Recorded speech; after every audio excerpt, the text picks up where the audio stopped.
We've just... Oh, we're live. Hello, everybody. Welcome back to the stream.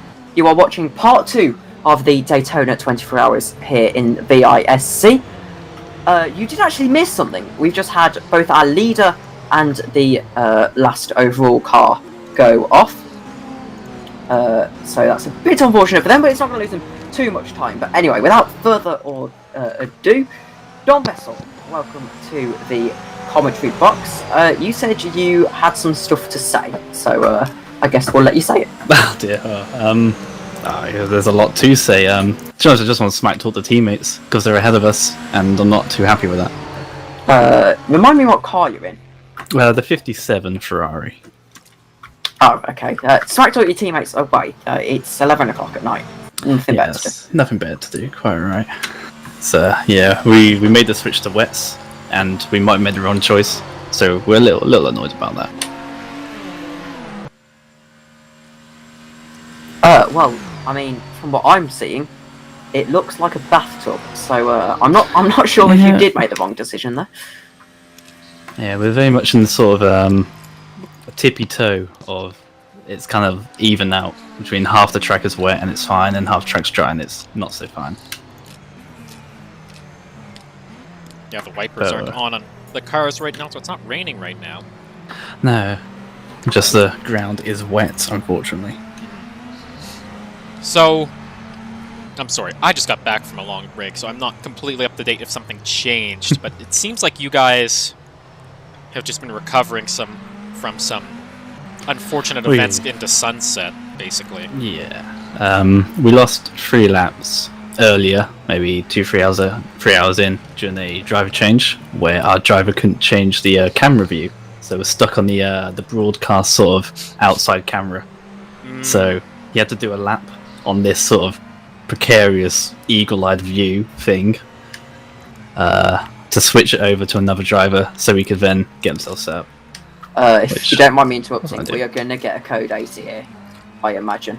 There is a stopped Ferrari struggling with the conditions, and it's the Luke Mader car. Not what he wanted. Much maligned. So, how long were you in the car there, Danilo? I've been in the car for a good couple of hours. Danilo is in now, so he's our primary driver. He's the quick boy, so he's spending most of the time in the car. Okay. We just had a short stint with John, but he works night shifts or something like that. We'll come to code 80 in 10 seconds. Doing stints is a little confusing. 4, 3, 2, 1. Code 80. Do the code 80. Yeah, I've got another couple of stints to take me into about 2 AM my time, and then I actually get the luxury of some sleep, which is quite nice. So I get some sleep too. I'm looking forward to it. Yeah, I get about 4 hours. I'm looking forward to that. Oh, I get about 5. So, so jealous. Do you want to swap places or something? No, I'm okay, thank you. I don't want to drive in this condition. So, how has the Ferrari been for you guys thus far this race?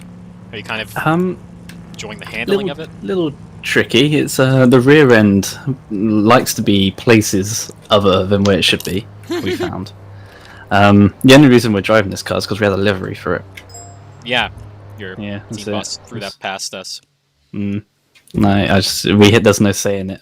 One of our guys was like, "Hey, I got livery for you." And we're like, "Okay, cool." That's easy.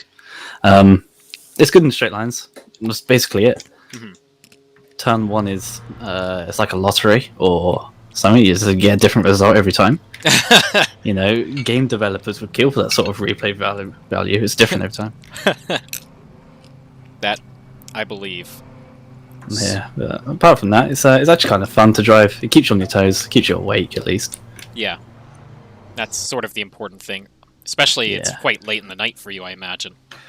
Yeah, it's coming up to midnight now. Wow. Which is kind of fun. So, when will we be seeing you in the car again, are you thinking? Maybe in an hour and a half, maybe. Our stints are skewed. I mean, that happened after the first stint, but hey-ho. So I don't really know, to be honest. I think Danilo's doing a double. He only just got in the car, so yeah, maybe an hour and a half. Yeah. So, that's a good break. I guess you're going to have to get a bite to eat. Yeah, I've got me some gammon, some chips. Nice. Typical British meals, very good. Well, good luck out there. Hopefully you guys can recover it, get some luck through the evening, or the night now. I guess not evening anymore. Yeah, here's hoping. Yeah. You have a good one, man. Right, cheers, thank you. No worries. User left your channel. So, here we are. Somehow, I am doing this stream right now. I don't know how I got here, but here I am. That's okay. I'm here too. Oh, Oscar's I back. came right on back. Yep. Nice. So we're under code 80 for Mater was stopped on track. Oh no. Track is slowly drying out. So to my knowledge, look at the weather. It shouldn't rain again.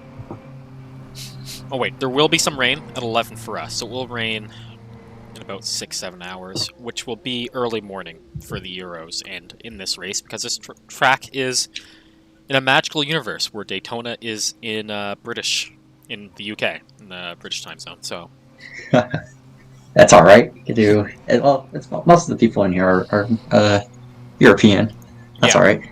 so it makes sense. Yeah. I see. The top 2 cars have switched back over to the wet tires now. They've gone back and forth a couple times. Yeah. Don Basello was just telling us that it's basically in a no man's land, but in between. You'd think in the Right. 2-car squads, they'd have one car go on dries, one car go on wets, and then you'd find out what the best strategy was. But Yeah. not the case. I'm seeing Pascal Everett. I thought when I came back on. I thought I saw him on wet tires, and now I'm seeing that he's on dry tires right now. I'm Yeah. not sure if that's the case or not. Maybe I'm just crazy or something. I don't know. But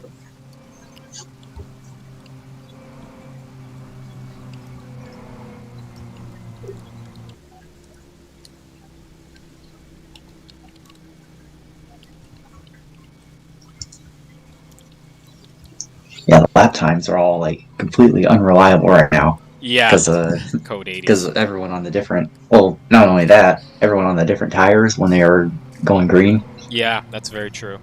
It's really hard to keep track of who's on what type of pace.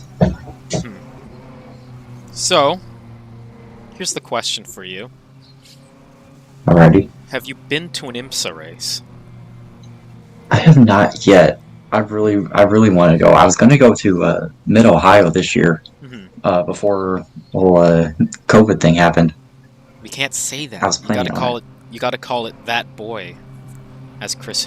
That's the only way. As Aiden Millward says. But yeah, that would have been. So you're closer to. I guess that's your closest track then. Yeah, I think so. Yeah, I was planning on going. Well, I was thinking about going last year, and that never came to happen. I wanted to go this year, and of course that didn't happen either. So, yeah, hopefully I can. I want to go out one of these days. Yeah. I haven't been to a race. It's been a couple years. I was expecting to count We down. apologise for the long code 80. The Ferrari had no force feedback after crashing into the Gramelli boards, exiting the pit lane. We'll be back to green in approximately 30 seconds.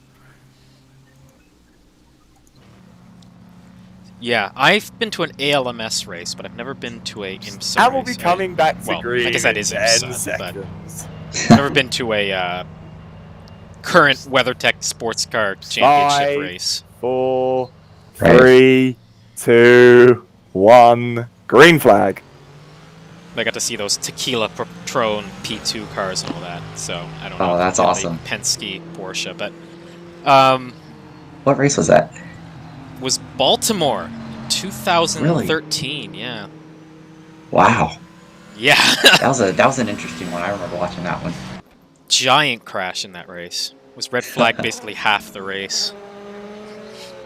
Yeah, that was the end of that racetrack. Yeah. It was unfortunate because I think I hear a car slow in the infield. Honestly, could not tell you who, but I heard it. But yeah, I remember it was a big crash. And but it was unfortunate they ended up canceling that because we were in talks with a bunch of people to buy a box together, Oh yeah. which would be very cash money.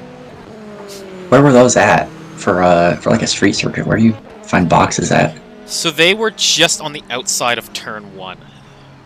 Okay. They weren't great, but they were basically like little covered, temporary structures. They had catering. It would have been cool, but it was canceled. That's pretty neat. Yeah. The IndyCar race was good though. That's really what it came Was it? for. But Yeah. The IndyCar, for a couple years there, it was a little bit dry here and there, but it's picking up back up the last year and a half or so. It's been really fun to watch. yeah, the talent is getting more consistent throughout the field, Right. which I think is helping a lot. That being said, Scott Dixon's just pummeling everyone this year. Yeah, IndyCar has always had a bit of a talent problem, to be fair. that is true. Like, this has been a very unique era in IndyCar where I think the road to Indy has ensured every single driver is someone who deserves to be there.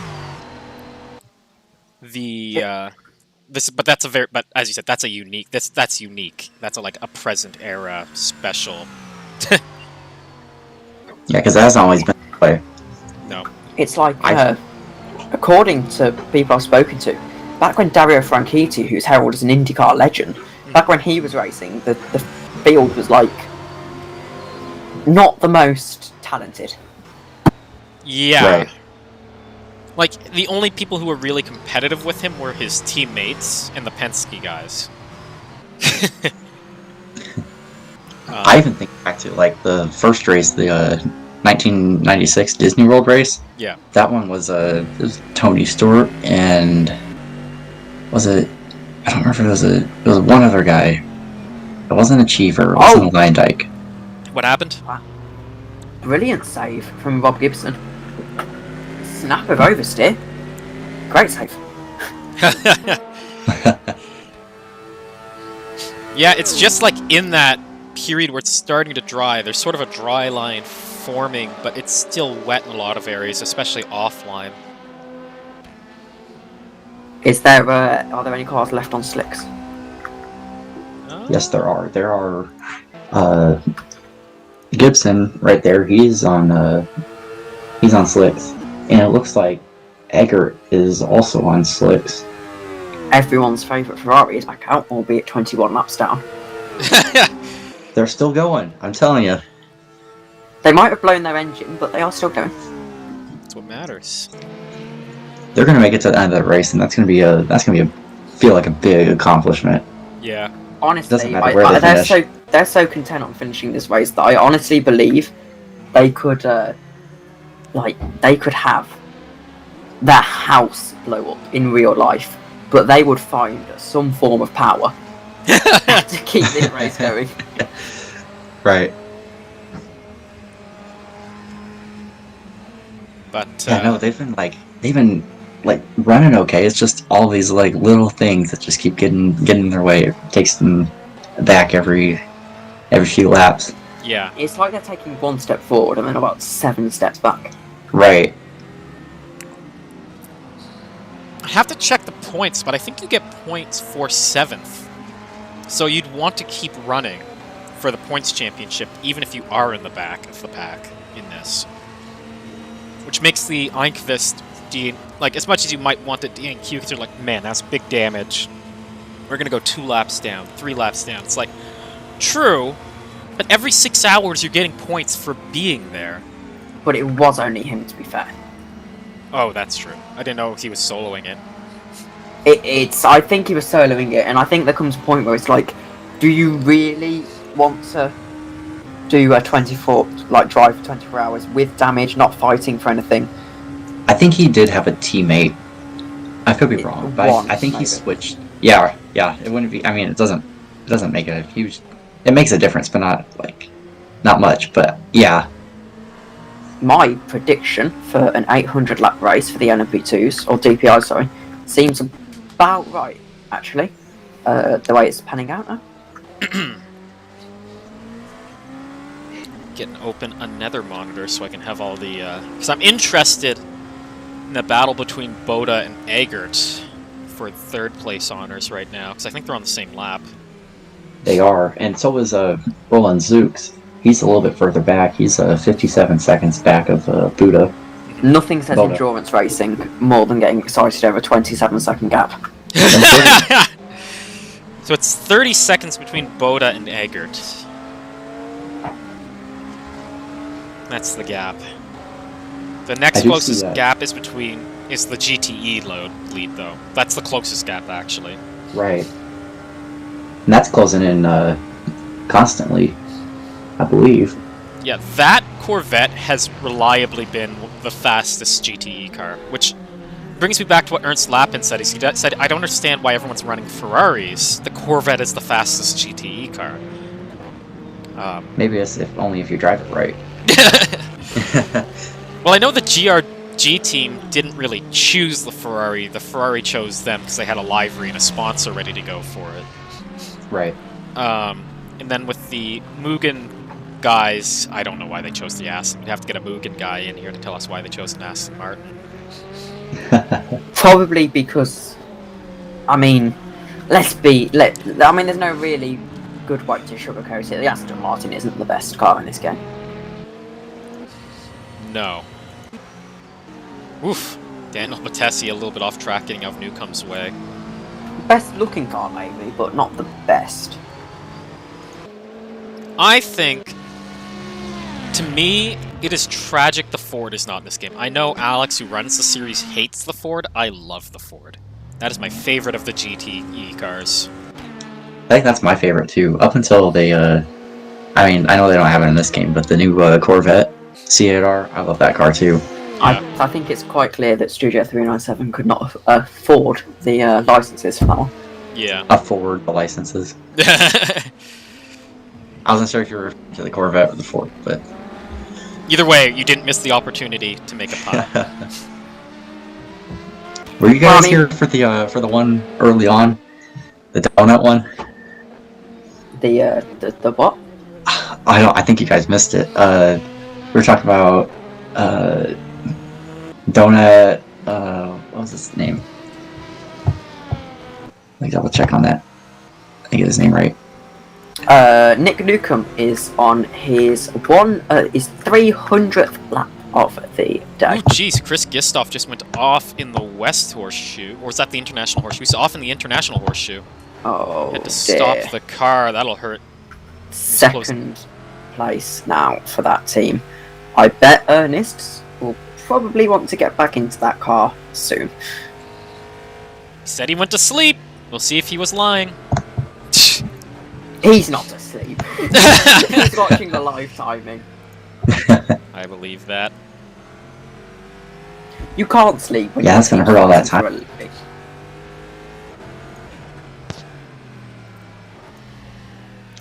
I'll be able to sleep tonight. As I was saying, the result of this race. I was saying, there's I forget his last name. There's a guy in it might have been the Mugen car or the Ferrari, one of the Ferraris. His name was Donut, and I was just talking about him, and then I forget who it was. There's so many people in here. I'm not super familiar with that was one of the GRG guys, eh? Is that Patel you're talking about? It might have been. I Yeah. think it was. 'Cause that's the Ferrari guy we had most recently. As Nick is about to cross the line to complete his 300th lap. I was going to ask, so far this stream, has anyone said a naughty word that they weren't meant to say? Not that of I've course. noticed. You said that one naughty word that you didn't think was bad. No one would think any different in See, America. See, a lot of those British naughty words are not naughty words here, so it's like, Right. there's like I had a music teacher, man, Gistov is having a lot of offs trying to chase down Militai. He's letting him get away. I had a music teacher who was part of a orchestra in London for a few years, and one of the leader of the orchestra was a friend from the US, and he went to the UK with his family, and the daughter said bloody, and everyone was like shocked and agog. This 8-year-old girl had said bloody, but she's from the US. That means nothing to her. Well, I mean, bloody doesn't really mean anything to us. I think they're probably more shocked than America says it, because I mean, it's not often you hear. I mean, you could quite often hear like a British person go, "Oh bloody hell!" Yeah. But it's not often you hear an American person say, "I'm not going to do the accent because that would offend you." But you know, bloody hell. But I was going to say something. Have you guys been acquainted with the... Okay, drivers, we come to a code 80 in 10 seconds. Does anyone think they can pick out who that was? 4, I have a 3, sneaking suspicion. 2, Oh, 1. Code How? 80 enforced. Now, as you come past the pit exit, please feel free to flash your lights at the Ferrari that has somehow managed to get stuck Oh no! in the pit line board. Oh my goodness! That Ferrari is so cursed! He's still going. He's still gonna be going. This is a screenshot and a half. This sums up Ferrari's year, even if it's a computer game.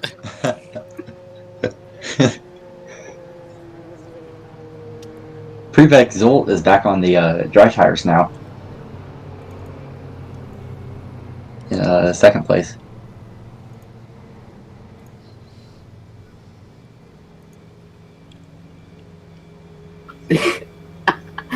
Why would they code 80 this though and not just User close joined your the... channel. Because I guess the pit lane is dangerous now? Yeah, but surely you just close the pit lane.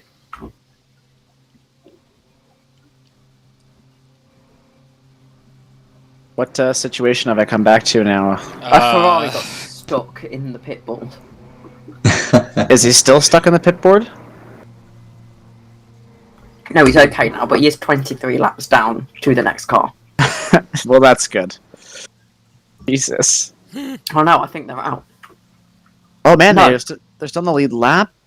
Okay, Is drivers, we come back to code 80 once the Ferrari makes it out of pit lane successfully. Once it gets out successfully. Oh, that's Are they cold. carrying it on? I think, here's was a- that them on the? So here's a in one key of the pit boxes? thing that just occurred is Gitsov got a pit stop in during this, and Milotai didn't. So that's going to help the Corvette boys a lot. I would What's- say that's using others' misfortune to your advantage, but I can't really call that incident misfortune as much as I can call it just pure stupidity. That's just tragic. Boda is back on the dry tires as well as Gitsov, as you mentioned. Yeah. That was Oh, a yeah, did it really rain? fortunate. Yeah, it rained. It won't rain again now until the morning. Was it like serious rain too? It wasn't heavy. It wasn't like pouring, but it was significant. 70% we got up to, I believe. Did it any incidents caused because of that? Quite a couple, yeah. The Ferrari that's currently in the pit lane because of code 80 was... I saw on the stream him Listen. hit the end of the pit board. Wait, why is he the one going Oh, around? he's backwards right now. Is he still... Yeah, he's Having backwards. issues getting out? He's backwards right now. We apologise, the code 80 is going to last a slight bit longer than we intended. Oh, my no. gosh! Oh no! Luke, I'm cheering you on, man. They're gonna keep going. I'm telling you. I mean, there comes a point when you've just got to pack up and go home. It's just like, so here's the thing is, it's like, as I said, okay, I don't think they're really in the championship fight after this display, but you gotta think, like, let's just No, he's in the grass. Now he's in the back in the pit lane. just going. Does he have dries on? He has wets on still, it says, for me. He looks like he's barely able to stay straight, so we're gonna... What happened to Pseudo? Oh, what is he doing? How does he hit a... Casey Saul's in the pits now, taking the.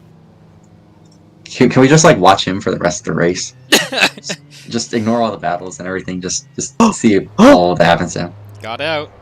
He did it. Maybe. Hopefully. Proud of you, man. Jeffalo in the chat memeing on this poor dude. So they're out. Gibson. Yeah, they're on the slicks. Yeah. So I just don't understand why after you just A, spin it in the pit lane, and then B, get stuck in the pit exit, why you immediately think, let's just make the jump to dries. We're 25 laps, 24 laps down. Go on. You gotta take risks. That car has been by far the most interesting story this entire race. I mean, there's taking risks, but like the 24 other risks didn't work. Well, you might as well. I mean, I don't know. Maybe they can squeeze out like Are they 45-second laps or something. Are they going for like a record? Are they going for the record of least amount of laps completed in a finishing Daytona 24 hours? Do we still have the what was it, the top 90% or something? Is that in effect? Not classified. Not classified. Yeah, I don't know how that will go for them. I think they'll. I don't know. I think they'll keep going. You might as well at this point. Why not?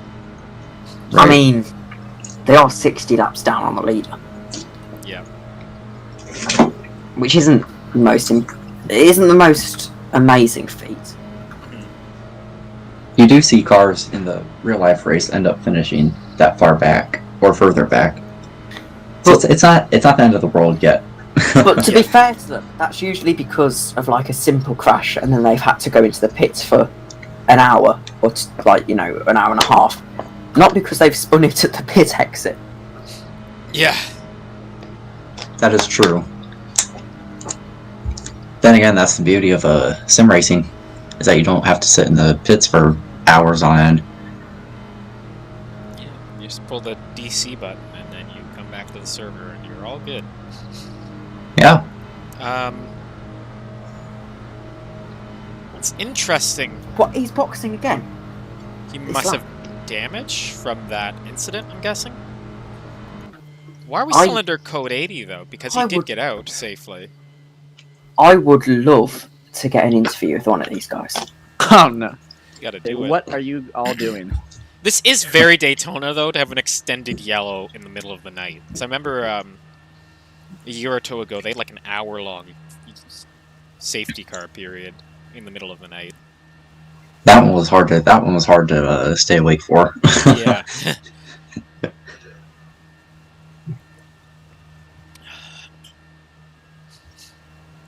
So, as we're looking through the field now, we'll take this moment, I guess, to just walk us through, see what's happened, since we didn't get to do our hourly update. I can't see them in TeamSpeak. I'm probably missing something. I can't see them in TeamSpeak. Oh boy. So, let's look. Starting from GTE. Got the Mugen Aston Martin, run by Martin Militai. Got to that point through some misfortune to others. But hey, he's there. That's what matters. He's They have run I'm sorry. Go ahead. They have run a really, for the most part, clean race so far. They haven't been on pace with the Corvette in second place in that class, but they have been really consistent. Yeah. Which is so critical in this, especially in the GTE race. That's been central. In 10 seconds. Right. 5. Then we got Chris Gitsov 3, in second in that 2, Corvette, which has been 1. fast. Green flag. It's been a little bit unwieldy. Militai jumped the start a bit there. Shh. Snitches get stitches. Chris Gitsov in that Corvette. Been a little bit unwieldy in these sort of variable conditions, but he's kept it out of the wall. Got a sneaky pit stop in under that code 80, so there'll be an interesting strategy battle between him and Martin Militai. and just sort of in general between the Apstineo Force Polonia, that is such a European name, I'm sorry, Corvettes, and the Mugen, the leading Mugen Honda. I'm not Honda, what am I saying? Leading Mugen Aston Martin. I'm watching too much F1, you can see. Then we get into LMP2, where it's the same story. It's the two Mugen Oricas. Leading the way, Zoltan Boda in right now in the 22. Roland Zuk's right in the 95. There's a lap between them. And Leon Chambers is a decent clicks back in the Fernando Alonso colored Orica. And of course, as it remains, despite the efforts of both the weather, the track, and the drivers, Santu Einkvist is the only retirement thus far. Then we bring it up to DPI, where it continues to be User joined your all channel. about that 360 DPI with Nick Newcomb in it right now. But a lack ahead on the number 16 Mugen, which has Trebek Zolst in it. Both pretty fast, as we're seeing the Nick Newcomb's coming in for pit stop right after that caution period ended. That seems like a curious decision to me, but we'll let it go. Yeah, no kidding. And we got Trebek Zolst in the Mugen, as I mentioned, and we have Pascal Eggert in the 137 Fine Mazda. That's our first Mazda. Then we got Heinrich Beiler in the Acura Penske. It's not an Acura Penske, it's a... Olds just lost it into Western Horseshoe there, but That is the Val Esports number 6. They just don't have their livery in yet. User Hopefully joined they your will channel. for our next race. Then we have Rob Gibson in our next Mazda. That's the RE Racing number 23. Similar story, not a livery there yet. And then we have Martin Turbrake in the AC Sim number 224. They've sort of had a rough go of things. Been sliding down the order over the last hour or two. And that's the field. As we sit here with 15 hours and 20 minutes to go. And we have got our interview. Luke, welcome to the broadcast. Yeah, how you going, guys? So, you've had a bit of, you've had a race, to put it lightly. Yeah, let's put it at, we've got a reputation and a little ongoing joke, which has become more than a joke, of the unluckiest team, and Alex Skinner will understand. The unluckiest is not the word, Luke. Yeah. I snuck in here to make sure I could hear your interview. Yeah. No, but what the issue was, I left my Fanatec wheel on when I went to bed last night, and clearly it just shorted out or something because I lost all force feedback at one point. And yeah, so I didn't just lose all force feedback, I lost the whole wheel. It just like shat itself, so I'm trying to fix that now. I'm restarting it, going through the Fanatec software and just trying to play with it to try and get back to where it was. I would say that is classed as unlucky. Yeah, and that's what brought out the first of the trio of Code 80s that we had. I was a little bit confused as to how you... I mean, that incident at the end of the pit lane, that was... It's like I can explain that too. You can explain because I'm a knob and didn't assign my camera change thing. I was driving from the live stream view, from third person, so I actually couldn't see where I was going because. He didn't think to ask me to, help out. No, I didn't. I mean, I don't want Alex's help right now. I mean, yeah, he's a bit fed up of me now. I could explain my Hockenheim incident. Well, yes, Doesn't make it. Yes, it was Aiden's fault, is what it was. Well, I mean, it was partly my fault as well, but it doesn't make the fact that I had 2 incidents there any better. Nah, the fact is, I'm copping on the chin that even though it was my wheel, I'll just take it. And I mean, before the incident, I think I was doing 250s in the rain. So, and this is my first time in the rain around here, so I don't think I'm going that bad. I mean, to be fair, you were actually running pretty well. Once you had the misfortune. Yeah. Put it that way. As I said, I reckon the next livery will have the unluckiest team in the world on the side. I think you need big some watch out sticker. four-leaf clovers on there. You need to run the number 25 just for the laugh. I think we need to rename the team. Or however many laps down you finish, make that the team's number. Yeah. I like that. That's an idea. What, You know, I can make it 176? bigger. Jeez, 690. Or just go play golf or something. Yeah, a couple Get of a new hours. hobby. Yeah. Get a new hobby. Terrible. It's You're just unlucky. yeah. So, well, I guess Anyway. the positive thing for you guys, though, is you are getting the experience in the Ferrari, and you are getting the points for sticking out there, so... I mean, it is the most realistic Ferrari experience. Well, are we talking F1 or GT? I mean, both really. They're both about as unsuccessful as each other in some cases. In the experience case, it's kind of, I believe we have a lot of talent behind us. We got Mika Hakimi. He's not racing tonight though, but yeah, we've got quite a talented side. It's just the fact that we always get extremely unlucky, and whether that's because number, whatever you want. Oh, to be fair, our designated number was number 13 since we ever started. So I think I'm gonna have a go at the team manager for that one. What, yourself? No, I'm not the manager, mate. But I will have a go at myself. But no, I'll have a go at, I can't even pronounce his name. Magic, that's it, Magic. I mean, here's our problem from the start. I mean, I feel like to be able to race in a team effectively, you have to be able to pronounce your manager's name. Mate, as an Australian, it's not that easy. I was gonna say he's I'm an gonna show Australian. you. I don't think he cares. Yeah, good point. Well, as I said, at least you guys are still running, getting the experience, enjoying driving R Factor 2. There are positives to this thus far. I mean, Alex keeps coming in and giving us a laugh, and occasionally want to shoot Oh! but that's alright. Gets sapped, Nah. spins at the bus stop. Well, that's a penalty. Who spun? But who? Zolt just went into the back of the second placed Corvette GT in GTLM at the Jeez. bus stop.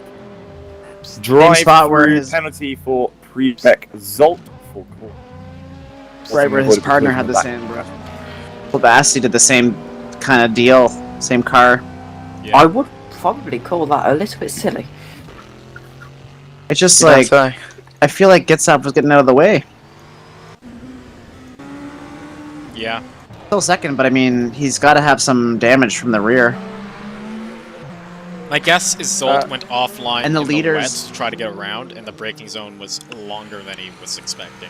And the leaders changed. That's why he went back in the pits because they had a driver change. Yeah. Alright, boys, I should probably get back to my team. He's a bit lonely, so I'll leave you to it. Yeah, you have a good one, All right, man. Have a good one, eh? Enjoy. Thanks, guys. Catch you. Alright, so I'm officially going to take User left your my break channel. now. I didn't get to officially do that. But I'll be back about an hour anyways, so y'all have a good one. I'm just gonna control the cameras. Enjoy. Get it to like just oscillate. Hope. I tried setting up the RF2 TV plugin, but I have a I mean- sneaking suspicion I need to Have you restart got the game TeamViewer to or activate. anything? Have you got TeamViewer or anything so that one of us could remote in? That's an interesting concept. Team viewer. Yeah, I'm smart. That's why I'm we not keep. pretty face. This is why you run the thing and not me. I will sort of take this time to thank everyone that's helping behind the scenes. Again, Christian, Matt, Tom, absolutely everyone. Again, you know, it's amazing the amount of help that I've gotten from people for this series, and the fact that it's running so smoothly is always a help. And I agree. I think it's going really well. To have the IMSA series too to run that's awesome. Dulce is in the pits right now. Sorry, and I think Yeah, I've kept an eye on him just to make sure that the penalty either gets removed or I remove it personally. yeah. Do 'Cause they the have we were actually wondering, do they have a good the amount of game has time? been causing that. Like if they don't, how many laps they have to take penalty before it's too late? Usually about 5 laps. Okay. For penalties. So who wants to take some- over the camera, by the way? Then I'll, so I have the, I actually had TeamViewer installed already, so... One of you guys can I install think it might be a better idea whoever's going to be on the longest, because I'm popping in to say hello. I'm actually only on for another hour. Yeah, so it should be so I'll be you, back Matt, so you should install Yeah. TeamViewer, yeah. TeamViewer. Yeah. Okay. It's free. Hey, wake up. It's free and easy to use. Which is why it's used by most scammers across the world. Oh, I Yeah, have pretty TeamViewer. Promoting into Granny's PC because she's got a I mean, virus. that's literally how I did a P1 game. I can just remote it in and watch the cameras from there. How would I remote in? So when so once you have it, I'll give you a ID Code. that you're gonna use to connect. You're just gonna connect. Yeah, what's your partner ID? Is it You have it a good already? idea? Yeah, I have it already. Is it a good idea to maybe not have your Wake up. TeamViewer ID broadcast all across the screen? Yeah, that was No, a just it give it just to- send it to opened me in up. Discord. It just Yeah. That- Just make sure you Go don't on, Tom, accidentally man. say it as you're talking. 555-0123. Was that your bank card? Oh, That's all my no. codes. Chris has recorded the incident.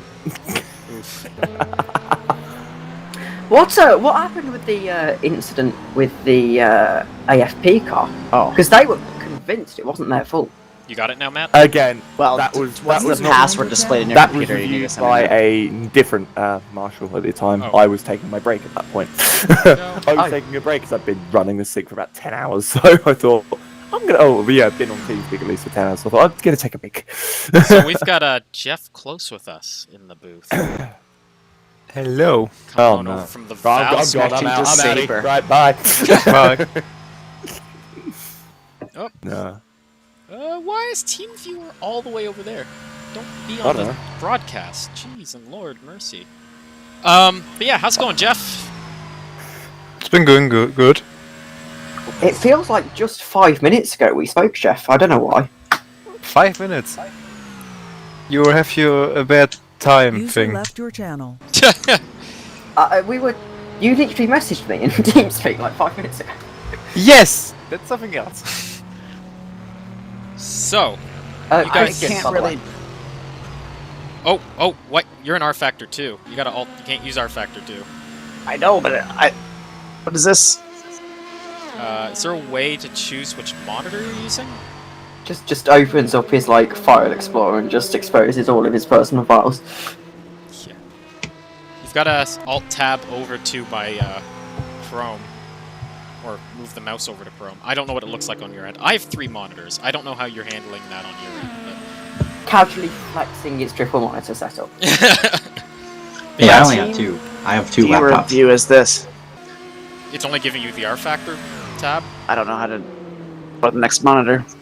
Ah, I've never used Only this the before. most professional of stream setups Yes, here I at know. the Vis. Yes.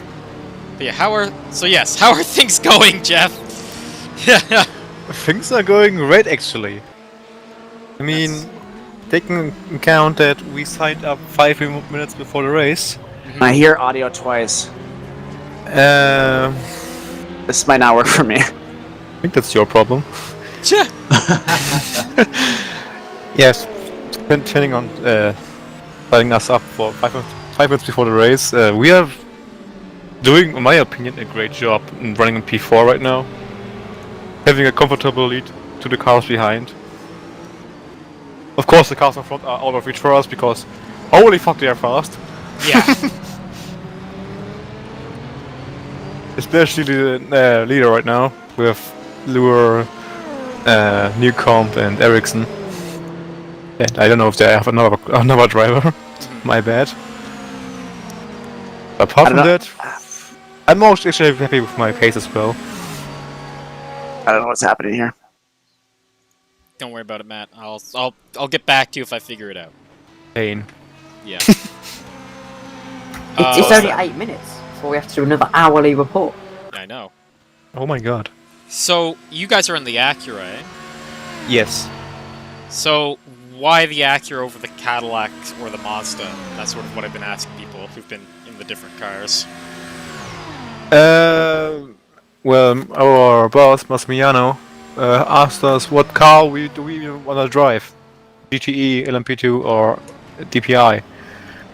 Well, we agreed on DPI, and he just said, "Let's pick the Acura." That's it. There was no story behind it. I mean, we barely have a setup. Yeah. Understandable though, as you literally signed up 5 minutes before the race. Yes.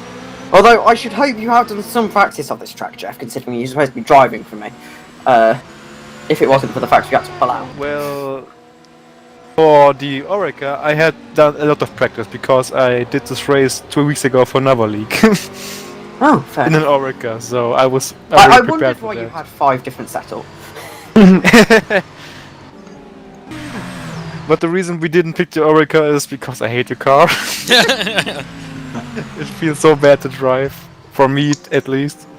Well, I guess it's a big, I don't know what the word. It's a big credit to the mod that you would prefer the DPI to the It official feels Orca. really nice to drive. It's really fun. That's really what's important. Oh dear. Almost got Speaking into a of, Corvette. your yeah. car's just had a bit of a moment there. Not very. he's doing great, Yeah. Henrik. So you guys think you're going to be able to catch the 2 LMP2s in front of you? Maybe the number, is it 95? Yeah. Maybe that. I already left us back, I think, once, but yeah, things happen again and everything. Yeah. Yeah, you've only got a 40-second gap ahead actually, so that is very achievable. Oh no, sorry, wrong car. I don't know what We are happened like there. 5 laps behind it, so don't. 7 laps behind actually. Yeah. I know, I think the Yeah. race was broken on that. We were like 6 or 5 laps. Hmm. Or maybe because we just pitted, it's now 7. Yeah. So when, how long were you just in the car before this? Two stints only. Okay. And another one early on, but So you're gonna Yeah. get some sleep now, I guess? no. Nope. I'm probably the one that does the night stint with Henrik. Okay. And we are both German, so it will be a fun night. Oof. Well, at least it's a German party in that Acura, I guess. Yeah. Justin. Justin, our third driver, comes back tomorrow morning, so we have to do this all by ourselves Oof. until then. Justin said to me that he couldn't do the night stint because his force feedback would wake his parents up. Yes. Which sounds like an almighty cop-out, but you know. Man, I don't care. I even said, if even Henrik has to go, I'll do 10 hours on my own. It's dedication 10 to the hours cause. in an endurance race is the most R-factor endurance thing that exists. That's true. You always hear stories about that one guy in VEC who did like 15 hours straight or something. What's track temps right now? Because everyone's lapping way slower right now. Well, it's mixed It's still a conditions. bit wet. Yeah. Oh, right. And the water probably messed up a lot of the rubbering in as I well. mean, it's already up for dries again, but it's still a bit wet. So how, 2% in its lowest, this track at the minute. so how was that driving in the wet? Because I've driven the DPI, but never in the wet. I was the one that was driving just within the crossover point. It was an experience, that's to say the least. At first I was like, alright, I'm feeling a bit rain now. Laps later, alright, I'm sliding a bit now. Some more laps later, alright, my tires are getting cold. And I'm happy this wasn't on stream. I even spun. Wow. You have admitted it. Yeah, Wow. I did. But nothing really happened, no damage and everything. I saw it for the record. Fuck. But no damage, barriers any time there. That's Did it right important thing. afterwards and switched Yeah. drivers. The food thing was that we were just before our pit stop, Mhm. so we didn't really lose any time there. That's good. We were talking about this on stream actually, Oscar, where we said that it might be worth just stretching out the drives until your pit stop. Yeah, we Right. wanted to do it. I think we put it 3 laps earlier than planned, but it's just 3 laps compared to like I think we do like 34 laps on a stint. So So you guys went back to the slicks then after you initially went to the wets? Went to the wets, and yeah, just before the last pit stop Henrik did, we were still in the wets. I gave him. He just switched to the dry tires now again. Okay, so you didn't take like an extra pit stop. There were some of the teams that were doing that. Yeah, we saw the P1 and P2 car pit again for dries, then wets again. Right. Back to dries, and like, good thing for both of them, they both did it.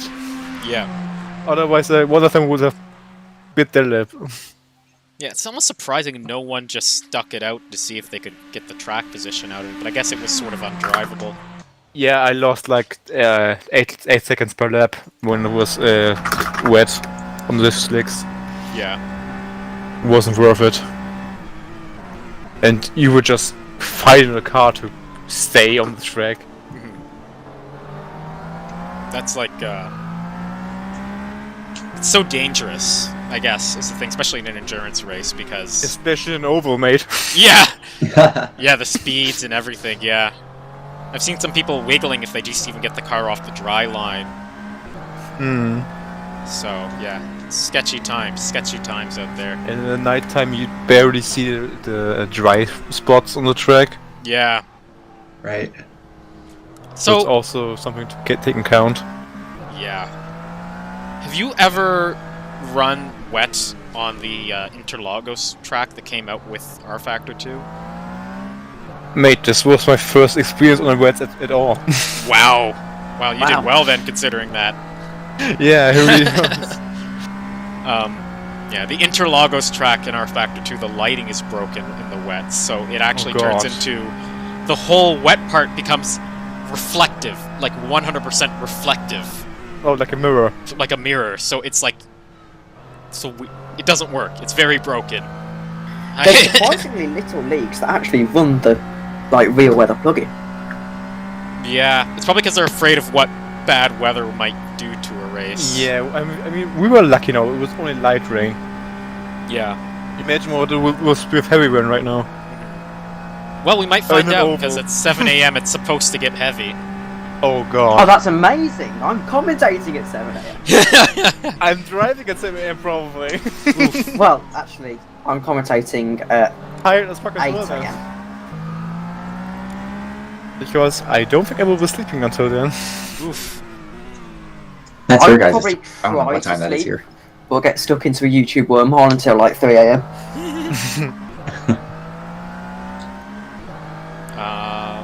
Yeah. But yeah. Good luck out there, Jeff. You're my spa teammate, so you're my teammate forever now. Yeah, that's right. Yeah, we ran with Jeff in Spa. Love you, mate. Awesome. You are meant Good to luck, be my Jeff. Daytona teammate, so Thank you. Yeah, have a good one, man. Thank you. See you guys. Yeah. see it. User Okay. left your channel. So, 15 hours remaining. okay. Before I It is go, then. officially tomorrow. It's officially tomorrow. So before I run, I'll do my hour breakdown. Hopefully Matt understood what I sent him to take over the team view. I've never used it before, so I'll do my best. I believe in you. The problem is it can show your stream, but I can't control it from there. I don't know how to use your stream. You just I need to don't use control. that. You don't need to touch the OBS. Oh, jeez, just as I'm doing this, Result in second place in that Mugen. DPI just went off. Yes, let's bring up mid-race results. Starting, as always, with our good friends in GTE, because we don't talk about them nearly enough. And we've got the Mugen, Aston Martin, with Martin Militai in, leading the way. 284 laps in the history books in GTE. That's a lot of laps. Just wait. We're not even halfway yet. Yeah. That's another thing. Every once in a while I internalize, wow, we're still early goings here. So yeah, Martin Militai leading the pack in GTE in that Aston Martin.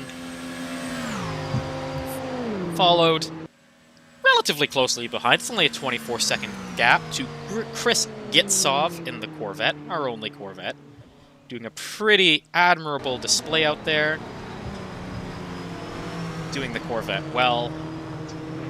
They're followed by Edgar DeRick, who was in the leading GTE Solo Corvette for most of the opening hours of the race, but they had some unfortunate R-Factor 2 technical issues that have pulled them back to third.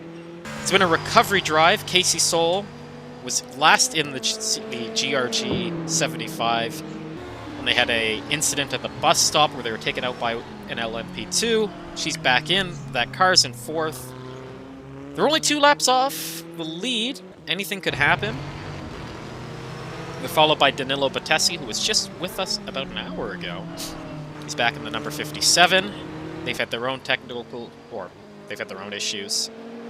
They're down in 5th, just a lap behind. Josef Frederick Suto is in the other Mugen. They're a few laps back. And then we got Michael Rosasa in the most cursed Ferrari in sim racing. So, I don't know. It says they're 25 laps down. 28 laps down off the overall race leader. So that's... They're having a time! They're 28 laps off the leader in GTE and 25 laps off the next car. They are like a lot of laps down. They are 63 laps down. They're laps down. They're many laps down. So let's take it on over to LMP2, where it continues to be the Mugen show.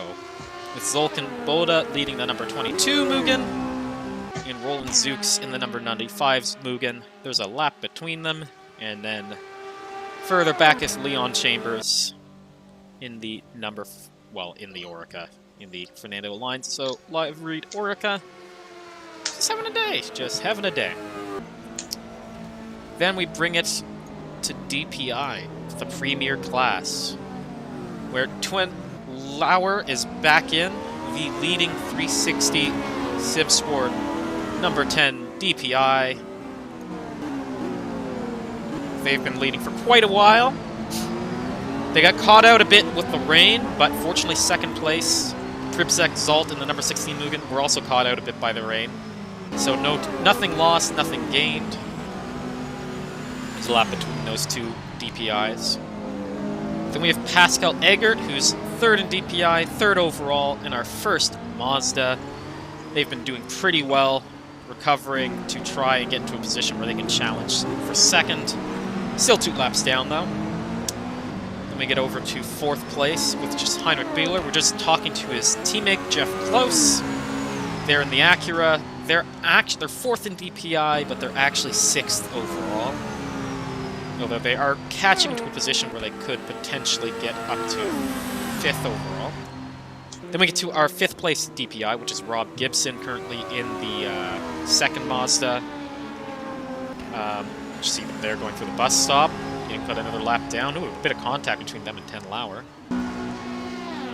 They've had quite a race, but they're still going, and that's what matters. Then it's Lucas Lichten in the number 224 AC Sim Cadillac. Lucas is fast, but unfortunately by the time he even got in that car, they were out of position for the win, and now they're just carrying on to challenge Rob Gibson for the Not Last award. And that's the field, with 15 hours, or 14 hours and 54 minutes to go, as we see Rob Gibson leave the track. Right as you say that, we have a battle for podium position. For 3rd place, Zoltan Boda has caught Pascal Eggert. Oh, there. geez. It's a multi-class battle, but it is for position. Oh, this is right there. exciting. We've actually got something to commentate on.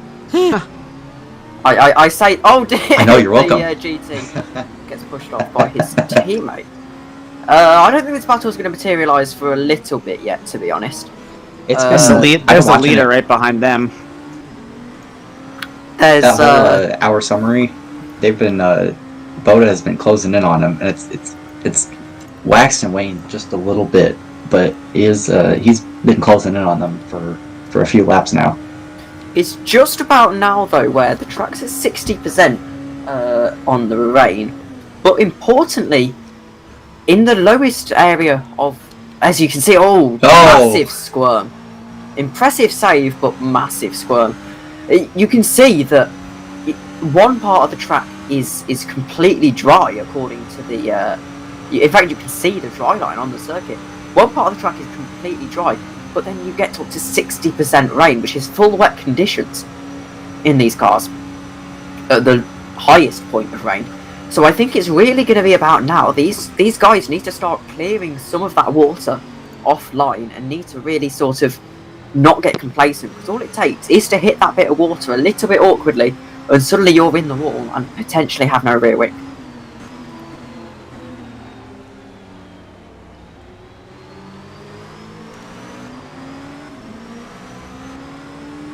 Very awkward silence, but Yeah. we are back. Sorry, I'm just trying to figure out how we can hand over the stream. You know, I have got 1 more hour until I get to sleep, or 50 minutes exactly. I will be with you until 1 o'clock in the morning, my time, which is, as I said, in 50 minutes' time. Taking you through the proper night when it gets, when the real caffeine addicts are awake, will be, I believe, Matt and Oscar, if I'm correct, or is... I'm just here in a couple minutes. I'm going off, and I'm coming back on in 4 hours, I believe, for a couple hours there. Oh, right, I know I'm back on at... It's supposed to be 9 o'clock, but I think I'll probably just get back on at about, like, 7:30, 8-ish.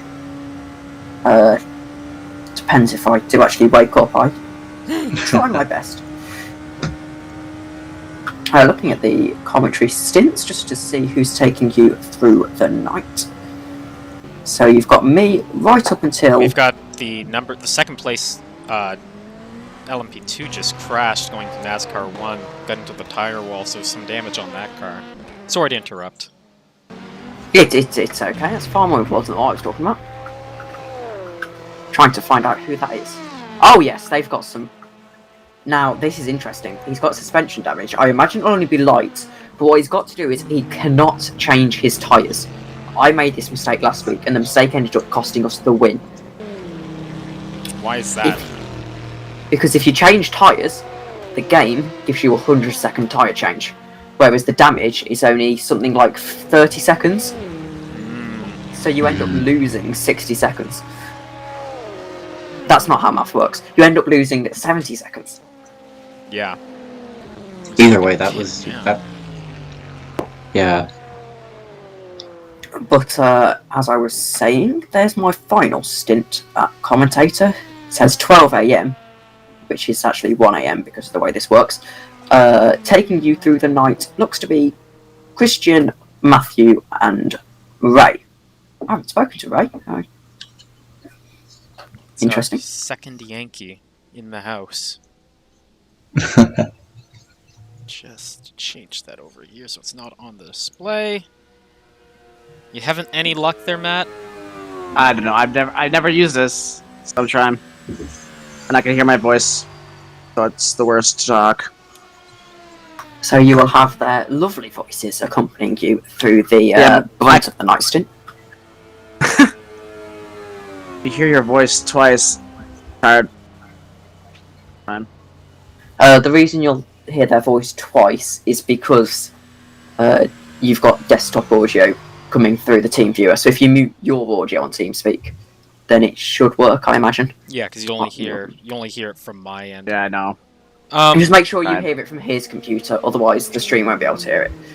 Yeah. Did you have any luck? Do you see that menu on the top? And do you see the little monitors on the top right to choose which monitor you want to look at? Hearing your voice when you're talking. Hard.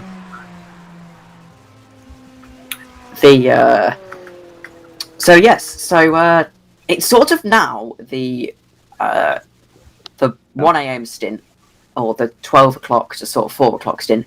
This is when the night officially starts. You have the night, the sort of night stint at 9 o'clock-ish when it starts, when the track gets dark.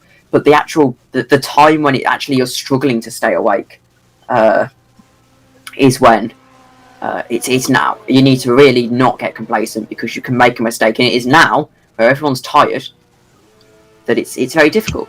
It's very difficult to keep going. And ideally, you actually need a driver who's asleep at this time, because remember, there are actually some drivers who will be asleep now. You need a driver asleep so that at sort of 6 a.m. you can come back in and just do a massive stint and get all of those people who are groggy and tired. You can sort of just blitz past them, really. Right, that'd be a really good strategy call. Because Are we still coming over on stream because they hear our voices? Yes. Wait, I don't know. let me check. Unfortunately, I can't hear my voice on stream, so that's nice. Blitz past them, really. Right, that'd Anyway, be a really good so, strategy call. Everyone, I imagine, feeling already groggy because come 4 are we still a.m. I coming over imagine on that'll be a stream very because- different story. Okay, I can hear us on stream when I put the stream on. Yeah. Hey, not for me though. I'm not tired. It's just a little bit past 7 right here in the Eastern Time Zone. There's a couple teams. There's a which team was it? The American team. They're probably not too tired yet. I suppose it isn't there. It isn't sort of for them. It isn't the night stint, then, is it?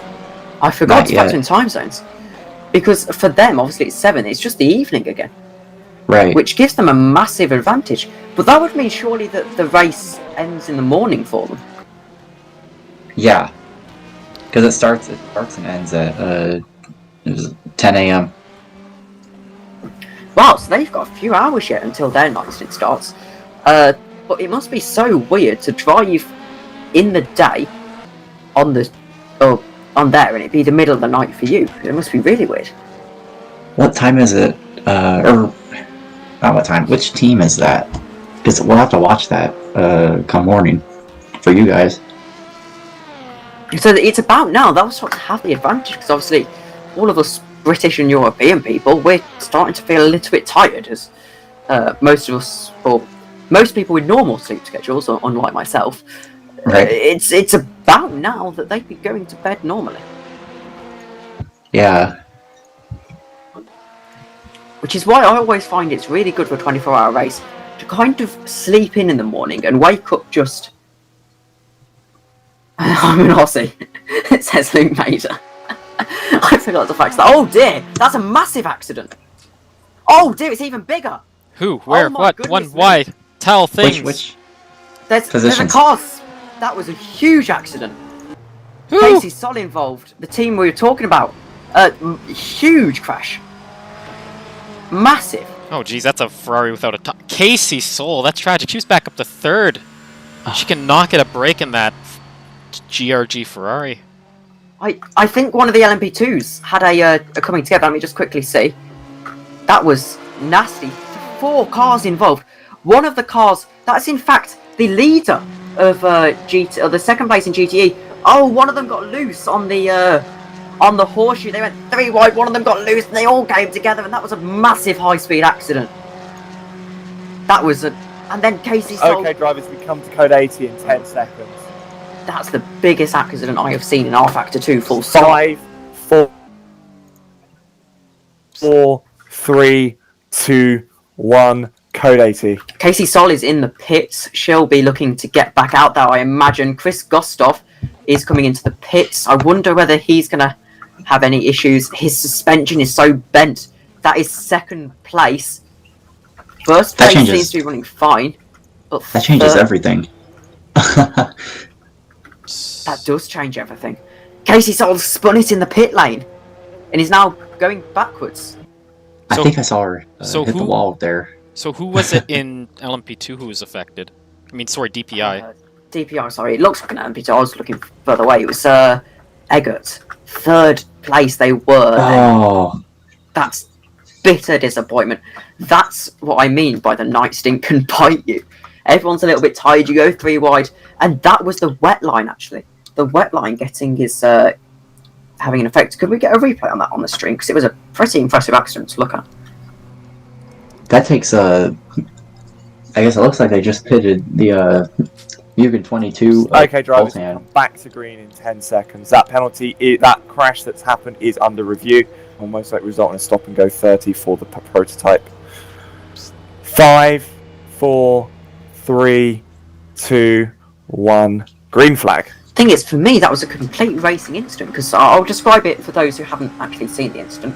I'm sure you'll see it on Discord in a few.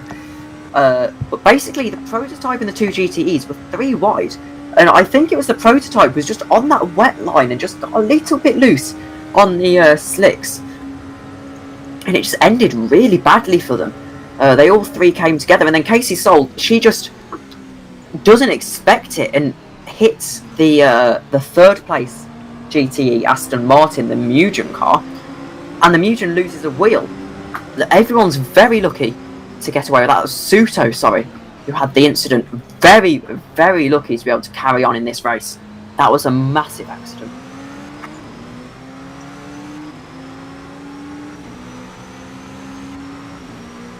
And in fact, that's just changed the outcome of this race completely. Yeah. Because that takes, that was Gitsov, that was Suto, and Eggert, and who was the other one? Casey Sol and someone else. So, luckily, they've had a driver swap in the number 50 and the AFP. It's not the number 50, I do apologise. I was looking at the Stop car. and hold 30 seconds for the 137 Feinavond car as Pascal Eggert for causing an avoidable collision resulting in major damage. It wasn't a massive... I don't really... Looking at that incident, I don't really blame Eggert that much. I think it was very much the kind of thing where the car just got away from him, and whilst on paper it's his fault, I don't think there was any malice there whatsoever, any stupid driving really. Perhaps he should have backed out of it. Maybe going 3 wide at 12 o'clock midnight isn't the most intelligent thing anyone's ever done. But then again, I think that is just racing, and that's both GTEs are very lucky that wasn't terminal, that damage. Yeah, like, what are you gonna do? Like, because he's 3rd place, battling for, he's trying to work his way back up to fight with the top 2 right now. I mean, obviously that's not gonna happen anymore, but he was right there. He had a shot at, because he was on the podium for a while. Yeah, I mean, like, you got to get around that traffic in order to catch the leaders. Now, on my screen it says the track is 0 to 58%, which means in the driest that it's completely dry, but in the wettest it's 58%. That horseshoe is where it's the wettest. So I think what's happened is, I think the LMP2 has kind of got a bit complacent with the conditions, and has just kind of got used to the conditions a little bit too much. And then the second they're onto that wet line, they've just lost the car, and it's unfortunately ended in a massive contact. I think if that was in real life, that's easily a code 80 or a safety car, sorry, for a good 2 hours now.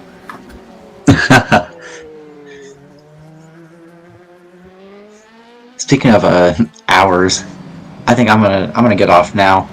I come back on in was it in 3 hours? 4 hours? 3 and a bit, I think. Alrighty. I'll see you guys in Thank you about for then. commentating with us. Have a good one, eh? Yeah. We can get Chris Gostov in. Talk about the crash firsthand. User disconnected from your channel. I didn't see the crash because I was trying to figure out User Team joined your Viewer. channel. Chris, that was a massive accident and not your fault at all. Talk us through what happened. I went to a lap another GT car which didn't want to give the position, so I had to fight him, and I saw the LMP car the last moment, and I was like, okay, I'm gonna stick to my line, and he just User joined your channel. went a bit too tight on me maybe.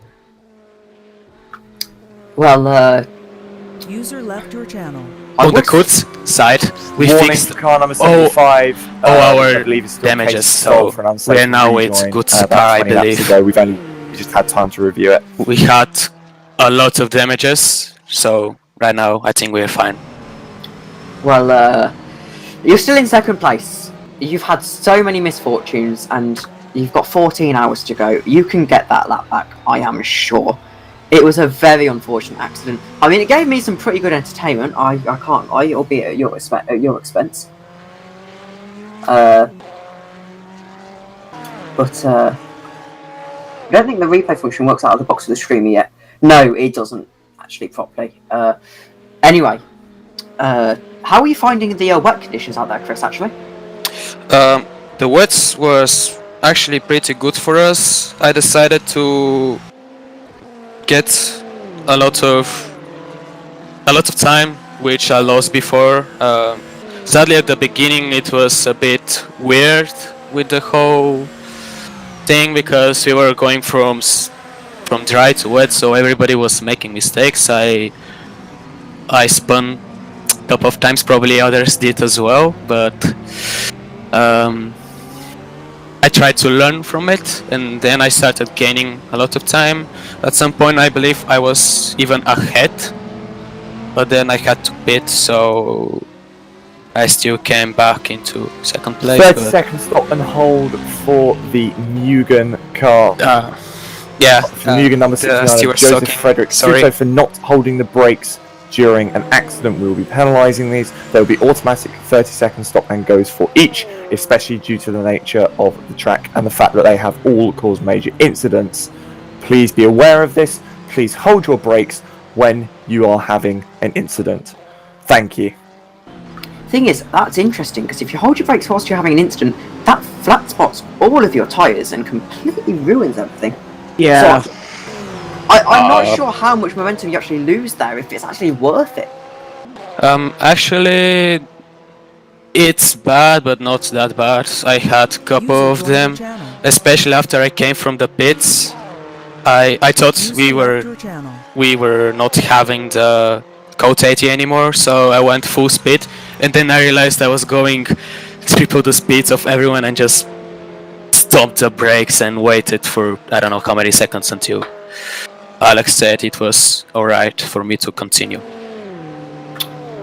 Oh well. When he says hold the brake, does he mean during the incident?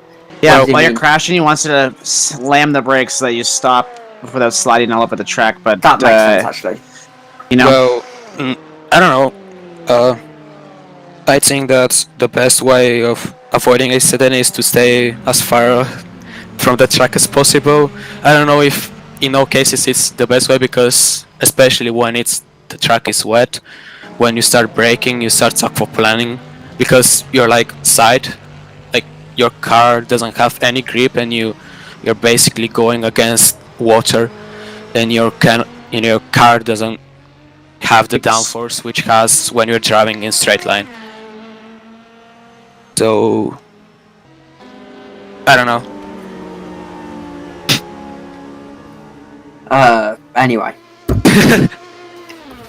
It was a pretty big incident. I'll say the wheels flying everywhere. It was very impressive to watch, actually. But you've actually come out quite well there. Well done on how you handled that incident.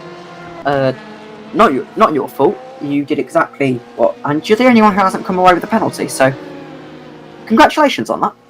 yeah, good job, man. I mean, they penalized the person who was at fault. I think what they did was fair in some way. In other way, it was probably maybe beneficial for us as well, because we were able to finally fix all the damages we had, because our car was pretty much a wreck from before that. To be fair, I think everyone's car's pretty much a wreck in this stage of the race. I don't know. We had all the sides with blue, and the rear was also at blue, so now it's shiny. So Anyway, thank you very much for joining us, and best of luck with the rest of the race. Are you planning to be back in the car in this night stint, or is that you going to bed? I'm going to bed, but tomorrow at 6 AM I'm coming back. Alright. So, we'll see you in 5 hours then. Yep. Thank you. Good luck on your race, man. Thank you. Have a good one. User left your channel.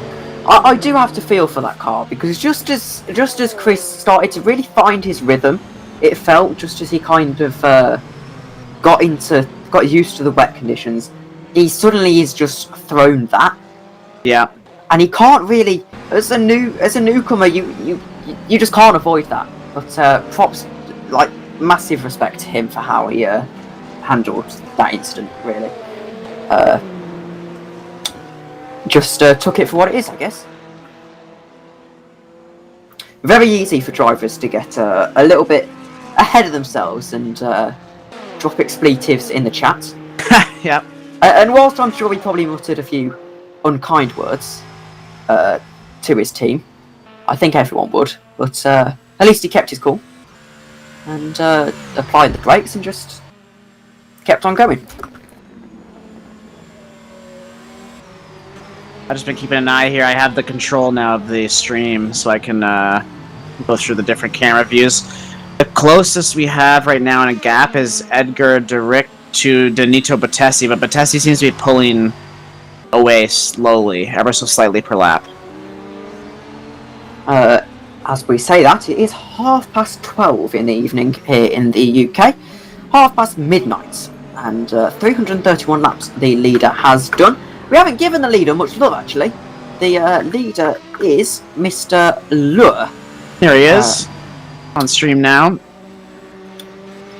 He is very far from... He is a minute 12 from second place. You have to feel that if they were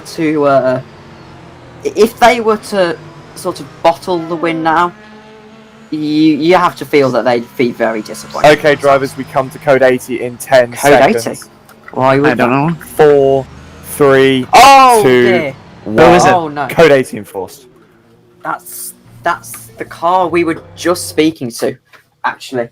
Really, of... Got loose on the who's in it? it looks like Kumar. There he is, yeah. I'll see what happened, but it looks like he got loose on the exit of that corner. On the NASCAR corner. Yeah. Oh it's gone no! Did he hit the wall? He did, yes. So what happened is he took the curb a bit awkwardly. I imagine no, he just understeered. He just hit that curb and just aquaplaned. Eric DeRee. Gaining time. He just aquaplaned. Edgar. Had a colossal impact with the barrier. I do feel for him. That is not what you want that early on into your stint at all. Oh, people are going underneath the apron. That's why I was I'm wondering why Edgar DeRee was gaining so much time, because he was like 4 seconds back and now he's only 3. He's almost holding. He's almost holding that wheel at 90 degrees. Oh no! That's going to be laps of repair time. No rear wing, basically no suspension. I mean, they've got a job to do to win this race. A race that they were so dominant in the early stages. Just misfortune has plagued this team.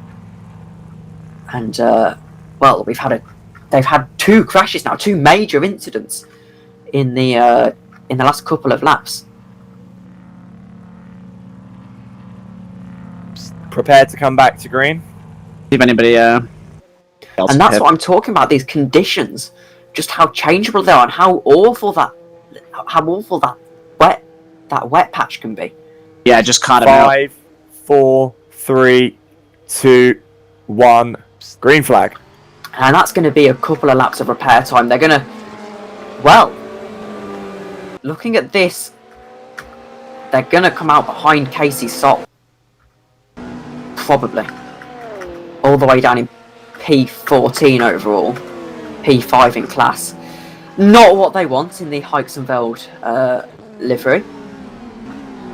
Of course, Ernest Lappin in fairly high spirits earlier. Well, Casey Soul's 2 laps down, so it depends on how quickly she can get around the track here. I think it's set in stone. This repair time, it's basically an entire suspension on the right hand side, plus a rear wing, plus possibly a tyre change. They are adding fuel. I'll put the camera on Casey here to watch her push towards that.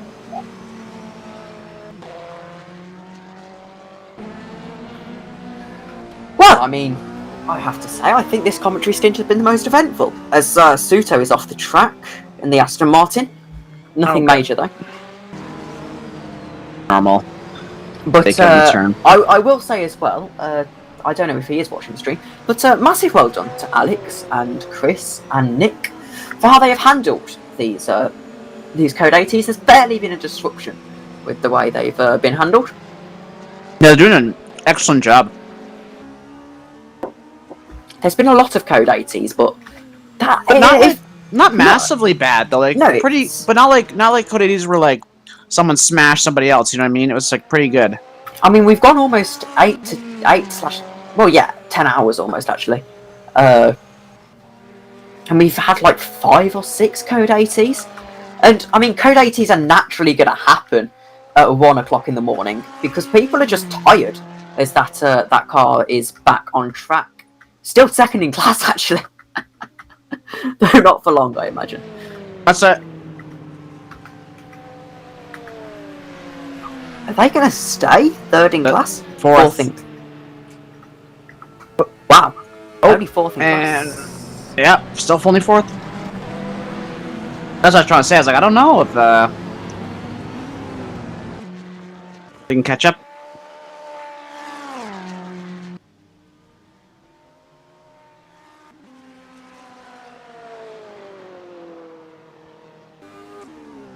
One of the cars is disconnected, I believe. Have they? P13.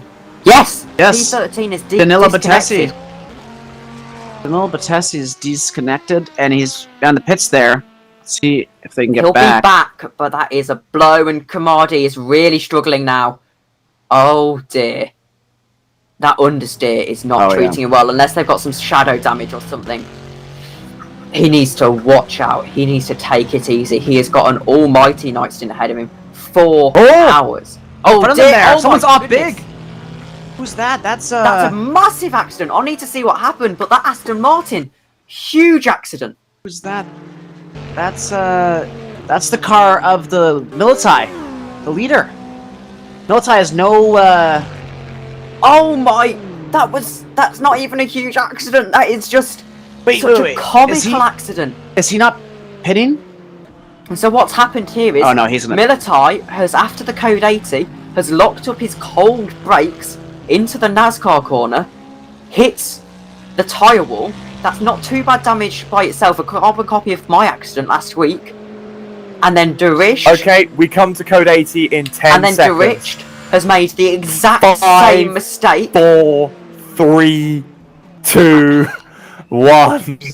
Code 80 enforced. He's made the exact same mistake, and they've just come together. Oh, he that came was- together with Direct. With It second was, place. Yeah, it wasn't. I wouldn't.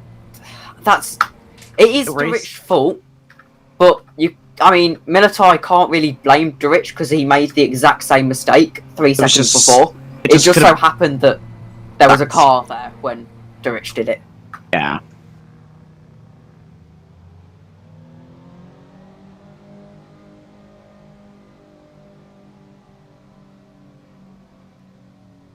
Jeez, that's interesting, eh? That's thrown a spanner in the works. Everyone's in pitting Durich now. seems to have come off of that actually fairly unscathed, in all fairness. Yeah, he seems to just bump them, but I mean, Martin Militai, the leader, now in the pits with needing a new wing. This has been a crazy last 15 minutes. I can't quite believe this, actually.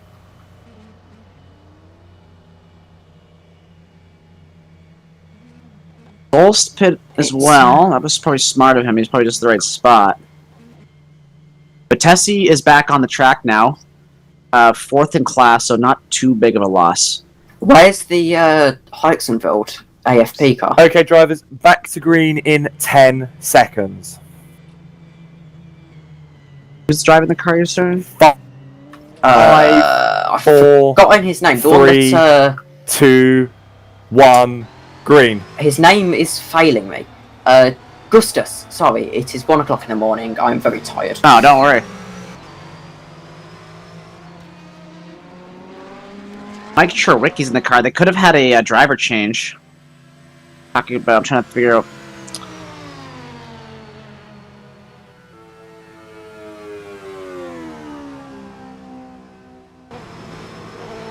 Well, Because Gitsaf is out of the car. So, it was Kumade, right? Yes, that's the one. Sorry. Right. So I'm having a look at this incident again because it's just such a weird incident. It's like they both have to take the wet line and. It's a weird incident. It really is. But well, Durich has to really count himself lucky because he has come off pretty well, all things considered. But Kamadi's back to 3rd in class. I know. Which is lucky. And on the same lap as the guy ahead. Militai's still in the pits. You know, as I enter my final 20 minutes of my commentary stint, I have enjoyed every minute of this. It's been a super exciting race. It has. For a 24-hour race, this has been the maddest thing I've seen. We saw it with the Roar, where like the whole 6 hours was exciting the whole time. So we're like, man, if they keep that up for 6 hours, all of them, like the whole field was keeping it up. Like, I was like, that was pretty good. So this has trumped the Roar. Oh yeah. Have you got a co-commentator for the rest of the evening? A what, sorry? Have you got a co-commentator for the rest of the night? A coke on what? A co-commentator, someone commentating with you. Yes, I believe it's supposed to be Christian. He'll be back. Yes, alright. That's what's on the schedule, so we have hopes and dreams there, you know? Yes. I'm afraid I will actually have to get off in 20 minutes, otherwise I think I will go insane. Don't worry. Yes, because me and you are supposed to be commentating just until 8 or midnight your time, right? Midnight or 1 o'clock my time. Yeah, brutal. It's 1 hour out, so I've been I've extended this stint an hour longer than it should have gone actually. And then Christian should be here at the end in 20 minutes. So yeah. I was supposed to start at 9 GMT. But I started at 9 BST, so I actually have already gone for an hour longer. But I don't mind doing hour longers. I've enjoyed it. To be honest, I think from 8 o'clock tomorrow, I'll probably go to the end of the race, so at least until the Formula 1. Yeah, it'd be fun if we were all on, you know? Cheering the boys on at the end, if all the commentators can kind of be on. I know we all can't, but it'd be interesting to have everyone. You know, as someone who's supposed to be racing this race, I found it better to be commentating it, actually.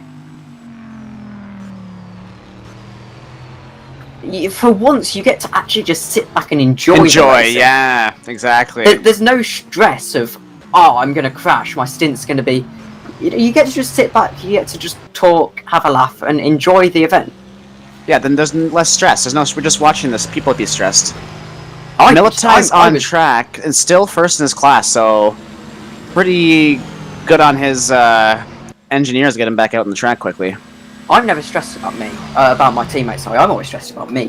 I just don't want to let my teammates down. But you know, when it comes to commentary, the only thing you can let down is by oversleeping, and I think I can take that.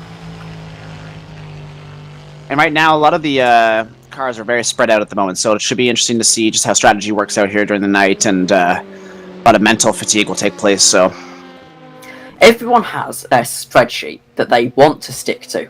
Yeah. But for most teams, the second that rain came down, that spreadsheet went out of the window. A lot of these teams would have been winging it from there on.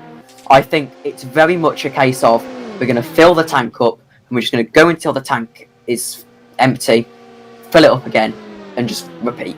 I think that's very much what everyone's been thinking here. Luckily, there's a leader here. He's catching the leader of the GTE cars right now. my second stint in commentary is just as the rain starts, which is lovely. That's exciting. Both still trying to stay on the lead lap. That's been like their race with first and second, is just trying to stay on the lead lap. Okay, drivers, back to code 80. Oh dear, Rob Gibson. 5, 4, in the wall, 3, not moving. 2, 1, code 80. In the wall and not moving. That is tragedy for Rob Gibson and the team. Not enjoying that. The Mazda. Oh, he's just locked up the rears. And the thing is, that's so easy. That's such an easy mistake to make. I feel for him, I really do. He's had such a good stint. He's not put a foot wrong, and then you just have that. And if he can't get the car going, it looks like he can't get it going. They'll disqualify him and undisqualify him, so he will get that car back going, and they will be back on track. But it's such a blow. It is a real blow. Which I'm not sure is what the barrier wants to hear at this point, considering it's just taken what. It's a complete tank slapper. It's like yeah, you can see the skid. You can see that he slid quite a bit. It's just a tank slapper, and it's just sort of I don't know how to describe it. It's probably easily a 100 mile an hour impact. Not that Rob is particularly feeling it, as he would in a real car, but you know. Yeah, they're back in the pits now, and they've disqualified him and put him back, and he will get that car going after a pit stop, and everything will be okay. That looked rough. It did look very rough. He's back going again, so they will come out of code 80 soon. I do feel for him. He hasn't really put a foot wrong. He's been perfect tonight. Poor tank slapper and poor guy. Yeah. Okay, drivers, back to green in 10 seconds.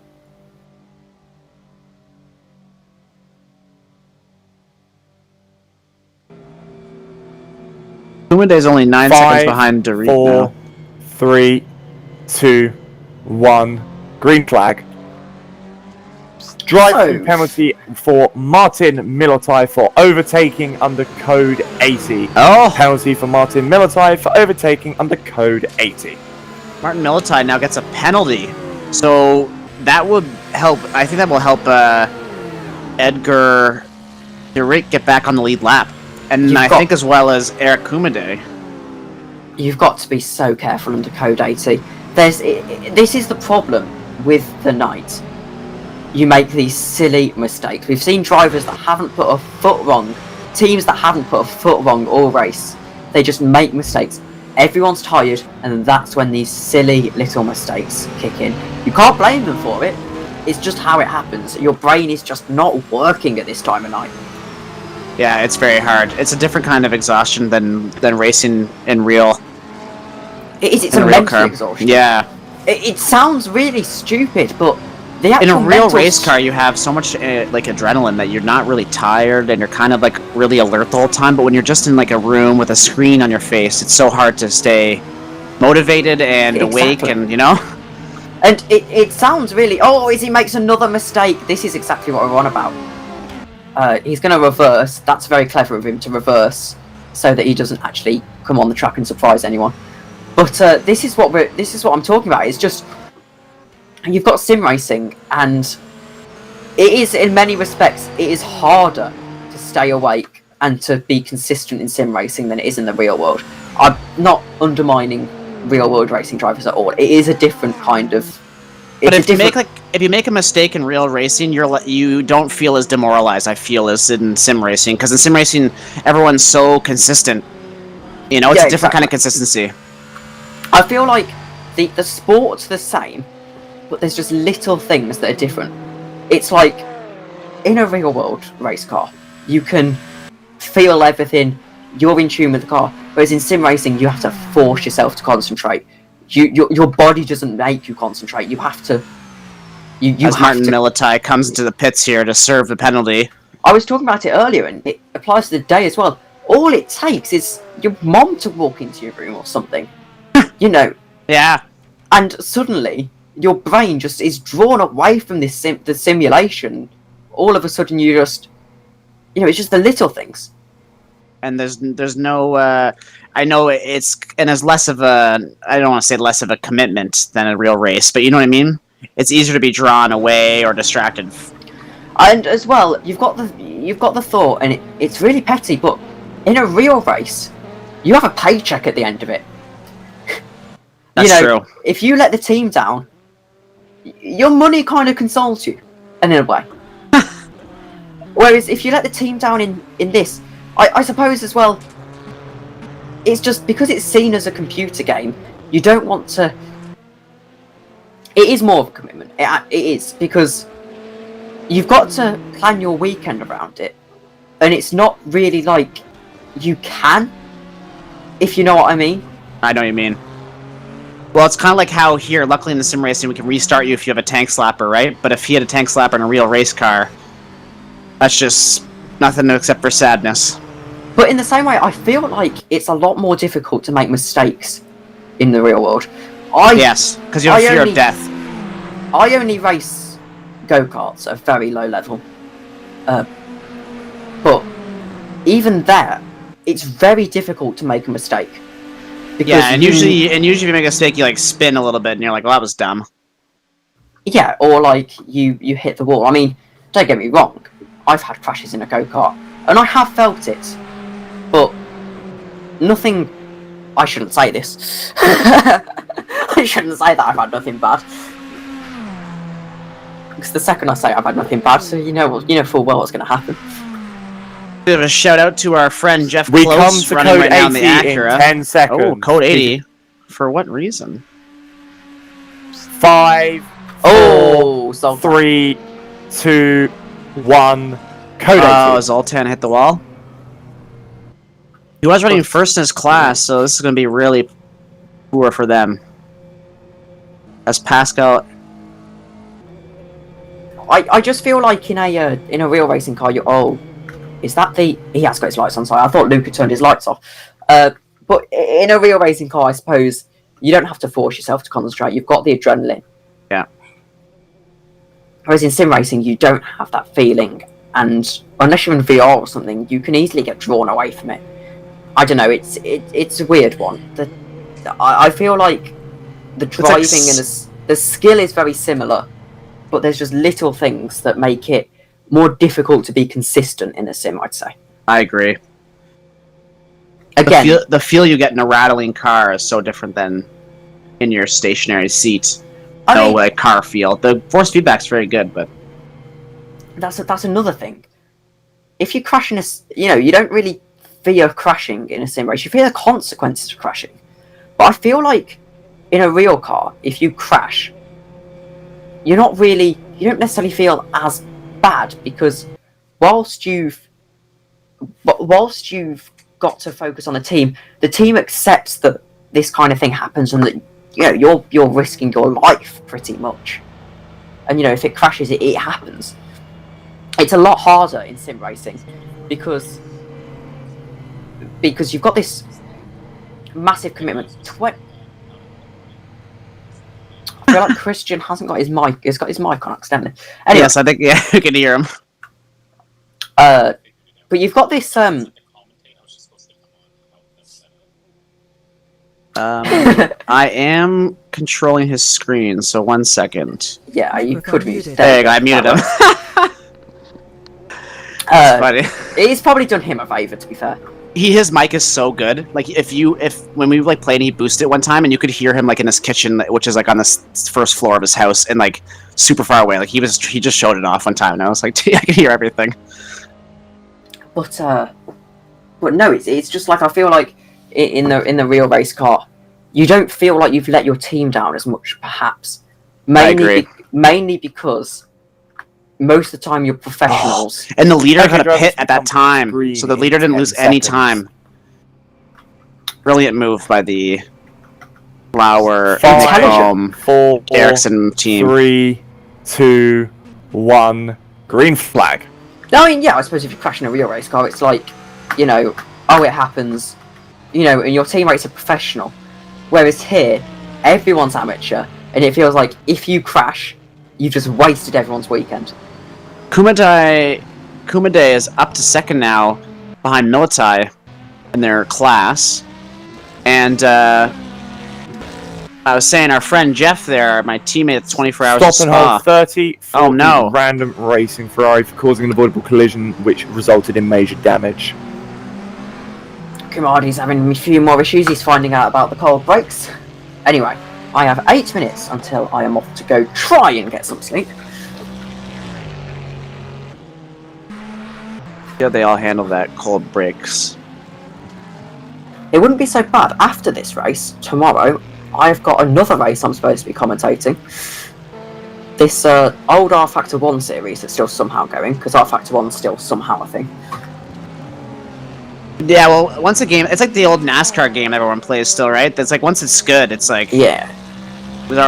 they mastered it, so you don't need to. Microphone activated. I mean, I wouldn't say anyone takes it seriously in that league, though. It is very much just for fun. I mean, because anyone who excessively sweats a 15-year-old game is probably got something wrong with them. Oof! Wow, that's what I came can back to. I can say that, though, as up to about 3 months ago, my PC couldn't run this game, so I was that guy who excessively sweats R Factor 1. You're a sweaty friend. We had a really cool league on that game that had some like GPVWC Formula Challenge drivers in it. It was really fun. But I think we did an okay job controlling the stream while you were on your break. No, yeah, We no, even- I was we- sitting downstairs having dinner, watching. It was good. yeah, we heard. Seems like a lot of chaos happened when I stepped out of here. I know, eh? There was a I don't know if you were there, but there was a massive accident. Like 3 cars involved. Gibson Wheels totally tank slappered and the car was dead. Yeah. And surprisingly, that Ferrari is okay. Oh dear, Kumadi, that's not what you want to do. Oh, they've also had 2 crashes, and then there's been another crash where 2 drivers made the exact same mistake at NASCAR and ended up hitting each other, which is very interesting. I like how I you have just to screenshot. acquiesced saying NASCAR which corner, because you're like, it's... Which one? That was good. I didn't know which one it was, so I didn't want to embarrass myself, so I just said NASCAR and backed out of it. I also... Everyone in the house was laughing at, do you have a co-commentator? A what? A co-commentator. A co-what? I couldn't his accent, I just was struggling with the... He was just... My sister put on her fake British accent. It was great. I can't fully bring you into the moment, but it was a wonderful But you were moment. mocking him, that's what you're saying. Mocking both of you, because we understood Yeah, what we he were was bad. saying, but you couldn't, and it was just great. It Anyway, didn't come through maybe the same on headset as it did on stream, you know? yeah, I probably. don't even have that much of an accent compared I think to you other just, people. that I live think you where I just do. I think you just mumbled, and then I was like trying to figure out what you had said because I was kind of half paying attention because I was trying to figure out team viewer, you know. So then I was half paying attention. No, I don't think I mumbled. See, this is great. It's just great. Why is Eric Kumade on the warm-up lane? Because he just had an off. Ah, okay. I just saw that out of the corner of my eye. Having a go of it right now. Militai feel got like- penalized, but is back out and had an off and lost. Oh yeah. So, the, interesting thing, we were talking to one of the solo guys earlier, and they were saying they were frustrated to be back down where they were, because they felt they had a car that should be at the front, and this is all work to put them back on the podium position. I think you guys were just talking to them when I was gone, actually. Was it them? Or am I wrong? I can't tell you Okay. what happened in the last 5 minutes. Well, I'm going to be relying on you guys to do the hourly updates, so... Oh, We'll no, do I'm it. out. We should I'm try out, this baby, every for- hourly update. We should try to sound as dejected as Alex sounds giving out code 80s. Oh, speaking And- of, I imagine there's going to be another one in a second. Who was off? Never mind, Gibson again. Ah. Just as I said, he's got no foot wrong. He's had 2 accidents now. He kept it together. I don't think he hit the wall. I think the thing that's messing them up is on the dry line. It's fast right now. It's dry, and then there's little bits of wet. But where As it's soon wet, as it's soon wet. as you touch that wet, it's just hydroplane into the grass. Yeah, I think that's catching people out. You have to be that much more perfect now, keeping it on the dry line. And it's not sunny and drying off like it would be if it were in the middle of the day. Yeah, it's the middle of the night. And even in Florida, it's like sunset. It's past sunset now, so the temperatures are going down in the weather app. It's dark in-game. It is not drying off offline unless they actually drive on it, which is scary.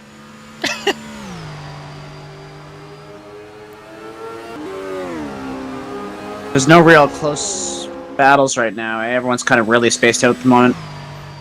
But Just hit. give us some time. Yeah, but... What on earth was that noise?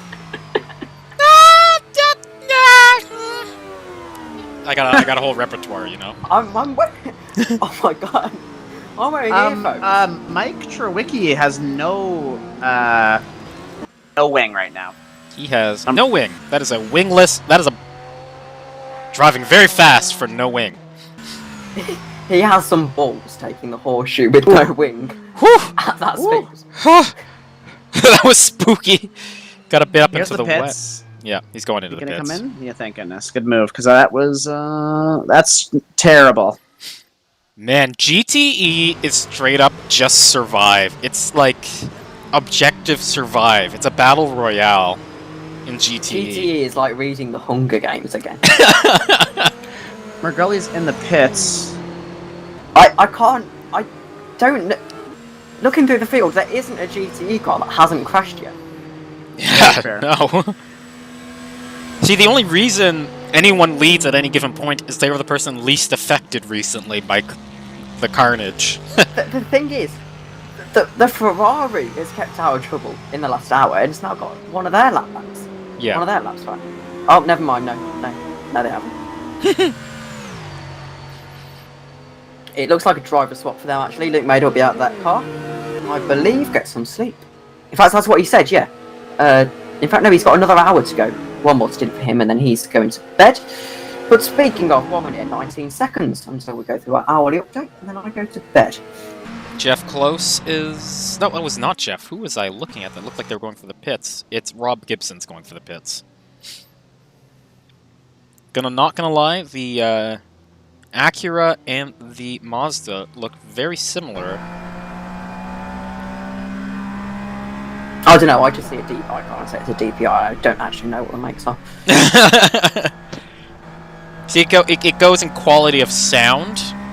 So if it sounds really good, it's a Cadillac. If it sounds okay, it's the Acura.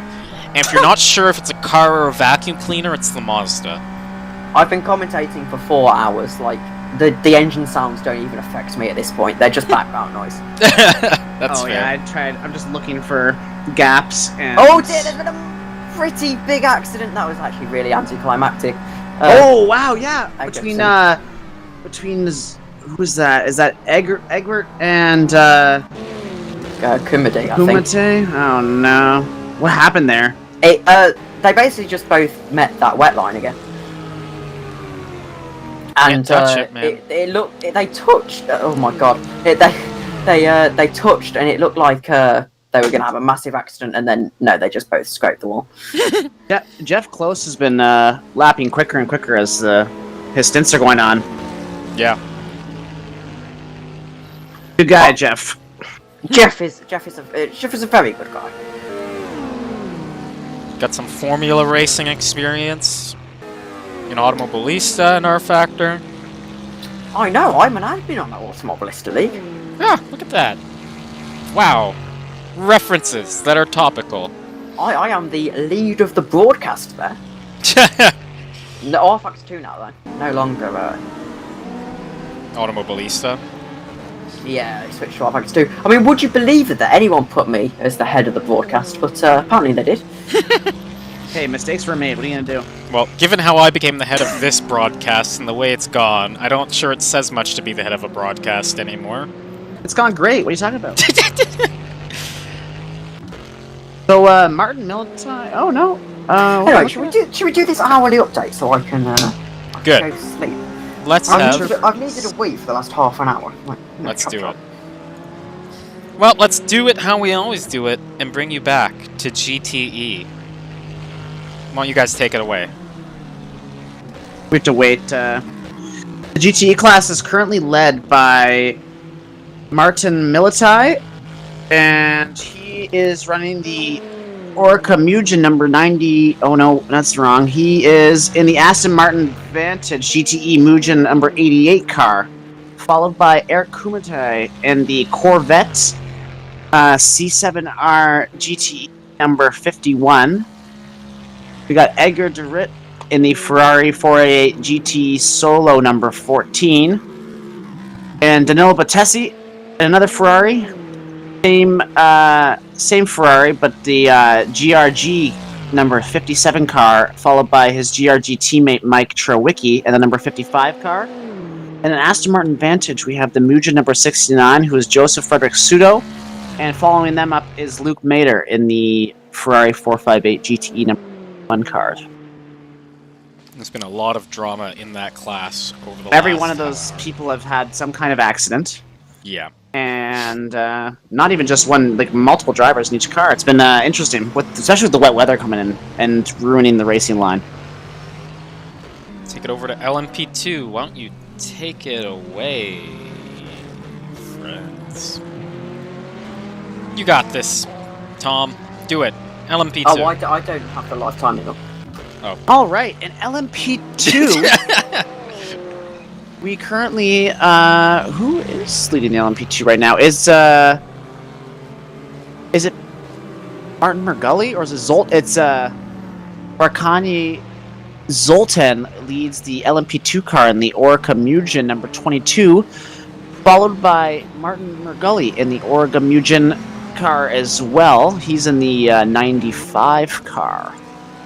Behind them is Max Chambers in the Orca 7 number 14, and out of the race after a unfortunate shunt is Santu Einkvist in the number 99 Orca.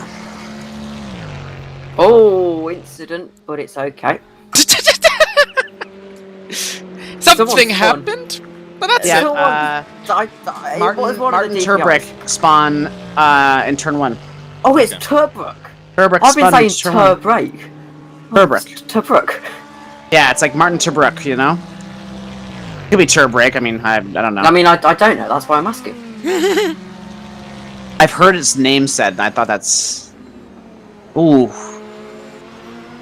Still struggling. Because... Drive-through penalty for the number 224 ACC Motorsports car of Martin's brake for an unsafe rejoin. Martin Turbrick Yeah, you guys just cursed him by mentioning his name. has a penalty. You're saying his name too many times just brought bad energy Martin, into the we said it in the mirror 3 times. Yeah. But it's 10 Lauer still leading in DPI. That's the 360 Motorsport, Sim Sport. It's the 360 car. They've been leading for a very long time. Just keeping that car safe. That's all they need to do at this point. Oh, jeez, I saw that! In the background on the stream. That was stressful. Followed by... Oh, and Evan Mueller hits the inside wall into turn 1. Jeez. Lightly there, but he hit it. I just want to do the run-through, and y'all are having too much happen while I'm trying to go over the positions.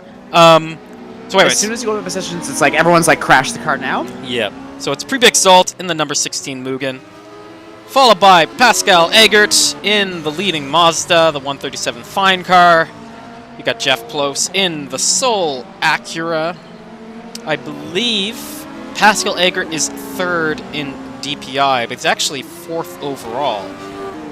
Varkani Zoltan in LMP2 is actually currently taking the 3rd overall honors at this point. Martin Turbrick, who we just mentioned, who just got the drive-through in that Serving it right now. in the lowest fielding Cadillac.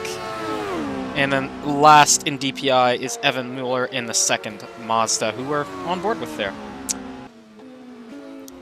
So, for those of you who've joined us only recently or just joining us, this is the VISC 24 Hours of Daytona. And with that, I'm going to say good night. I will see you at... I mean, it's supposed to be 9 AM, but I think we'll probably be 8 AM. So, yes, Tom, it's been a see pleasure.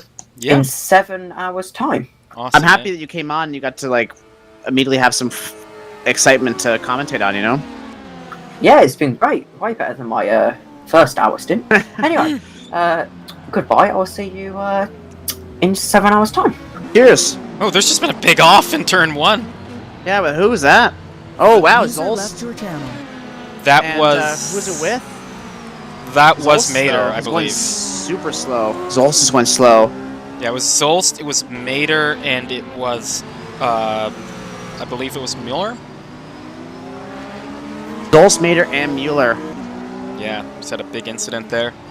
It was it Zol's or was it Mueller? Was I wrong? I think it was both. Zol's has gotten off, like he's gotten farther away now, but Yeah. if So for those of you just joining us, 24 Hours of Daytona brought to you... Well, it's the VISC 24 Hours of Daytona, not brought to you by anyone particular at this point. If you want to be that person who's bringing it, bring it, man. I think people appreciate it. I don't know. no balls. No balls. This is the first VISC race ever, which is pretty cool. For those of you who don't know how IMSA racing works... Max Chambers spins on the apron. Ooh, he's sliding towards the pit lanes. Whew, he saved it, though. Keeps it together, yeah. Sorry to cut you off there. I was just... Oh, it's not pit lanes. He slid in the off the edge of the back straight. Now it's Ooh, that NASCAR was- turn 2. Yeah, that's... Sorry there, a minor heart attack for our... So, in 2 hours' time, we're going to have our second round of points awarded. For those of you who don't know how IMSA works, in endurance races, there are points awarded every 6 hours to keep Position. everyone running. Yep, based on your positions. It's been quite the eventful race. We've had water.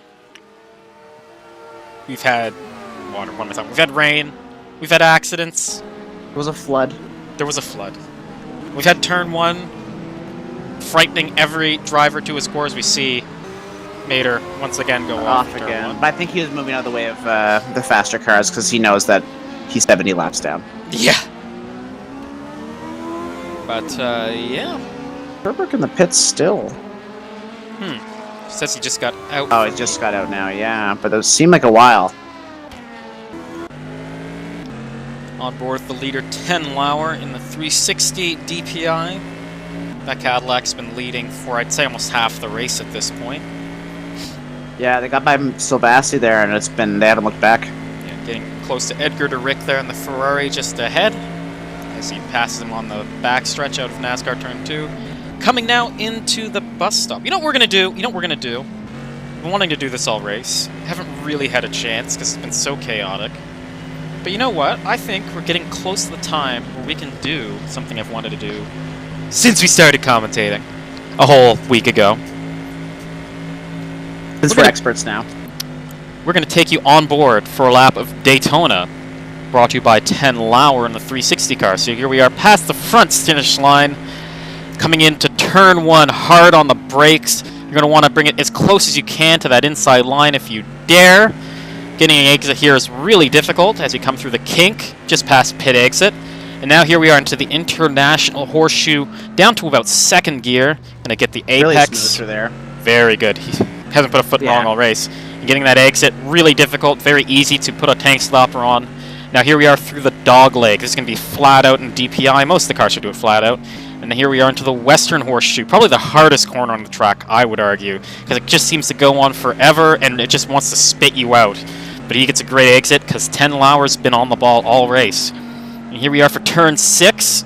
Another corner. Beautiful. Difficult to get a good run out of, but 10 Lauer gets a good run. And here we are now onto the oval, into NASCAR turn 1. And here's where the speed really starts to climb. Into NASCAR turn 2 now, as he's catching the back marker there, but I'm sure he'll be given the space. Oh, That's one of my the goodness. CRG Ferrari. That's one of the GRG Ferraris. And here we are into the bus stop. This is a corner that has caused so much chaos. 10 Lauer gets through there just fine. Now here we are into NASCAR turn 3. And this is where we'll really see the top speed of the DPIs. Through NASCAR turn 3 into NASCAR 4. And you can once again see the grandstands. And that's a lap of Daytona International Empty, obviously, Speedway. because during the COVID outbreak, we're not allowed to have any fans. So we've taken the safe steps. Keep everyone safe. Keep everyone safe. Beautiful lap there by him. That was a 1:35.4. It's not the quickest lap, but having to navigate lap traffic and having to take the bus stop at the inside is not always the ideal. Yeah, I'm sure between the traffic and they're not really being...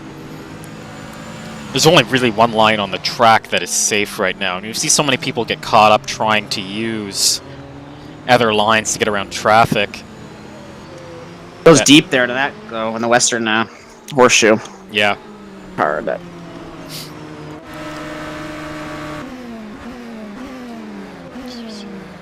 On board now with Pascal Eggert. He's third in DPI. Looking to get there's a battle right now, not to cut you off, but Edgar Derek is right on the... He's number 12. He's 12th overall, and he's right in the back of 11, Eric Kumade here. So this is for second... This is for second and third in GTE. Just to raise the stakes. It is an important battle, as I mentioned, because there's going to be points paid out in about an hour and 45 minutes. Yeah, you want that position. Yeah. For the championship, it is important. Ferrari versus Corvette. The never-ending battle in endurance racing. They both have the straight line speed. Mm-hmm. Oh, deep into the bus stop there for Derek. Kumade has a nicer Sector 2. By barely much. Yeah. Oh! Yeah, it's always exciting when you see a LMP2 come out of nowhere, yeah. Kumade make sure he's out of the way. Here they come to turn 1. Kumade's going to brake heavily, way more so than Derek. Ooh, look at that LMP2 go wide. It's going to cause a whole bunch of drama here as it comes back on because... Ooh.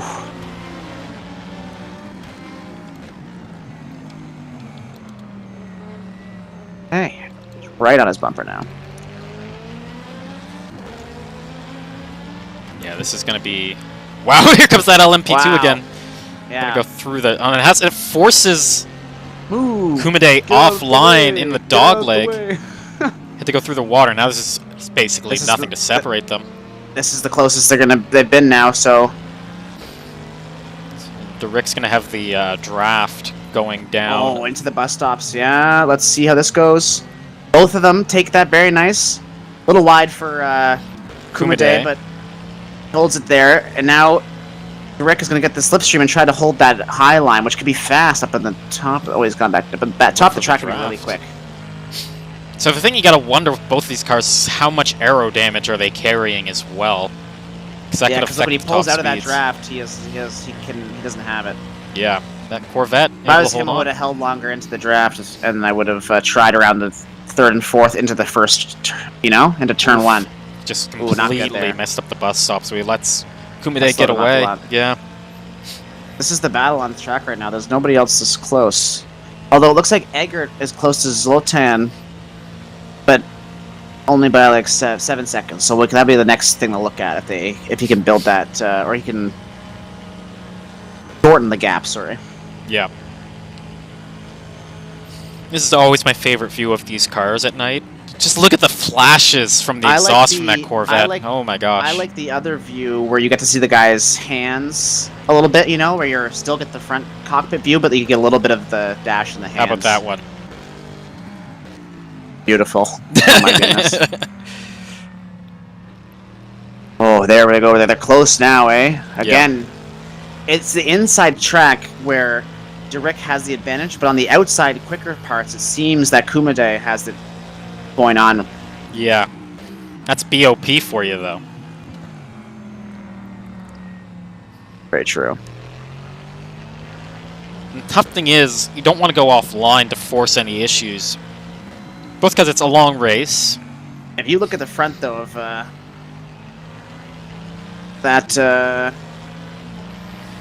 of Derek's car, it does look a little damage on the top of the hood, but nothing too serious. Mm-hmm. But yeah, you don't want to send it because it's a long race and it's wet offline, and that will hurt you. He's got a great run here. Yeah, wow. Really good run. Oh, he's going for it now. Let's see if they can How hard are they going to defend in the he got braking him. zone? He got him. But he's coming back through the bus stop! Oh, he tried to do it! We got us. I don't think he's done. Isn't letting him just pass him. He's not just letting this happen. No, he's going to have a lot of... He's going to have speed in the draft. It depends on how good a run Derrick got through that, I'm not though. sweaty, you're sweaty. Oh, and here comes a LMP2 behind him. Whew! That's a DPI. DPI, my bad. I think that's Martin Turbrick. So I think the Ferrari's going to pull away now, and that will probably end it. Maybe. Because Kumatai is still on him. Yeah. Going into the international, let's see if... Oh, no. Staying with him. Even very with close. him. Yeah.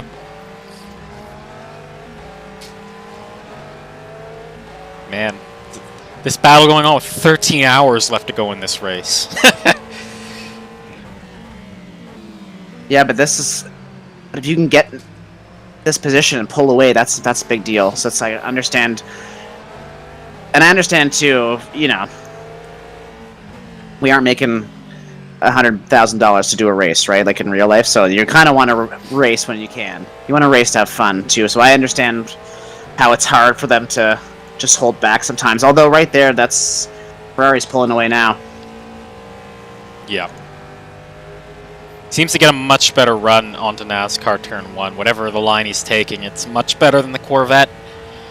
We'll see how the Corvette takes the bus stop, though. He seems to have been better than Derrick, but you never know. He breaks later for sure. It's all about the exit, though. Oh, yeah, there you go. See, he catches him right back up. You can get the draft into Turn 1. This should be interesting.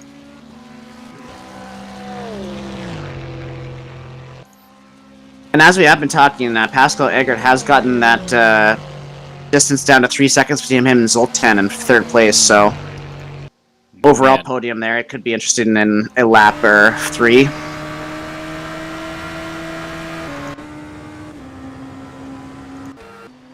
Yeah, you can see them. That's hard when you see the guy in front of you now. It's game on. You're chasing now. Yeah. There's an objective. And let's see, because I don't ever know if Derrick has the pressure from Kumade, right? We'll see if they can stay good on that. These boys are flying. Yeah. And their lap time was so close to each other. A couple hundredths off. Mm-hmm. Or tenths, sorry. It's this right here, this exit. Oh, Kumadai! Oh, he goes wide! Derrick goes wide! Kumadai goes to the inside. And he's gone. Man. The battle is not going to end, man. Well, Derrick loses it there in that corner. He goes too deep. Kumatai had beautiful braking through there, so... And Eggert and Zoltan are now right on each other too, so there's 2 battles on track right now.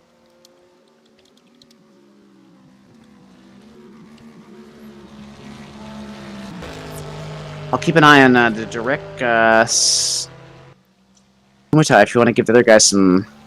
Sure. Clean. Let's give it a go. Because Zoltan is getting caught by Eggert right now.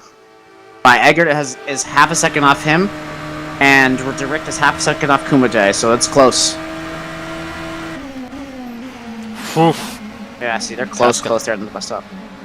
Oh, it's so wide, though. Like, I understand we're not really taking track limits too seriously, but you gotta... Like, that can't be okay. Yeah, they all cut the bus stop so much to a point where it's like, you need to have that's allowed or not, because then they said it wasn't allowed, but they're allowing it, so...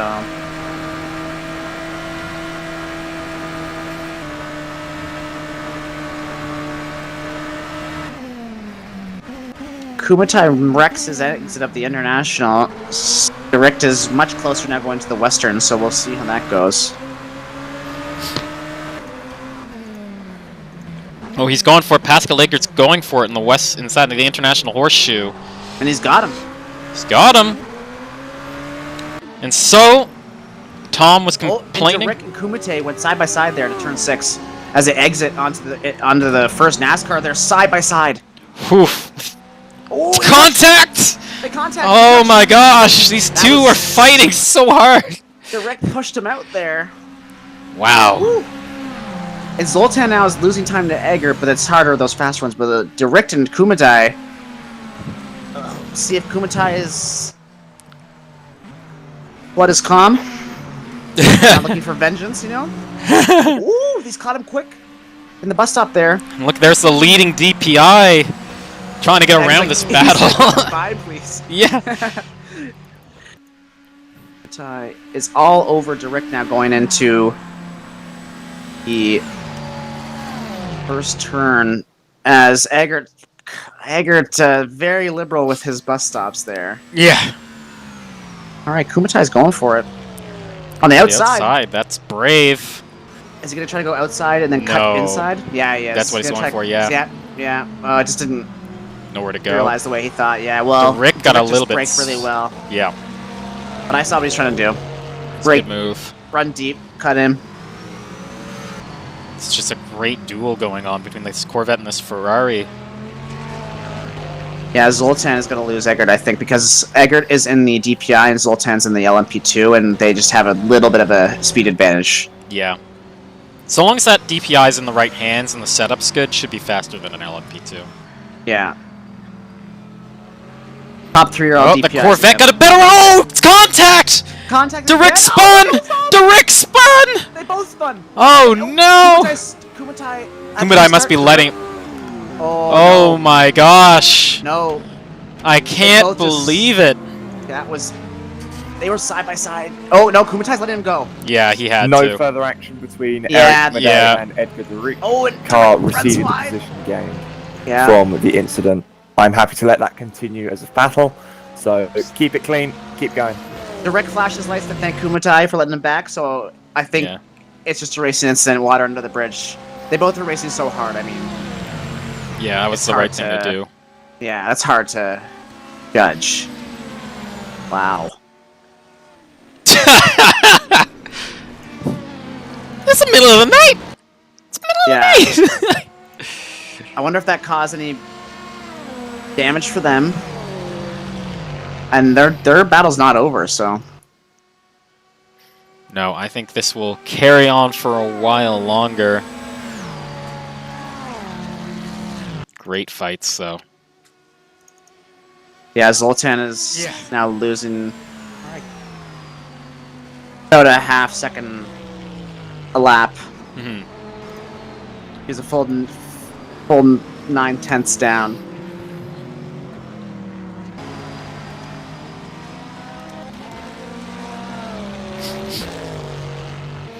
Yeah. Kumatai now pushing back. Yeah, this is really interesting. Yeah. Oh, geez, there comes that Corvette out of nowhere. See, their fighting is helping, but Tessie is, Tessie's behind, right? But Tessie's only, like, 27 seconds behind them now. I know that's quite a bit, but if they keep battling... Oh, he runs wide into turn 1, but if they keep battling, that could be beneficial to him. Yeah. And Martin Militai is just running away with the lead at the moment. He's a couple laps up on them. Mm-hmm. Yeah, the chaos of the last while has really helped him. Yeah. The gap's almost 2 seconds, though, now. That Ferrari might just be getting the gap it needs. Yeah, some of the cars don't have all the views. I saw you going through the camera. Some of the cars don't have all the views in them. Yeah. Like the Ferrari, you can watch that like behind inside the car view, but the Corvette just doesn't have it. Could be because it's a modded car, or, you know. These are all official cars except for the DPIs. Huh. So an interesting thing I noticed though, as we were on board with Kumatai, you'll notice, and this is something it's very F1. As there's a yellow flag in Sector 1. I wonder what that is. It was brief, so it probably wasn't anything too serious. I think Margully and another... I think Margully might have spun just a second, like little... Turn 1. But something you'll see people do in the F1 games is they will downshift in extra gear than they need to turn the car in. and then they'll upshift up again quickly back to the gear they actually want to take the corner in. Yeah. And you'll notice Kumadai does that, interestingly, I find. In the Corvette. Especially in the bus stop. Where he'll downshift one more gear. It'll help him turn in, but he's killing a lot of his speed, I think, as he's doing that. More because it doesn't hurt you as much in the F1 games as it does in R Factor doing that. Almost gets a purple second sector. Troy to cut in there. That's pretty decent for the middle of the night. Yeah, I guess the speeds... I guess conditions aren't ideal, but it's coming back, I guess. Yeah. But Direct is now pulling a bit of a gap away from Kumadai now. Yeah. You never know what kind of damage was... or morale damage.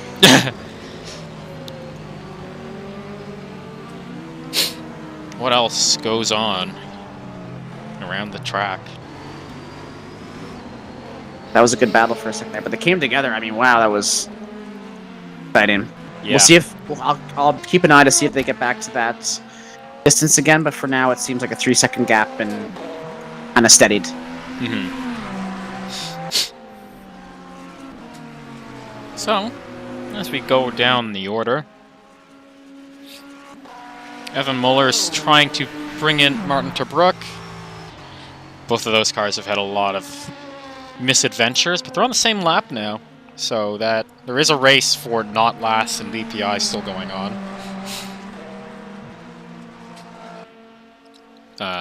Pribek Zolt in the number 16 Mugen brought that car back onto the lead lap, although I think it's really because Twan Lauer pitted just recently.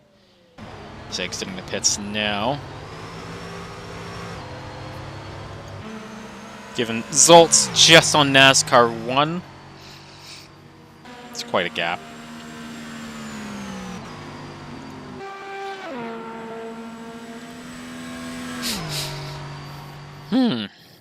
I know, it's interesting. I'm just trying to watch. I'm trying to go through the field now, you know, slowly just go through.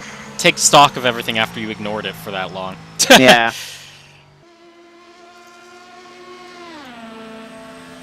Eggert's in the pits now. Mm-hmm. Followed by Zoltan, so these guys are close. Yeah. Gully comes around now, but he's a lap down to them, so he'll gain on them, though. So that's good. And Jeff Close is onto the NASCAR Turn 1 right now. He's been having a very consistently good race, just getting good lap times. And although a lot of those back, like LMP2 and DPIs, are struggling to get through sometimes the back markers, you know, sometimes they're just getting the worst spots. Yeah. Man. It depends on the drivers who are honorably going through the bus stop too and not, you know? Well, I can tell you, Jeff Close is not honorably going through the bus stop. I love the guy. Who but is? Who is the question. Is that why they're not enforcing it, I guess? Eggert comes out of the pits here, followed closely by Zoltan, but...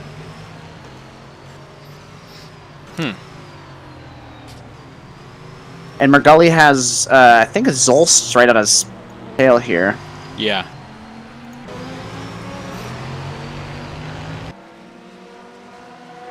Ooh!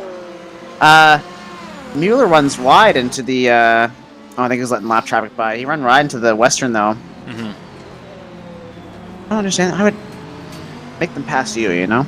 That's what you're supposed to do, but I think some people have been punted enough today. Yeah, that's true. They don't get punted by somebody. Direct wasn't exactly being gracious, though, with those LMP2s and DPIs behind him, though. Luckily for them, we're not the stewards. Yeah. We'd be like, and you get a penalty. You get a penalty. Everybody gets a penalty.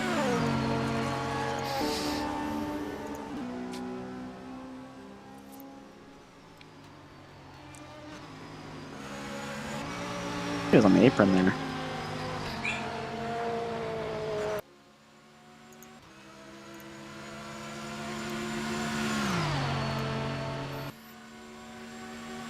Any pics of the cars racing? No. Pics of that poor Ferrari? Yes. Yes, Aiden Williams in the Discord. I'll be honest, I'm not an Instagram person. I just happened to have that picture lying around, and it didn't feel like the race updates were appropriate. But, yeah. I'm sorry. I'm sorry to the entire crew of that Ferrari for everything I have done. It was a little mean, though. It was a little mean how we took Which Ferrari? the Maters. The one that was, well, I mean, they kind of drove like they were asking to get made fun of, you know, so. Jeez, everyone is being so cruel to that crew. They're just trying to get through the night like the rest of us. They're just trying to play video games, have a laugh, and we're just like, ha, memes, bad drivers. It's like, let them go. Let them go. Let them be. Casey's Soul an hour ago said that she has, she's viewed that every time 15 cars have passed her, 50 cars have wrecked, so she's like, if you don't pass me, you won't wreck. That's big brain stats right there. Big brain strats right there. Big brain stats and big brain strats. Both. Same time. All the brains. Would have been good to get Casey Soul in here, because she's actually had a very eventful race. That's very true. She's probably sleeping now. Well, she's American. I don't know which American. part of the. I don't know which part of the. But that's a couple of different time zones there, so. Yeah. She's not in either of the Mugen chats, so. It's tomorrow for one half of our country already. Yeah.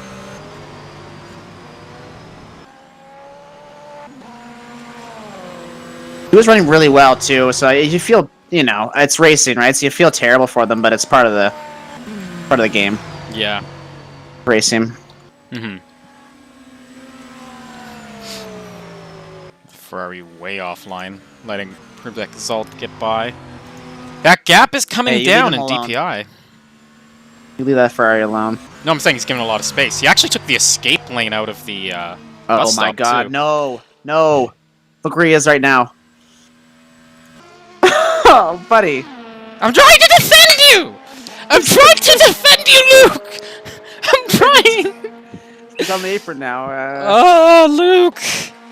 Please! Please, Luke! Oh, man. Rough times in that Ferrari, man.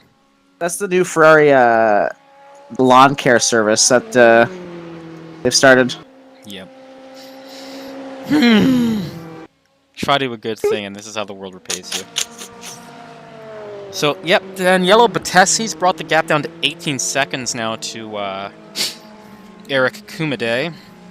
So that's a podium in sight for that CRG Kumade is crew. now losing Direct. Yeah, Direct's that was his moment to try, and Direct closed the door, and they crashed. Yeah, it was a valiant effort. I respect it. It was not a bad close the door. What are you gonna do? What are you? There's a racing incident. They both went side by side and before the Western, right? That's where they crashed there, and they slid all the way across the track.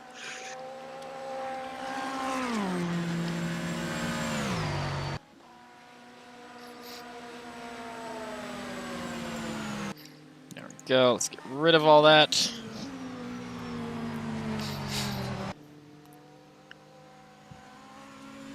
Man. We're not even halfway through this. Can you believe that? Yes. I raced the spa 24 hours. I know. I felt the time. So Kumadai's going to the pit, so I wonder if he was on tires that were beginning to cry uncle as well. Oh, and I wonder if he can undercut Direct here. Yeah, and we'll have to see if Batessi responds. Yeah. Batessi's now just past him. Yeah, so he's going another lap further. CRG crew, been trooping on. Gully in. Gully's in. All the people who are off strategy are having to pit now, pretty much. Mater got passed by a faster car and didn't cut the grass, so... Oh my god. Positives there. Poor Luke Mater. Just wanted he had to drive well, his whole, like, first his, like... force feedback died, and then the whole wheel died on him, so he had that happen to him. Yeah. Which is just, there's not a lot you can do once that's occurred. So Kumadai is going to come out last of the cars on that lap, but everyone else has to pit still. We'll see what his laps are like on fresh boots. I just love the exhaust on that Ferrari, how it just spits out blue flame with every downshift. It is great. Corvette. It's a Corvette. What am I doing with my life? That's a good question.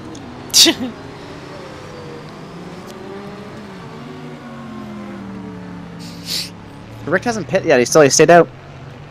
Yeah, they must be on different strategies. We'll see who wins in the long run. I wish we had Formula 1 Jeff. Be like, how long has the car in front been on tires? We could look. I just find the race view is really confusing to work through. You can see the rubber starting to build up on the racing line again, so this track's starting. We're gonna probably start seeing a lot of fast times again soon. It definitely looks way more damp than, dry than it was a half an hour ago. Yeah. Still a while before we see rain again, though. It'll be the middle of the night for us, but 7 a.m. for the Euros about when it comes back. But Tessie isn't so far behind Direct either. No, he was not.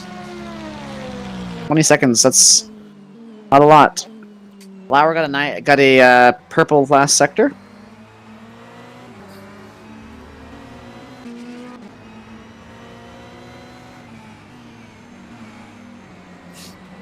"21 seconds, not a terrible gap in the world of GTE racing in 24-hour races at Daytona. Maybe in some other contexts that might be a big insurmountable gap, but here, pretty good. Well, it's definitely good because pit stop strategy, right? So if you're within if you're within 20 seconds, you're within a position to take. Let's see how Kumatai does on their flying lap now with the fresh. Because Kumatai got a green second sector and a pretty quick green second sector. That's pretty good.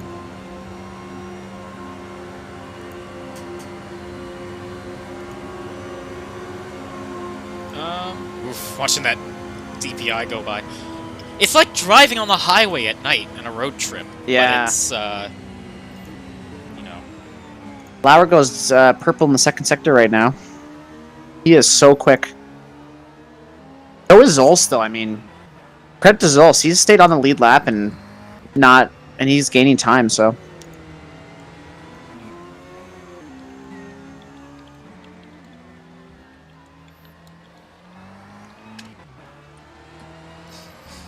I had a Red Bull and it gave me wings, so I feel great right now.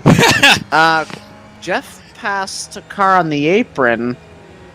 Interesting. He's flying around the apron. I guess going to the pits, but that was interesting.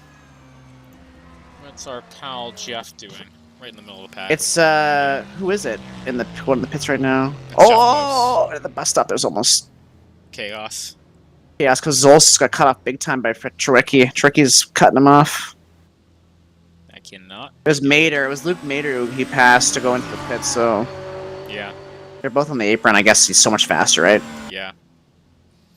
Got a lot of pit stops going on. Just a cycle of pit stops around now. I'm really interested in Direct and Batesi. Yeah. Batesi seems to be staying out.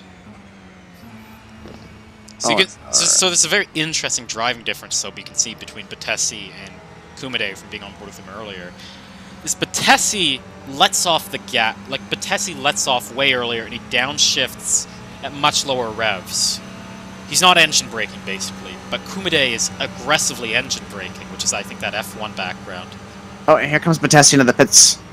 Yeah, so this will be the question. Has Kumade been fast enough? I think he's in NASCAR 2. I think so as well. Yeah. Batesi overshot, instead of reverse into his pit box, so that was an extra second loss. Every second's going to count, because he's not going to want to come out behind Kumade after fighting so hard to get around Kumade. And you gotta Kumate's guess, in the bus stop now. Kumade is going to want part 2 and he of just that. made the bus stop his... if you know what I'm saying, so... he is now on 4, or 3, sorry. Now 4. Tessie's still in the pits. Oh, and here's Militai, the leader's in now.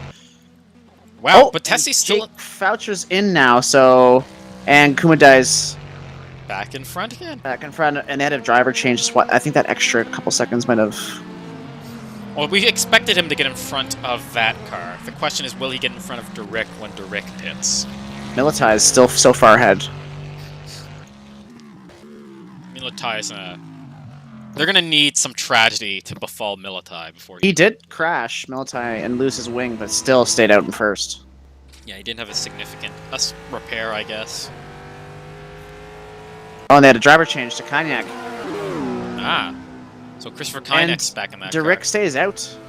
Still, he must put a different strategy. Oh, and Kumatai has an off. Kumadai has an off at the western Horseshoe. horseshoe. It's okay, though. Still going. But that's not good if he's trying to catch... Because he's just exiting the intersection, and Direct is just entering The pits now? into the international. No, I'm just saying Direct is... Yeah, like Direct is right there. But Direct has to pit still. That's the big difference. But when? At some point, ostensibly. So everybody else got their... Everybody... Well, I say everybody. The top 4 cars are... Well, between 2nd and 4th are back on 1 lap down to Christopher Kynek's car now. Yeah. This is good. Kynek is jeez, currently big in the crash back. for Luke Mader. This is familiar. Oh no, in the pits. Or did he crash into the pits? I don't know Did if he crashed. He crashed in? into the pit lane. Yeah, he did. Must have, right? I mean... Okay, drivers, we come to code 80 code in 10 80 though. seconds. Because of that? Oh. The car must Yeah, be well. in 5, trouble. 4, 3, 2, 1. Code 80. That's how we should announce the... And first place is Luke, Jan that Lauer. means slow down to code 80. Just hammers on the brakes. Oh my god. Oh. Luke, I know you don't want to defend yourself, but you can't today, buddy. Maybe next time.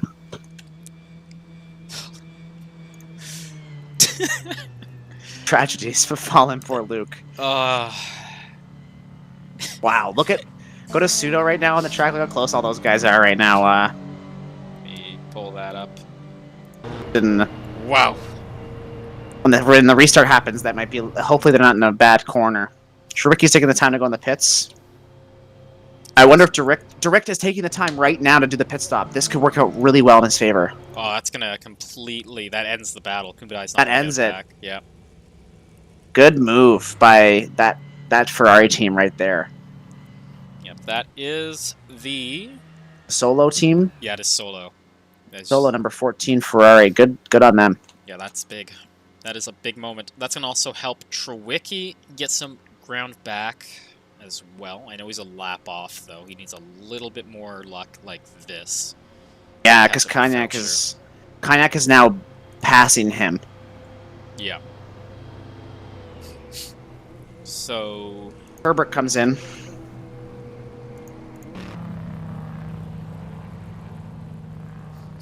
Let's see, so...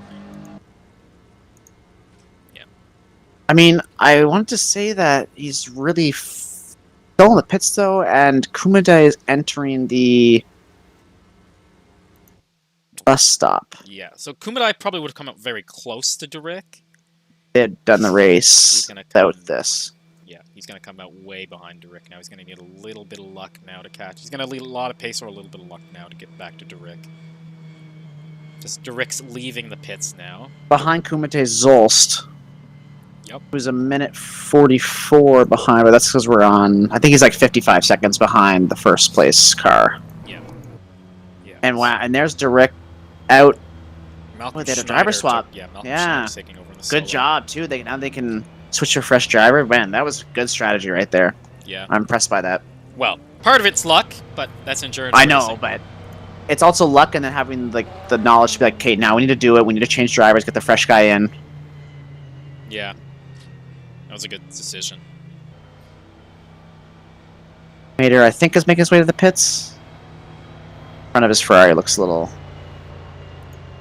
Well, we're doing this because Luke Mater really screwed it up and has to pit now for damage. Well, they spun on turn 1 into the pit lane, that's why they had to do the code 80 because of the danger that presents.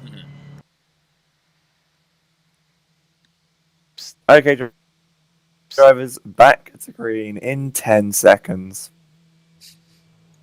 5, 4, 3, 2, 1. Green flag. So that's a Max Chambers, who's running last in LMP2. Just getting taken over by one of the Mugens. Yeah, I think that's Zoltan. You would be correct. Varkanzi Zoltan! I have no idea what accent I was going for there, though. And Bertolon Sylvania has taken over for Zolst in the second place car. Man, they just missed that. And they're about to get now a lap down. Unfortunate that. Who has joined us this time in the booth? Hey, Ray. Ray is getting set up, I think, because he's on at 9 with you, right? So That's correct. Aight! Let me give you this. Share my screen. Give you that sick OBS going live. My mic for you. I'll give y'all a few moments. Gonna clear my face out a second, and then I'll be back, and then you'll be off to get Warning your break. for the Matt. number 75, Trovicki, for blocking a prototype. Be careful when coming out of the bus stop, please. for Vicky with a warning.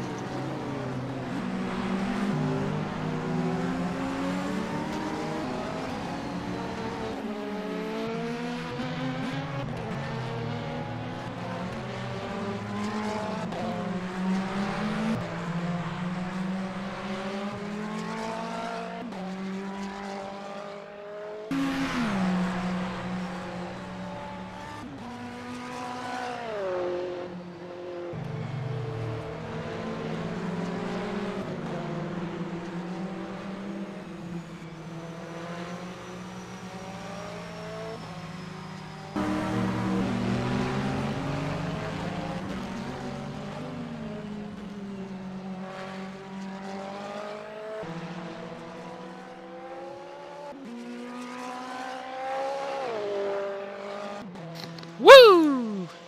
I can't hear anything in TeamSpeak. Give me a minute. Well, you're gonna be given a minute. Starting now, I'm looking at the clock. I swear to sweep. Well, he can't hear me, so it's kind of a point. Is he muted, maybe? Somehow? Because he's muted microphone, but... Yeah, I think he's figuring out the audio settings.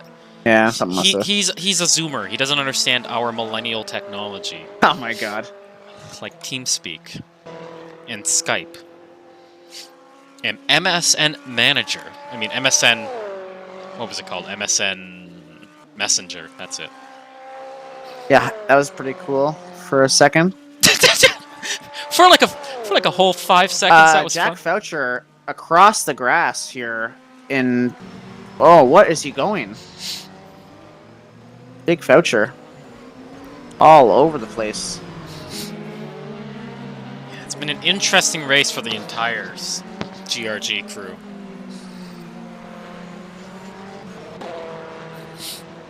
I wonder if this is where they thought they would be. I've got to wonder. Christopher Kynek, though, he's got a nice gap out there in first. He took over from Militai. Yep. Ty did a lot of work to get them there. Let's go on board for just a moment. With Christopher Kynek out in first. We haven't really talked about the leading Mugen. No, they've just been leading for pretty much the whole race at this point. That's sort of what gets you to the front in GTE, is we don't talk about you, and then you do well. So hopefully we're not speaking Bolton's ill in into the the world. pits. Oh, Max Chambers is on off here at turn 6. He's hit the tire wall. Oh boy, that could be another code 80. Oh, not turn 6. What? That's turn 1? Yeah.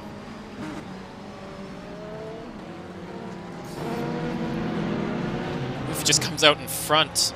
Of Cognac there, eh? Cognac, yeah. And then behind Cognac is, who's that? Mergully.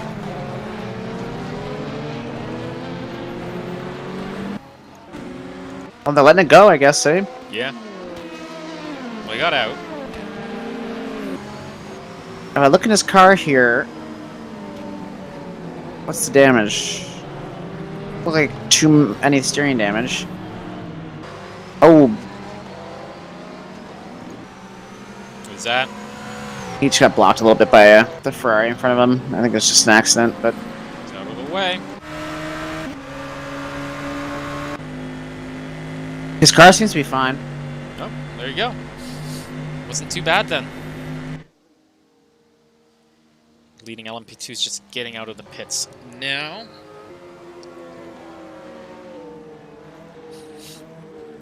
So really our closest battle now is just in GT.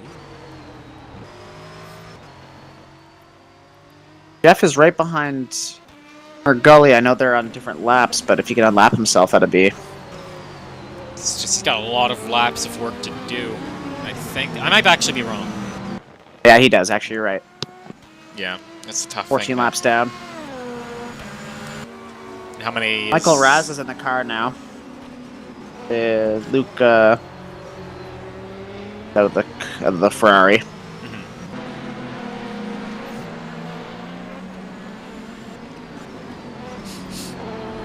Man, there's a nice cool breeze in my room now. I feel like I'm actually there, although I think it's a lot hotter in Daytona than it is in Ottawa. Not really hot in Ottawa. Well, during the day it is kind of terrible. Ottawa can be terrible in the summer. Very true.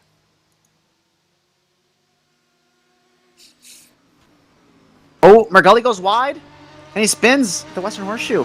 Oh, let me bring that up. He's now... Jeff's past him, I guess. Not the same, but... Yeah. Got a little bit of work to do, Jeff. But the night is young. And 9 laps can...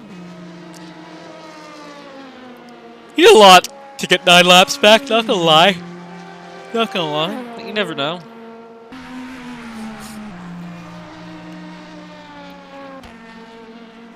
Eggert and Zoltan are on the same lap, though. Yeah, there's no close gaps at the moment. No. And Zoltan is a lap down to Eggert. Whew.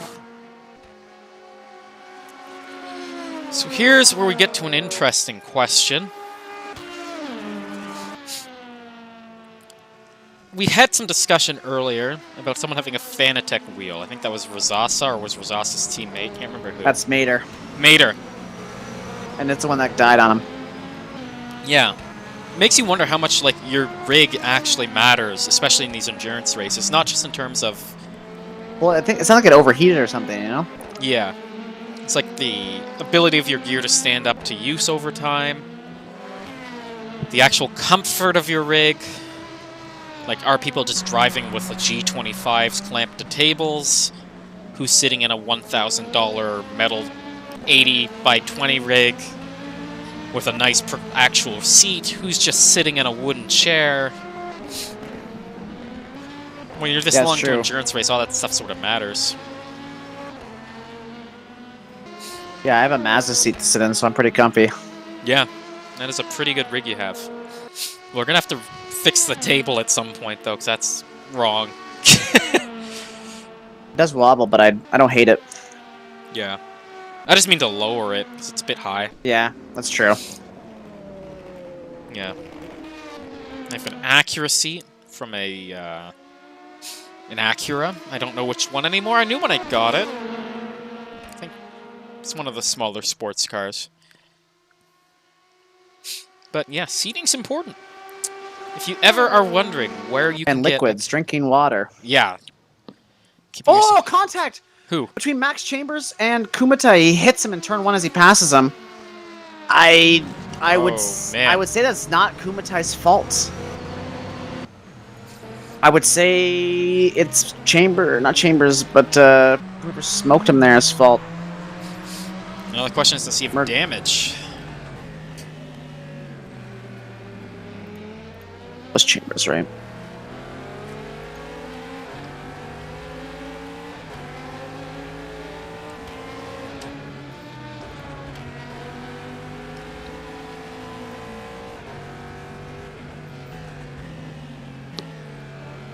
Man, that's the thing. There's so many things that can go wrong with you in endurance racing because you have the no one expects the LMP2 Inquisition. That happens sometimes, and that'll hurt.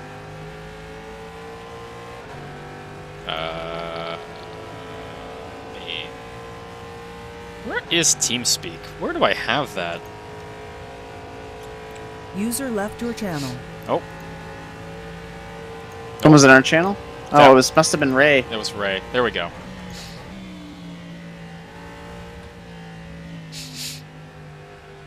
Having some issues.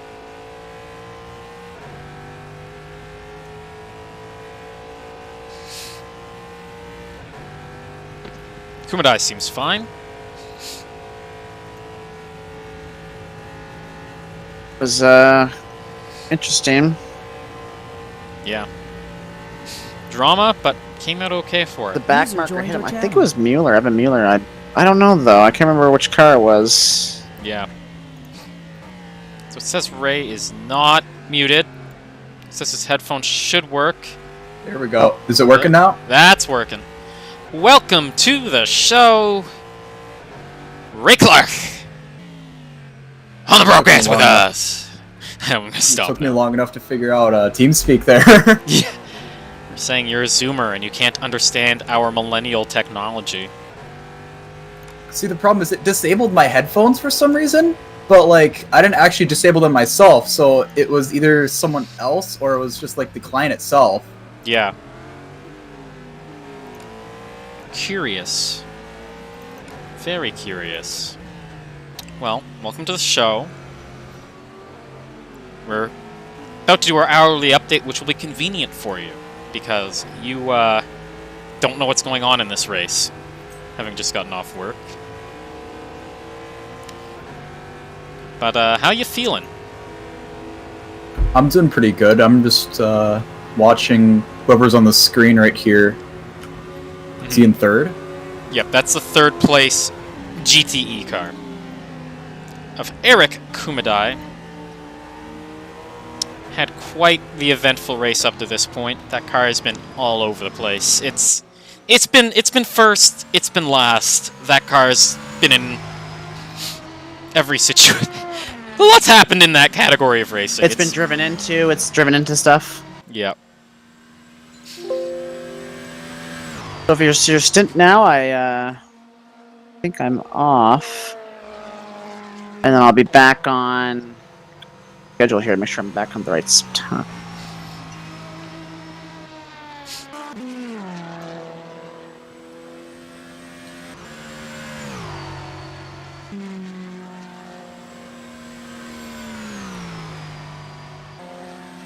So how you feeling?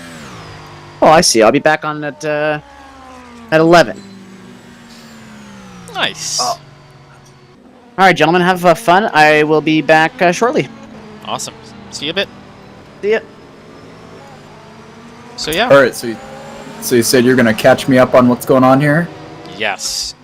Well, for those of you just joining us, welcome to the VISC 24 Hours of Daytona. We're about halfway through, about an hour away from halfway through. And, yeah. Been quite the eventful race. I'm Christian. I got Ray Clark with me right now. Matt just left. And, yeah. So let's do our hourly rundown now.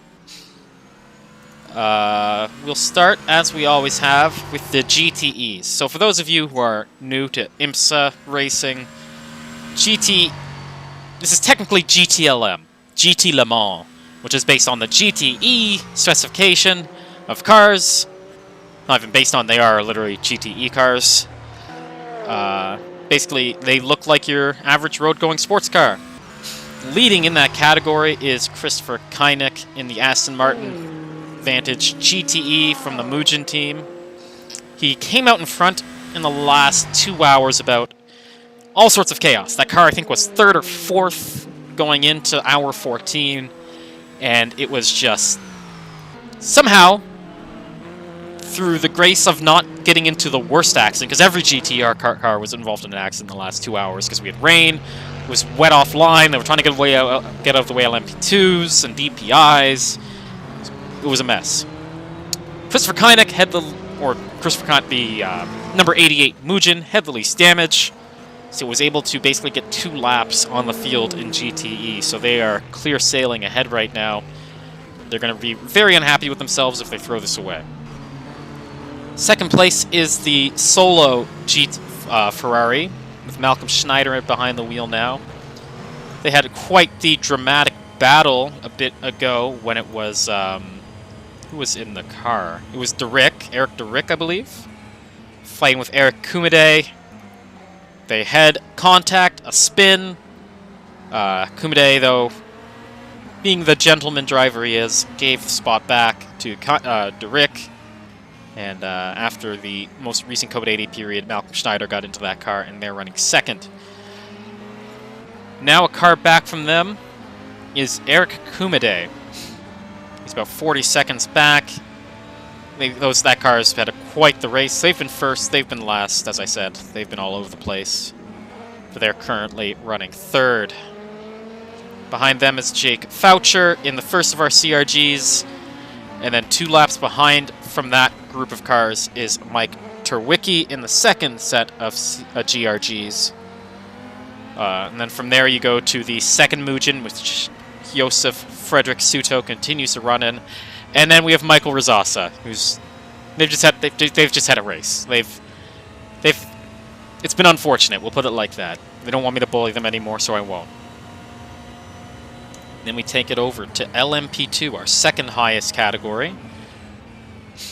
And in LMP2, it just continues. The Mugen 22 and 95 continue their formation flight, with Max Chambers running just behind them.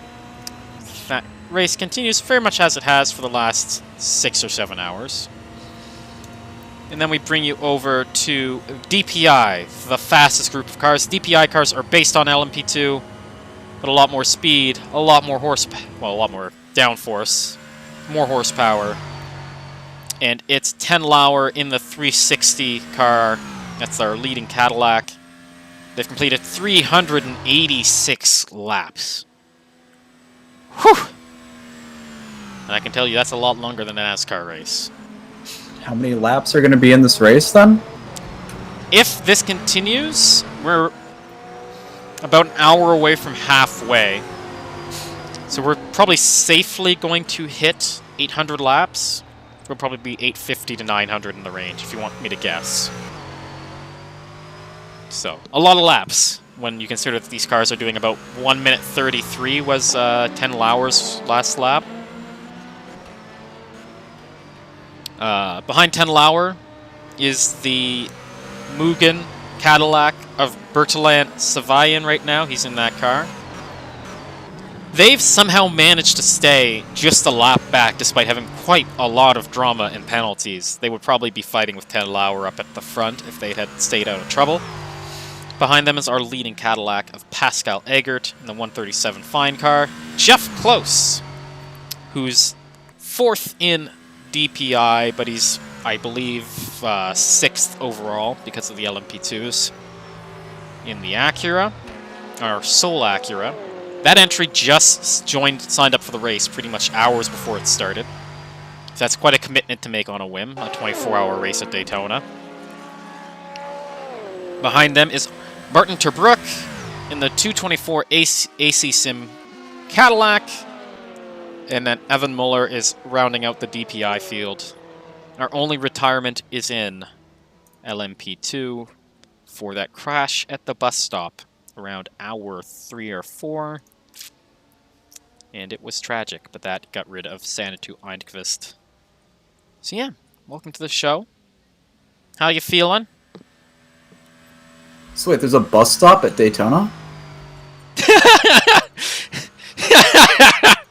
So there's the way it works in the road course version of Daytona, as we're following now, and you'll see as we're taking you on board with Pascal Eggert and the Mazda. So this is the NASCAR part of the track. You can see them on the banked corners. Yeah. This is very good. This is why I thought you'd be a great person to bring on, because you don't know a ton yet, but through you asking questions, it'll let me explain things to people. So this corner here, this chicane, is called the bus stop that you just went through. Why is it called the bus stop? That is a great question. I have no answer for it. If someone knows why the bus stop is called the bus stop, let me know. I wonder if that's like where, you know how in the I think it's Daytona 500, they have like the bunch of campers in the middle there. Yeah. I wonder if that's where they all go through to make their reservations or something. Maybe. That's an interesting theory. I never thought of that. So yeah. So we'll just take you through a lap here as we're following on board with Eggert. So this is corner here. This is the first. So this is the second corner about, and that's called the International Horseshoe. So we're in the infield. We're inside of the Daytona Oval right now. So he just went through the dog leg. That's the fast left-hander. Now he's braking hard into the West Horseshoe. And as you can see, the DPIs are a lot faster than the G. Oh, jeez, he's on the grass. Whew. You're not supposed to do that, are you? No, you're not. No, that is not the preferred line. So now, after that, you go to turn 6, which takes you onto NASCAR number 1. I'm guessing each of those is just named after the NASCAR turns they have to take. Yep. So NASCAR 1, NASCAR 2, back straight again, and then we're going to come up to the bus stop. And then, after the bus stop there, which he actually takes that pretty respectfully, he's on to NASCAR 3, then it'll be NASCAR 4, and that's a lap of Daytona. It's a pretty blisteringly fast lap as far as road courses go. You're on the gas a lot. Now he's going to pit. We'll see if there's a driver swap. But, so how long has this guy been racing anyway? We'd have to ask him. I actually don't have a button on the number, a finger on the number. I don't have a button on the finger, you see.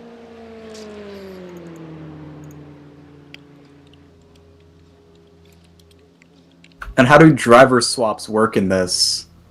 So the way they work in R-Factor 2, it's actually pretty... If it works, it's very nice. Basically what happens is you take over the car... You join the server as a spectator. You choose the car you want to join, and you press a button called... if we see one of the GRG Ferraris go wide there... Who is that? That was... Mike Trowicki. So you press a button that says driver swap, or it's called driver select. You press it, and then the person who's driving the car gets a message. So in your case, it'd be Ray Clark is riding on board with you. So I go into the pit stop menu. You have a menu, so when you do a pit stop, you can choose how much fuel you want to put in the car, if you want to change the tires, if you want to change the wing angle for the rear wing or the splitter, whatever, and so on. And one of the options will be to change driver. And anyone and all the people who are riding on board with you, you can go flick through the names to choose who you want to take over. And once you have them selected, you go to your pit box, and then you're done. And then the driver swap occurs, next person gets in the car. And that's how driver swaps work. So a lot of these, I think the least amount of drivers any car still running has is 3, and I think it goes up to like 5 or 6 for some of the cars. And they're all over the world. Like, the GRG cars are, like, mixed American-European teams. It's quite... I don't know. I suppose since they, since you don't want an entire, like, European team so that, you know, you've got your team driving throughout the middle of the night over there. Yeah. Which is the tough thing, because some of these teams are doing that. of these very brave teams. And then do some of these teams have like I don't know, are they, I think, engineers or something that are watching so that they can tell them what to do on their pit stop menu? So it depends. I know the GRG squad has a, they have like their manager. The guy who actually runs GRG Esports is there. I think each car has an engineer basically assigned to look over it. I say engineer, they're not really engineers, but you know, they're like esports people looking over the car. But a lot of the other cars, like if you were to look at Jeff Close in that car, it's literally just two friends driving the car, just two guys in Germany just taking turns looking out for each other. So you're kind of dependent.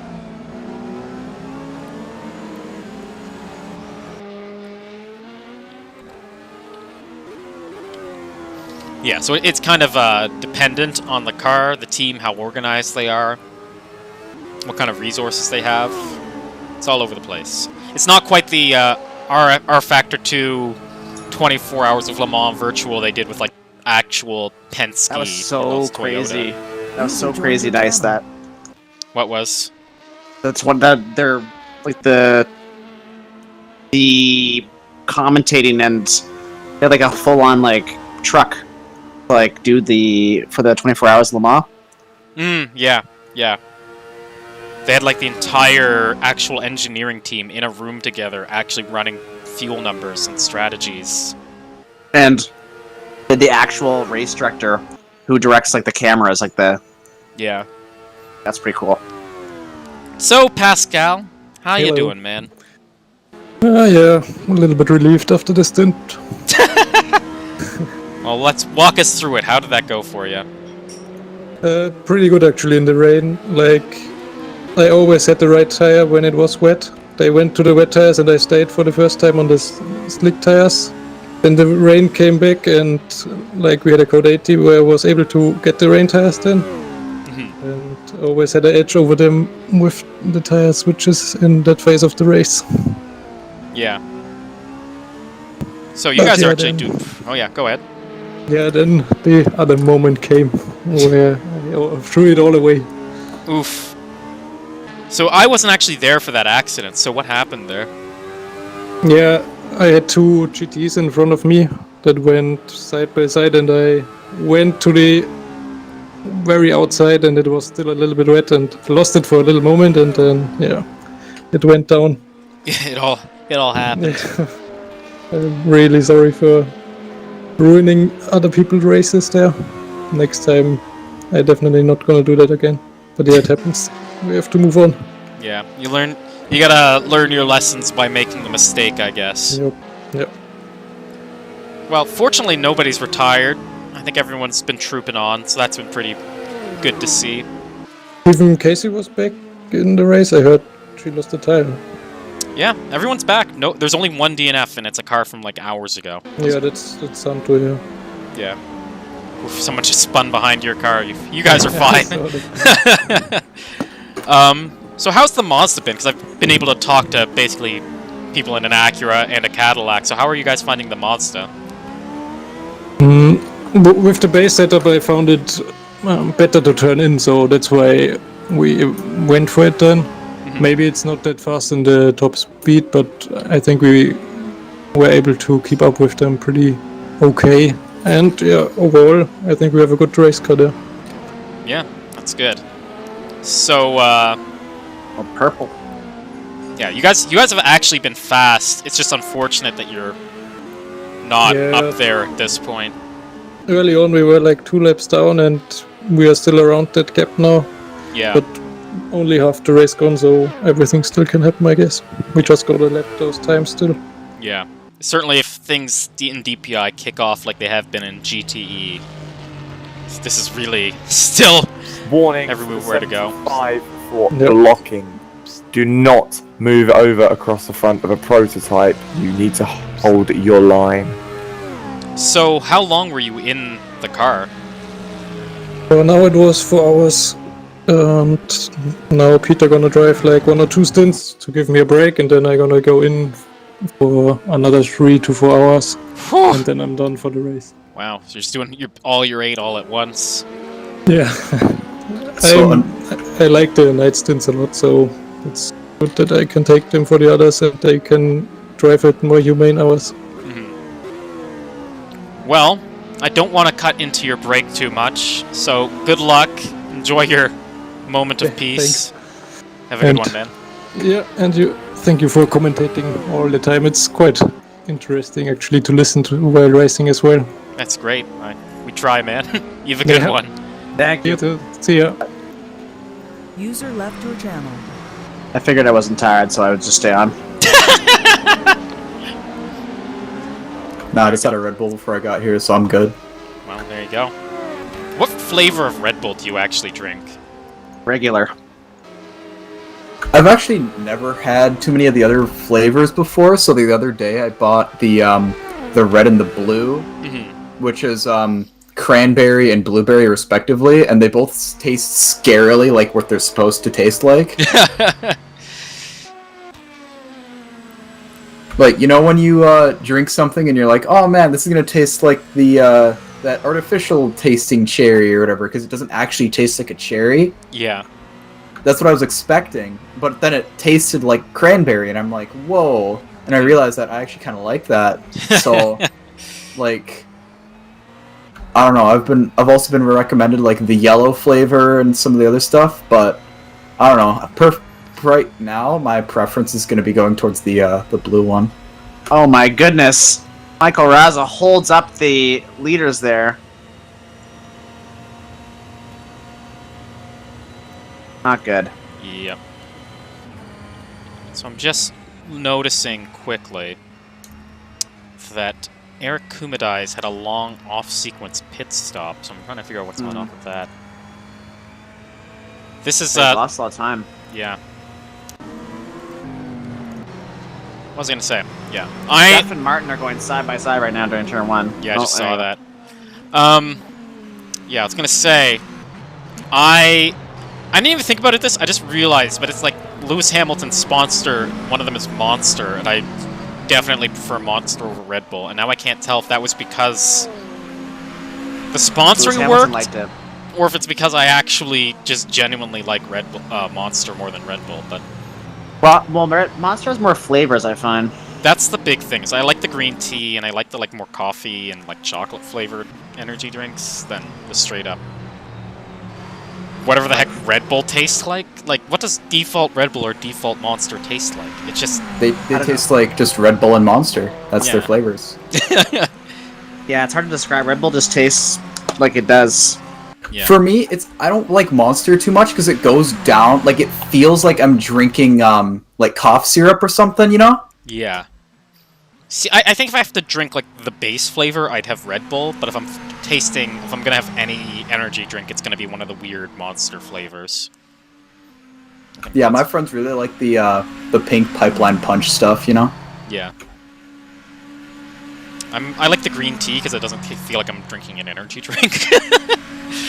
Oh yeah, I used to really like the I forgot it was, but it was one of the tea flavors. I think it was either Dragon or something, but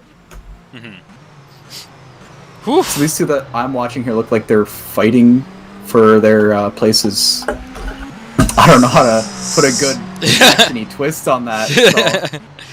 Who are you watching? That's going to be Close and Turbrook, I think. But they're 3 laps apart. But they're battling. They're fighting. Either way. Like, so if you get lapped, you're supposed to let the other person that's lapping you pass if you're faster, right? though, you can unlap yourself, so it's a dangerous game. Yeah, so the way in F1, in the World Endurance Championship in Europe, you'd be correct. In IMSA, you are allowed to fight to unlap yourself. If the car is in the same class as you. So if these guys are both in DPI, so they can fight each other. Flags. No blue flags, they can fight each other, even if there's a 3-lap difference. So is that what he's trying to do right now, is just try to pass him up here? Pretty much. It is IMSA rules, I mean, we should be allowed. So which turns can they actually overtake on? Because I've noticed that some of them you just can't do it. Usually turn 1, you can maybe get lucky if the other guy goes too far, but it's usually the international bus stops, which are the 2 inside parts, The horseshoes. Or the horseshoe. Yeah, the Western and the International Horseshoe are the best. You can do it into the bus stop. You can do it into watch turn this guy 1. come around, watch. See, he's going to get him into turn 1 right here. Now he's got to go wide. Right, but Jeff's good at braking, so Jeff holds, but can he cut it inside? And then this is the first one is the International Horseshoe here. That's where they're going to look to go in here. Doesn't seem to have him. No. And then this is turn 4. This thing. This hook thing. in the road. That's called the dog leg. Turn 4. Oh, the dog leg. Yep. And then here comes the Western Horseshoe. You can actually hear Tobruk get off the power because of the arrow wash from the Acura. Well, Tobruk's best bet, it looks like, is in the fast NASCAR parts, because he is a DPI, right? Yeah.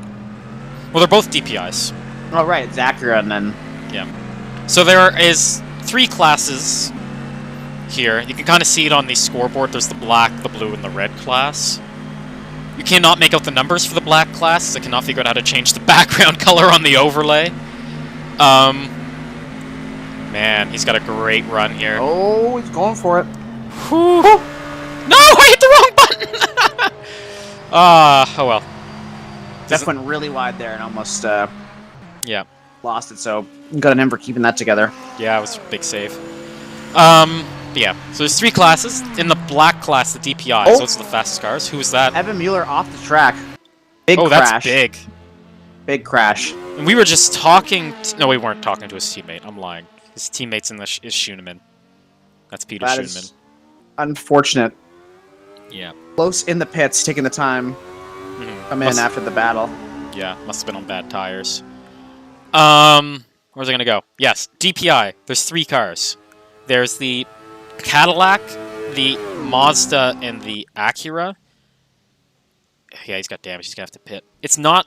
You actually have to really look at the cars to tell the difference, especially with all these liveries. See, in real IMSA, the different cars have color schemes, so you really know who's in a Mazda, who's in an Acura, who's in a Cadillac, but there's 3 different cars. Yeah, Mueller's in the pits. Yeah. After that. We see Savagna's in. How long do you think that repair damage is going to take? That could take a minute. Could take... Yeah, it depends on how bad... I'm gonna guess a minute, because he didn't lose the suspension entirely.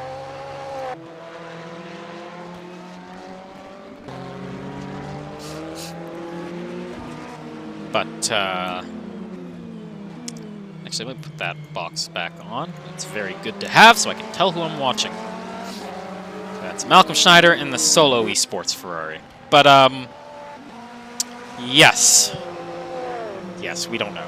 Basically, we don't know. You'd know if you were in the game, but we don't know, for we are commentators, not in the game. Rob Gibson... Is he in the car now, or was he in the car before? He switched with the Mueller? Yeah, I think he just switched with Mueller. After the crash, right? Yeah. And then behind them is... Some guy was right on. See that camera up to his gearbox there? It's... second place, yeah. Vanya was in the pits, and then a close came out of the pits as well. Tobruk is in the pits now, so I guess all the LMP2 and DPIs are there. User joined your channel. How's it going, Luke? Hey, how are you? I am having fun watching pretend race cars go very fast. It's real to me. Yeah, I know I'm driving them, so... Yeah. So, how are you feeling with that Ferrari tonight? Well, especially after that last stint, I'm feeling a bit better. I already had, I think, 3 incidents, and they weren't major. I think there was one major one when I hit the pit wall, which I was on cold tires, so and I clearly didn't readjust to the car's conditions, so completely driver error. Yeah. But I got into a bit of a rhythm for a bit. Started to cut down on lap times, and I had a good rhythm going for a bit, so I was pretty happy. That's good. So, obviously this has been a lot of... I imagine this has been a big learning experience for the whole team thus far. Go ahead. Yes, yeah, yes, it definitely has. It doesn't help when our driver lineup changes every now and then. Me and Mikhail are probably the most common drivers to drive, which is fine. The experience, it's all about, so far, it's all about getting experience and working towards all of us individually getting better. I think tonight I've already shown a bit of improvement, especially in that second stint, because I really had to knuckle down, focus, but found myself putting good lap times out, and now Mikhail's is doing similar. He was faster than I think majority of the field at the start of his stint. I've been AFK for a bit, so I don't know how he's going now. But yeah, the learning experience has been quite big for the entire team. Oh, that was that was not a lot you could do there. I feel. Yeah, he left the room and the guy took it. Yeah. Yeah, the guys went out the pits too. Like there was nowhere for him to go. That's gonna man. There's been a lot going on there. So, I guess you guys are planning to do the full season, or are you trying to? Was Daytona the big goal here, or what are you guys feeling like doing now? Looking forward. We're gonna do a full season. I don't think it's right to just come along and do one of the races. We'll put ourselves in as many as we can, which will practically be all of them. I know we're also racing in the VSRA, but I think we've shifted our main goal to improving overall. So that's why we've joined the VISC to let us improve our skills and just have fun. Yeah. Well, I'm glad you guys are trooping through this. I'm really hoping to see you guys improve over the season. I think it'll be really cool to watch.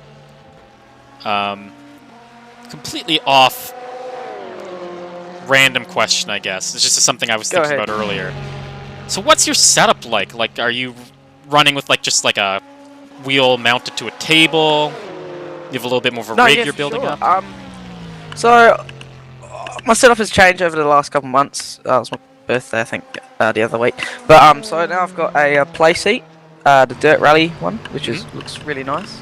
So it's a proper, I think it's not iron. I think it's stainless steel, welded.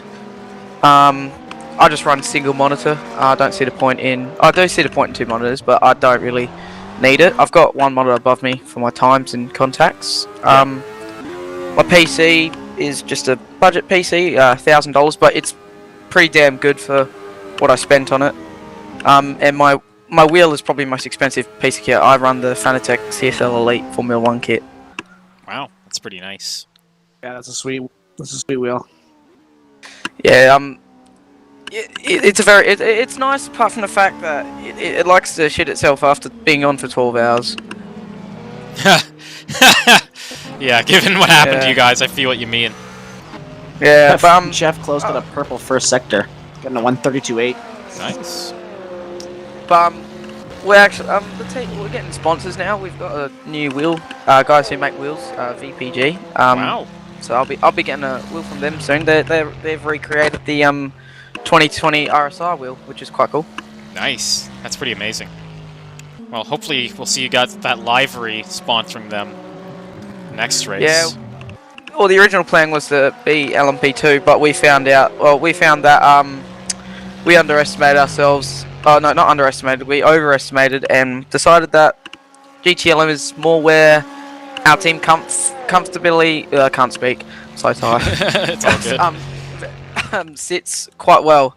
So we'll eventually build up to an LMP2. We're thinking next season, if we're all going well with it. It's just a matter of fact of getting the time to practice as a team in the same car.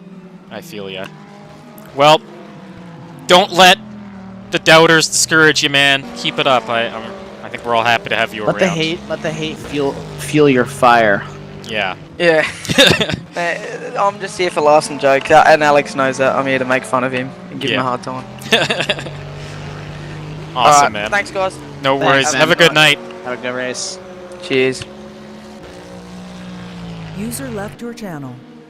That was Luke Mater from the That's the team of the Ferrari. That's the random racing. That's a random racing number 13. They don't have a livery yet. There you go. Their livery is going to be a sad clown. Ooh! Wow! Jeff close. You were just talking him up, and he just went off in turn 1. Good work. So I've seen quite a few yellow flags. Doesn't that mean that there's usually a crash? Sometimes because of the extended pit lane now. They extended the pit lane where the game thinks it's supposed to be, so on an honor system, they go to a certain point, so it could think the car is going slow on track, and that's what that could be sometimes, but you never know. Sometimes people just die. Yeah. And there's a lot of corners where people will often make mistakes, like they'll like put a car into a lazy half spin, and it will trigger the yellow flag, but there actually wasn't a crash. But you'll hear a code 80, you'll hear a random voice come out of the ether and say, code 80, and there was an actual crash. And we've had a lot of those. Oh yeah, I think everybody in the GTE class has lost a wing. Or some kind of wheel. It's people lose wheels. Yeah. So how do you lose a wheel in this? Like you crash and your tire flies off. It's gotta be a pretty hard crash to do that, yeah? Oh yeah. We've seen cars get T-boned at like top speed in this race, so it's amazing everyone's still in it. Actually, well, almost everyone. Most people For are still in it. Einfest, who died in a tragic crash. Seriously serious crash. Yeah. Like the biggest crash I've seen in R Factor. Eric Kumade heading off there. Unfortunately, that race, that fight over with for that, that fight with the solo car sort of falling apart. Well, because solo car's now 2 cars ahead of where Kumite is. Yeah, Schneider's Kumate's 48 laps down, and Schneider's only 45 laps down. You know, I memed on that solo car saying they weren't first because they were fastest, but on pace they've gotten themselves back up to second, and I think they're gonna. Is that Kynek ahead of them? Yes, but Kynek is 3 laps up on them. Oh, so maybe Kynek just passed them, or are they catching Kynek? We'll have to see. Look at the live timing. Yeah, they're 2 laps down on Kynek. And then Jake Fulcher is 1 lap down on Schneider. What is this Kumate's view, Studio 397? It's a very interesting view. Go to that one.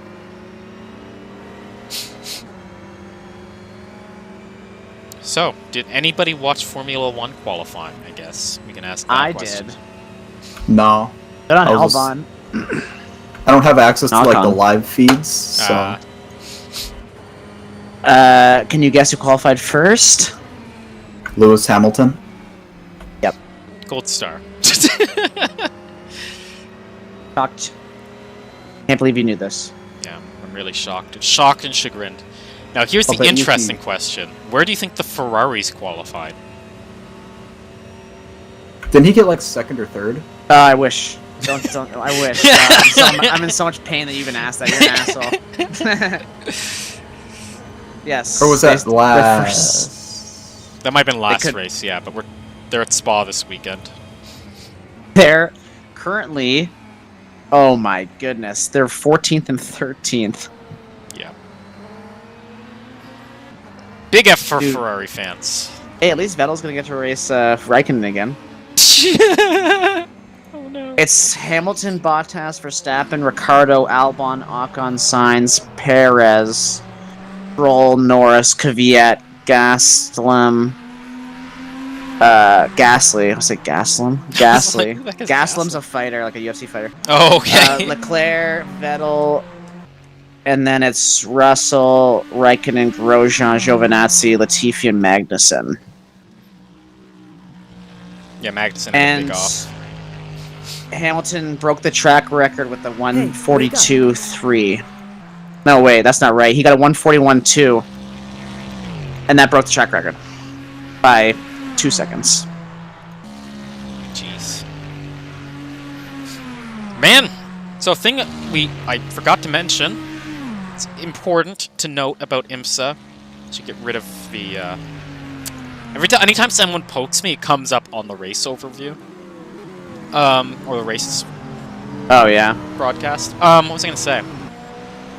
Oof. Yes, so the way IMSA works is that in an endurance races are worth more than sprint races. The longer, it makes sense. I think Tom mentioned this Okay, is... drivers, please direct all queries and reports and any issues to Riley McKibben. He will be taking over New the steward. next hour or so. I will let you know when I'm back in the race direction booth, but I will be getting into the Delta LMP2 momentarily. So please direct all issues to Riley. He will also be calling all code 80s and penalties. I think Kabai thought that was a code 80 because Kabai slowed right down, and Raza passed him, and now he's back to speed. But I think Kabai thought that was going to be a code 80. So can we just mention that the guy who... Oh, wow, Kabai has a big moment there. Can we just mention that the head of the series said he's about to step into an LMP2 car? Who, really? That's what he just said. He's going away to drive an LMP2 car. Is he helping out Jeff, maybe? Jeff's in DPI. Who's he helping? What's going on? Alex Skinner apparently going to suit up as the owner-operator of the league and going to be a driver. The absolute mad lad. I don't want to say that that's a conflict of interest, but if any car passes him, they lose their job. Yeah, if you pass me, that's a drive-through penalty. Yes, what I was going to say. So, every 6 hours you are awarded points for your position every 6 hours in this race. So, in 22 minutes, we're going to be awarding points again. Ooh, that's interesting. It's been a shakeup again, too, right? So yeah, so the championship fight remains. Ericsson, though, going to be pretty far ahead in first here if they keep winning these 6-hour stints. Yeah.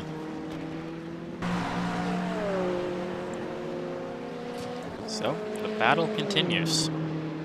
So currently, who has the most points right now? The person in first currently. Let me see. Jesper Ericsson. Posted it earlier on Twitter. So right now, yeah, this 360 Jesper Ericsson's car, that is the most points.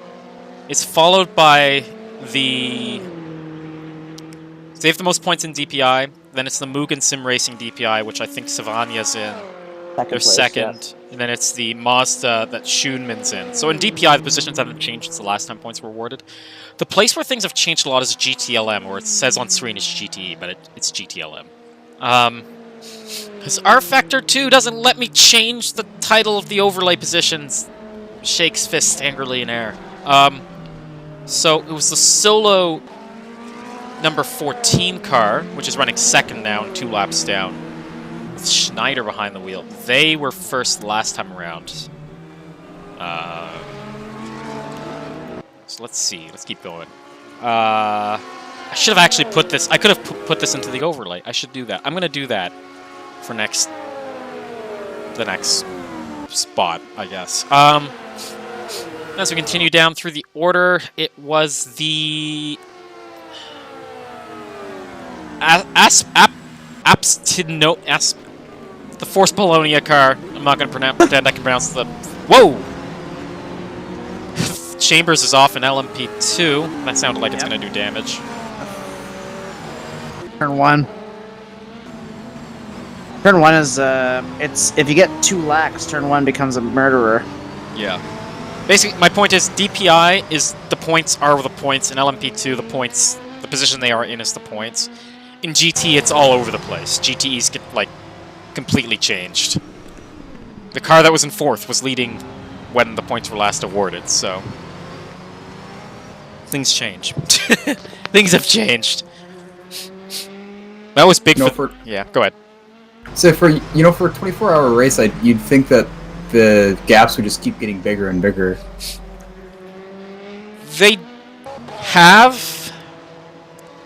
In some place, so what happens basically is the gap grows because we'll have 2 drivers in, where one driver is faster than the other. Then you'll have a driver swap, and maybe the guy who was leading before is actually slower than the new guy in the car behind. So it contracts and grows like that as people. Oh, switch. Zoltan crashes! Big crash. He hit the wall. Oh, that was on the turn leading 1. GP. He's yeah. Oh, he's injured. He's crabbing. Big crash. That's super bad. So that's gonna put Mergully back into a position to fight for that LMP2 win. They're both on the same team. They're both Mugens, but hey. Steph's, man, he's really pushing that car for given how hard he hit the wall, though. He really hit the wall too. Not good. Like, he's got to be careful because he might crash again and make it worse. Ericsson's in the pits, but he can afford to be in the pits whenever he wants to be at this point. Yeah.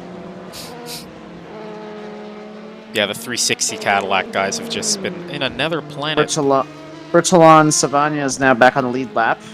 Yep, because of the pit stop. Zoltan smoked the wall, so we'll see how that goes for them. Yeah. He's going 200 and he's going 3 kilometers an hour after smoking the wall. This guy is... Cognac's coming to the pits now. Yeah, getting near that point where there's just a flurry of activity. Ericsson's out of the pits now, and we'll see... Well, yeah, Max Chambers has come in, but we'll see if... Oh my god, Zoltan!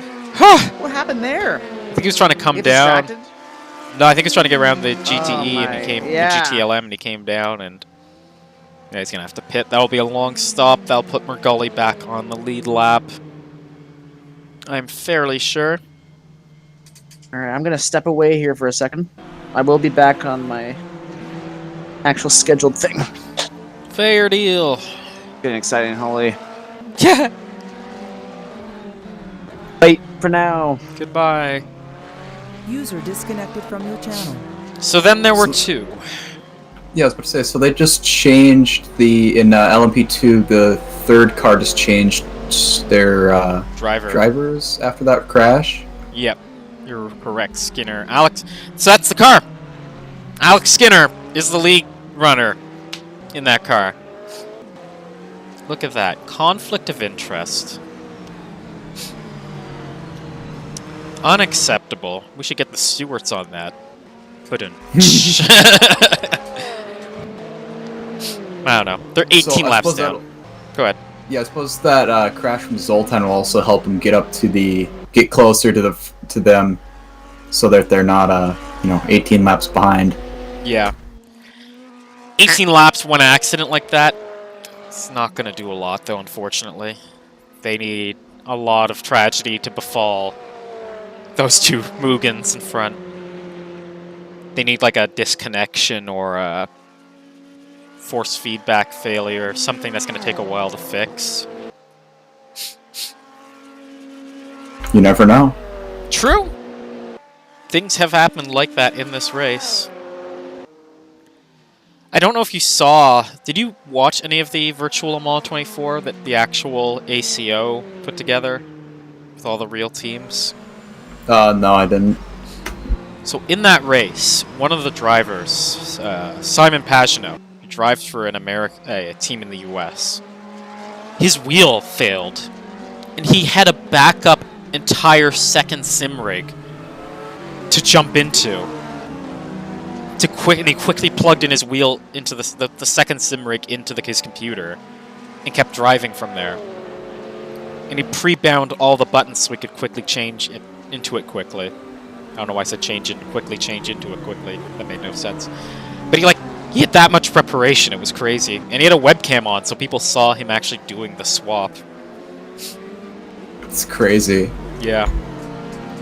Nobody's that prepared here, I think, but still crazy. Next we'll have a dude with 2 routers running at the same time. Switch to the next one. My ping's gone too high, switches to second router. Man, wouldn't you like that in Siege? Oh yeah, I'd love that.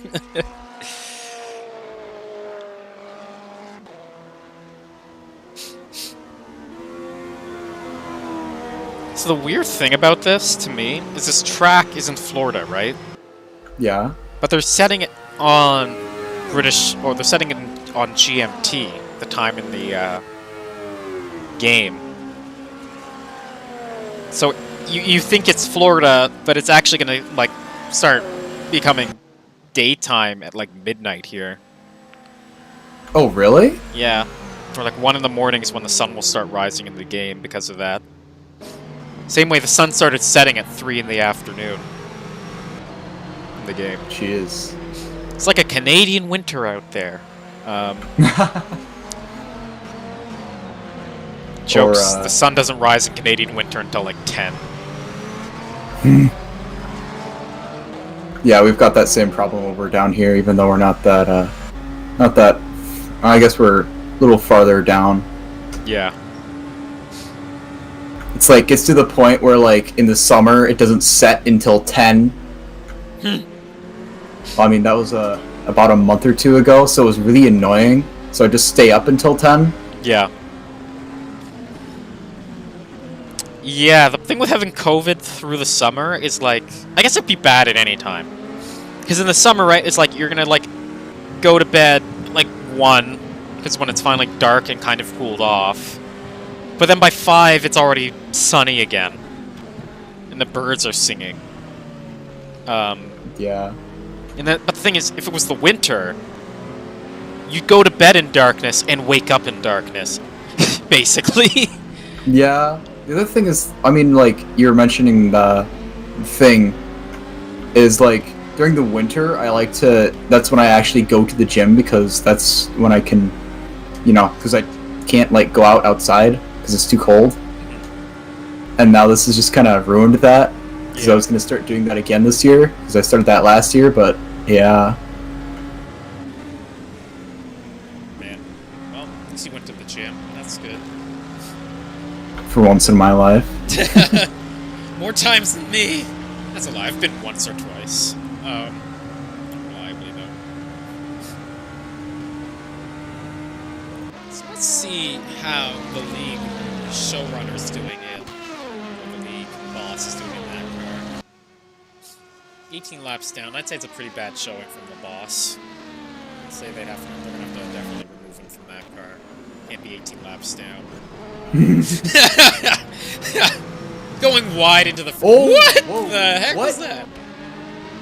Woo! Lag. That was his router switch. That was his route. Yeah, he's lag switching. So not only do we have the guy who runs the league driving a car, but he's using a lag switch to decrease his lap time. I have to definitely report that character. That's what I say. You know, you'd think that they'd start slowing down to let him pass, because so they don't get disqualified. So, I was doing a race in EERC, their Coda race, and I hit the guy who runs the league in that race.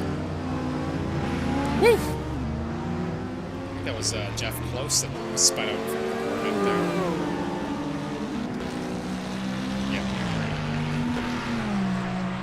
So what were you saying about, Yeah, so I was at hitting Coda, and I was in a LMP2 car, he's in a GTD car, so he's in a slower car than me. And I'm trying to get around him, and Coda is so hard to pass on. It's like a thin track. All the corners are like weird late apex, off-camber things, and I cannot get around him. So I just send it eventually, because I'm frustrated, I'm having a bad race, and I crash into the guy who runs the league. Not a good move. suppose you're not going to be racing back there anytime soon. I signed up for the 24 Hours of Road America they're doing in September. Not smart. Not smart.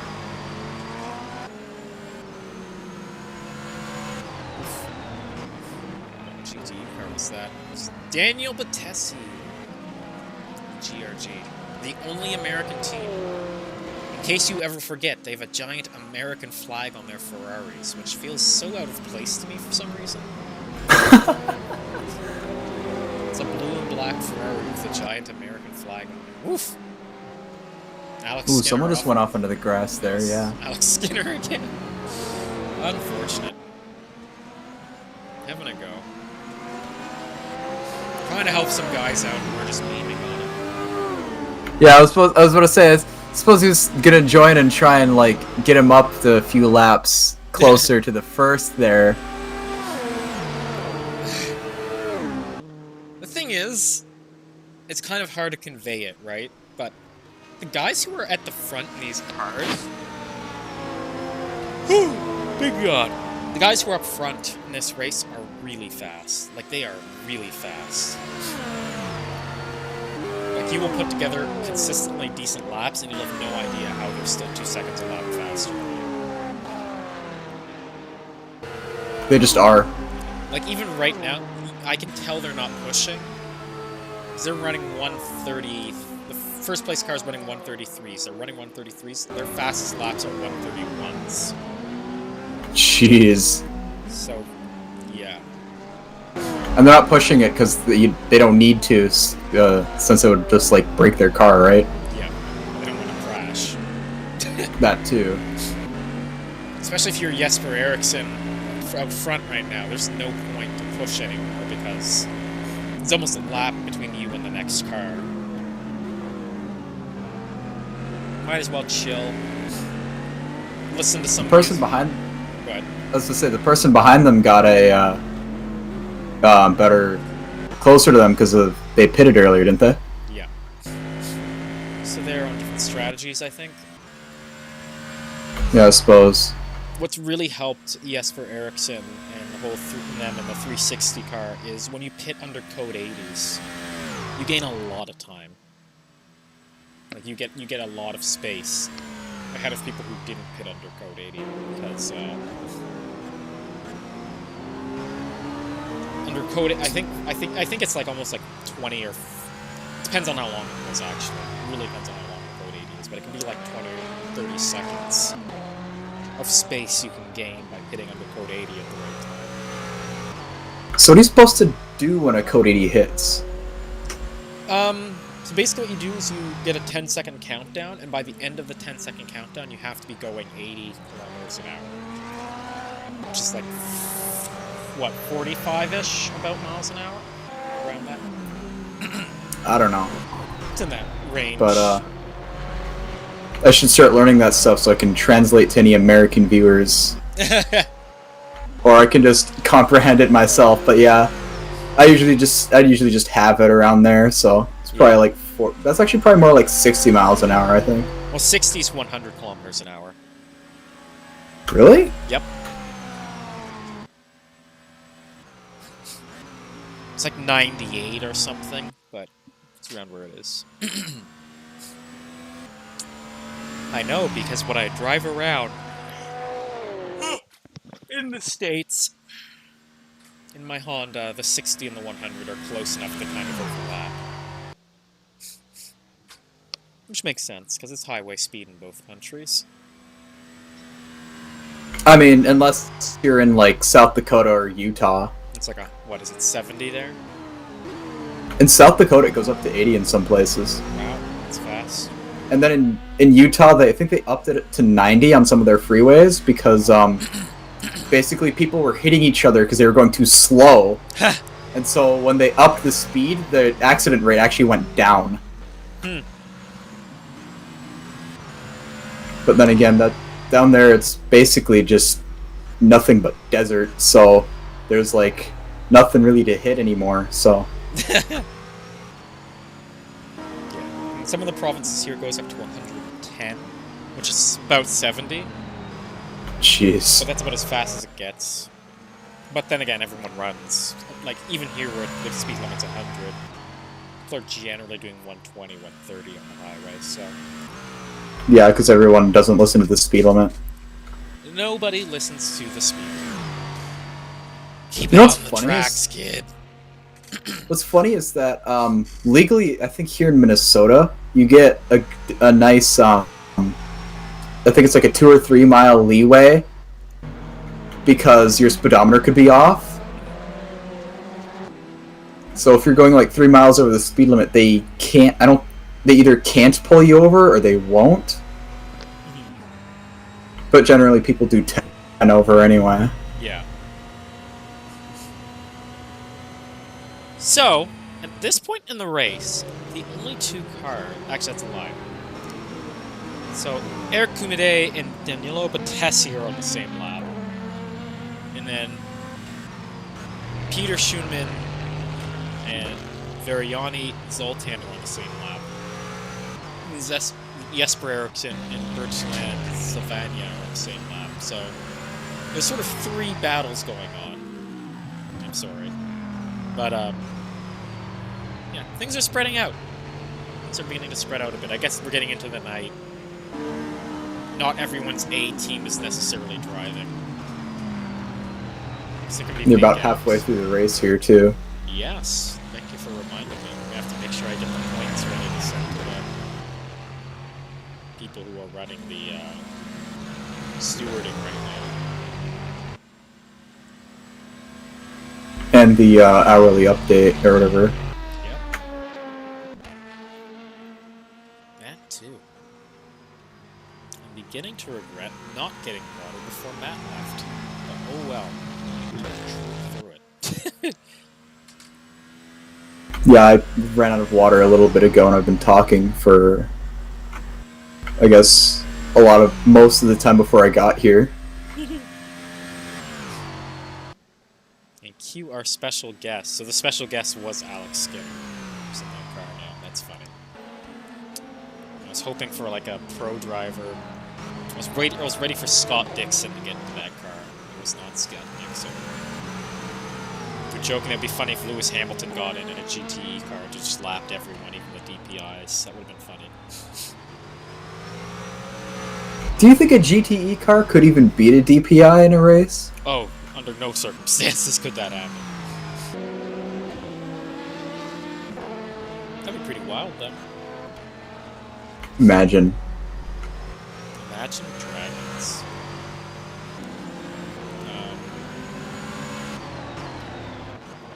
Yeah. Here we sit.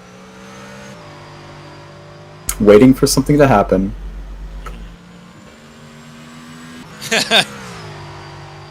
It's kind of the experience at this point. It's just kind of chatting, enjoying the experience, just having some fun as some pretend race cars go very fast,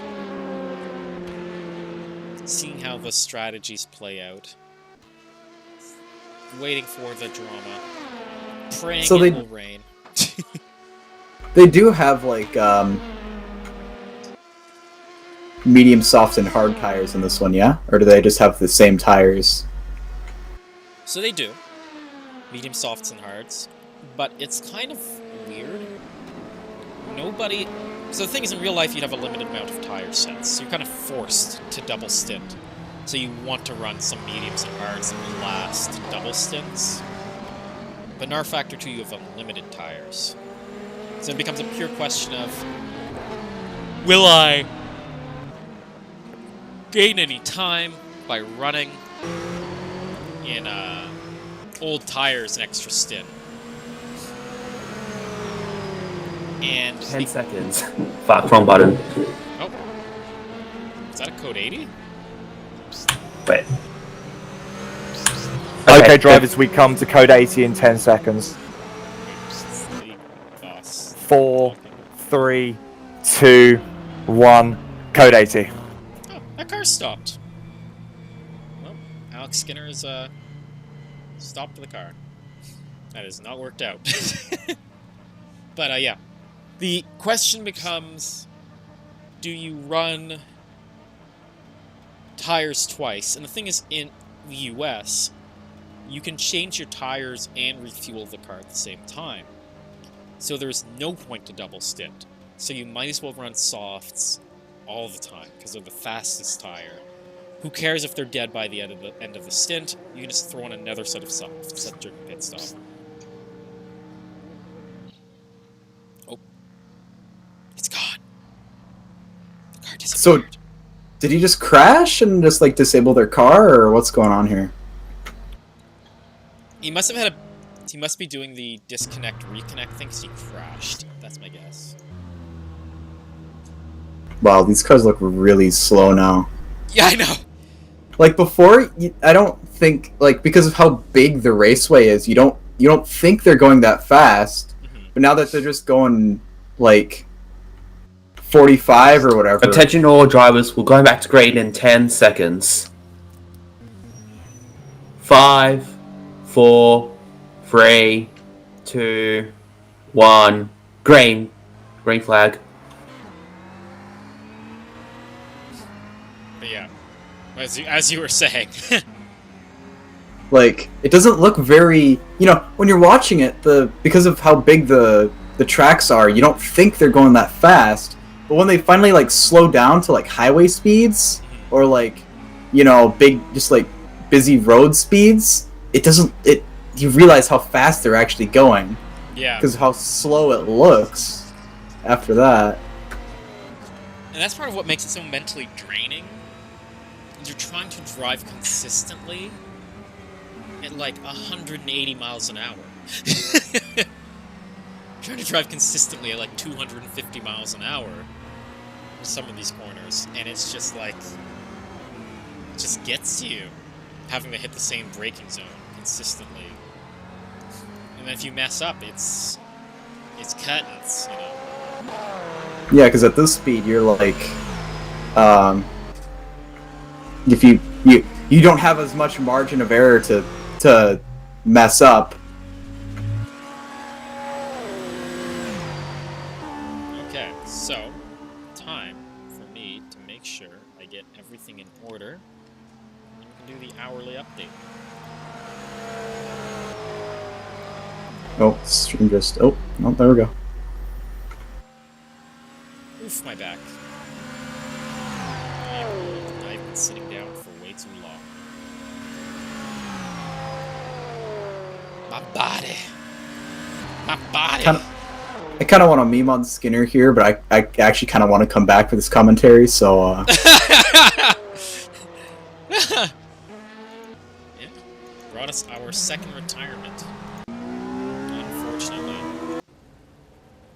That car was 18 laps down. That was kind of trooping on for the sake of trooping on at this point. Yeah, but now they don't get any points, right? Well, they'll get points for the first 2 hours. But that will be it. Yes, let's take the moment then to sit back and enjoy the mid-race update. So, we are here at Daytona International Speedway. Just past the halfway mark of the 24 hours. If you're in North America, it's about 10 p.m. If you're over in Europe, well, it's, what, like 4 a.m. now? Sunrise is close. Not too far away from the end of the night. I'm Christian. I'm here with the Ray Clark. Do not go to @JamesFeuderer to contact James Clark. So get contact Ray Clark. You'll get James Feuderer, which is fine. James Feuderer is a fine guy. He's just not Ray Clark. If you do want to get me, I am @KMcKeezy. So let's take you through the field. Starting out with our good pals, the GTE cars. Things have kind of cooled off over the last hour. Cars have spread out. Driver swaps. Generally just playing it safe. Accidents. Code 80s playing out for some cars and not for others.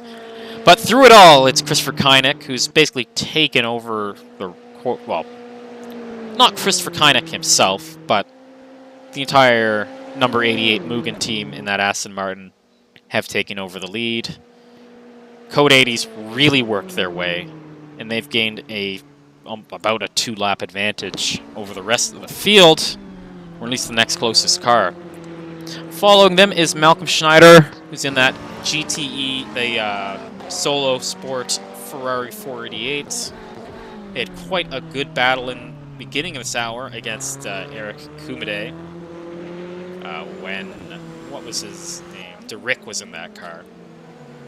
Now Malcolm Schneider's taken over, and he's quietly moved that car up to second place.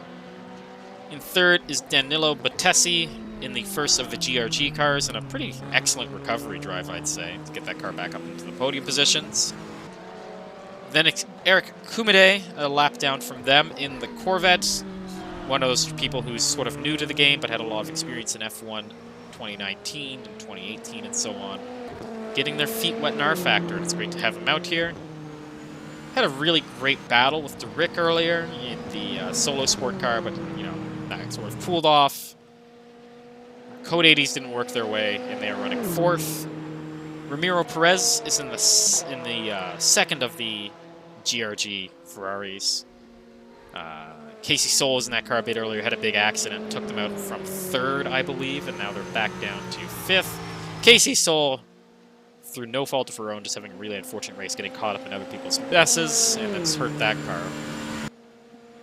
In 6th place, we got Frank Christian Kabai, who, if you were at the Roar, was, I think, one of the cars that was certainly fighting for the win. User joined your channel. They're down in 6th. And rounding out the GTE cars is Michael Rosasa in the Ferrari that will not be stopped. No matter how bad the race goes, I respect the hustle. They are currently running last of the GTE cars. Did Alex Skinner DNF the car? Yeah, we weren't going to touch it because, as Ray said, I want to be here for another race. I just noticed that, so... Yeah, that's tragic. Moving on. Yes, LMP2. So, yep, Alex Skinner DNFing the 3rd place Orica. So it's just a Mugen 1-2, pretty much confirmed in LMP2. The number 22 leading over the 95. It's been that way pretty much for the last 8 hours. Not much change there. We already went through GT. Let's look at DPI. DPI is where the DPIs are at. Jesper Eriksson in the 360 car, been leading for a very long time. I think for probably 10 hours now that car has been first. Staying out of trouble. The closest thing they had to a problem was they made the wrong strategy call on the wets.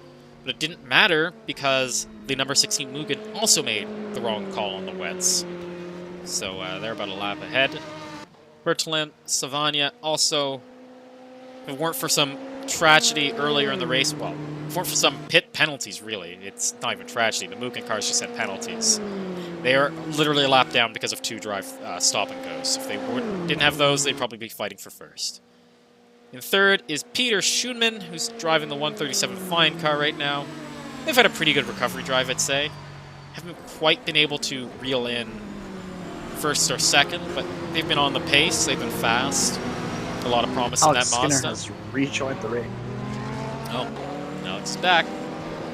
Jeff Close in the number 6 Acura, the only Acura in the field. Jeff's had some flashes of brilliance, but just that car's lacked consistency over a stint. Lucas Lichten in the number 244 AC Sim car. They were last, they're no longer last, because Rob Gibson binned it in the Mazda Team Yost. That's not what that car is. What car is that? What? Let me look that up. It's a livery they have. But what is the actual name of the team that car is on? Oh, and Rob Gibson spins and gets hit in the side by Kumade, Eric Kumade, but he didn't have a chance, I think. Well, right, cut you off there. No, it's all good. That is the RE Racing 23. Rob Gibson's in. It's just been an unfortunate race for that squad. So, we're past the halfway mark, folks. With Matt's return, I'm gonna go get some water, but I'll be back very shortly. How you been finding the race going so far, Ray? I mean, not too much has happened, so I don't know. I'm just gonna sit in here enjoying the thing, just talking with Christian here. Yeah, I know. Yeah, I was trying to find the small stuff and like the strategy moves at like later stages in the race like this, and then sometimes like near the end of a race, things get really heated and people start really pushing, and a lot of mistakes can be made in the last like hour, 2 hours. It sucks that I'm not gonna be awake for those last 2 hours. No, that's true. I'll be here. You will? Oh yeah. I'm just gonna go the full 24, commentating the whole time. Nah, I'm going to sleep for a bit of it, for sure, and then, I think I'm going to be off at, like, 1 a.m. my time, and then sleep, and then get up for 7. Not the worst thing. Yeah, not really.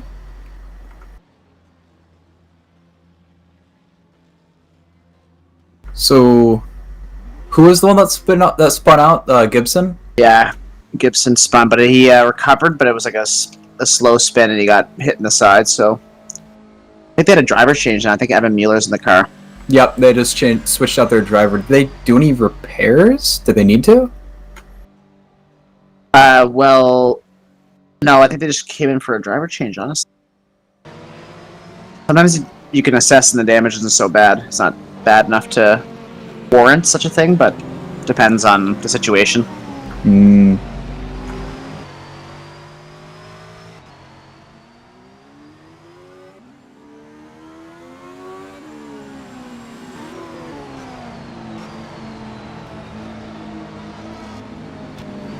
Alex Skinner going wide into the bus stop there, but saving it before collecting the wall.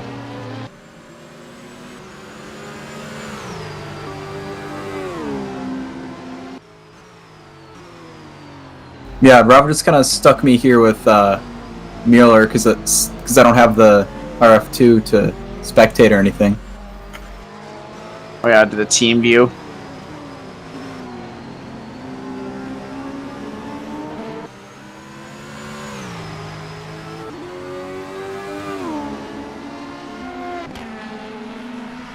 Ooh, big spin there by Michael Raza. Luckily, no damage there. Alex Skinner back in the pits. Might be getting a fresh set of tires after the spin he had because all the tires out pretty bad.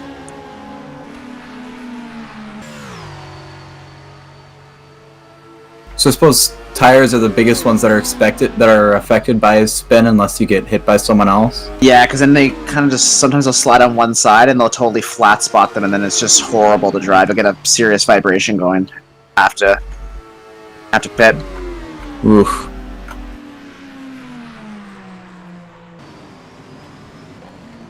So notice that does RF2 actually have any damage? Yes. Like modeling? Yep. Because I haven't really been seeing it on these cars. Things like the back wing will fly off, tires will fly off, you'll see them get crumpled in the front. They might have it turned down a bit, but who knows. It's not as high tech as like Forza maybe has better, like certain like racing games, like arcade ones maybe have better. Or like BMP or BeamNG. If they said BMNG physics, all these people would be out of the race.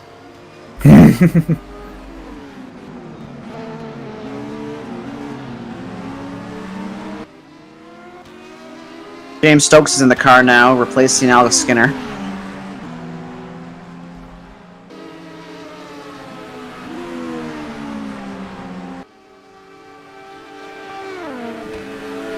So how do you like get out of a DNF like that? You can like if you disconnect your Wi-Fi and then reconnect it, then it'll it can glitch, but also like the stewards. There's a live stewards who's doing like live penalties and stuff. There's a guy doing it, and he can just put you in there. But like if you notice there, Einqvist is out because of suspension damage. So you can happen. So that's not what happened to Skinner's car? No, I don't know what happened to Skinner's car. They must have crashed, or maybe they had a connection issue, you know, and they had to reconnect. Activity issues happen sometimes. Happened to Patesi, but they got back in and they're able to run. So you were mentioning earlier that Ericsson's been driving for, what do you say, 10 hours? Yeah, Ericsson's been driving almost the whole race so far.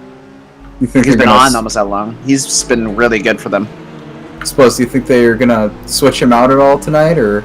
Yeah, he might go to sleep at some point and there's other quick guys on the team, and they may... Oh, there's part of the stint, you know, and then he might come on for the final morning. Alright, I'm back. If you want to get like water or snack, Ray, go for it. Alright, I'll go do that. Cool, cool.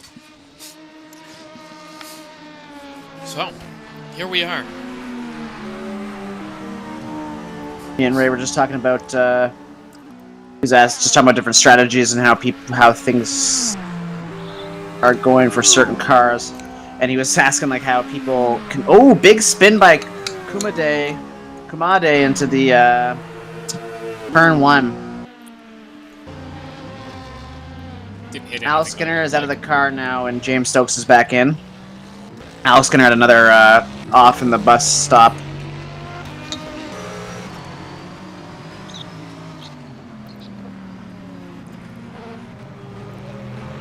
Yeah, I thought it'd be good to have Ray on. To have someone who's like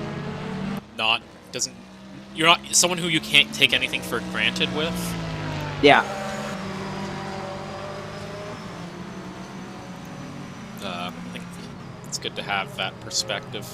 Oh yeah, good. He's asked me good questions, so I was like, going to think about, you know. I'm gonna take you on board. Yeah. Tessie.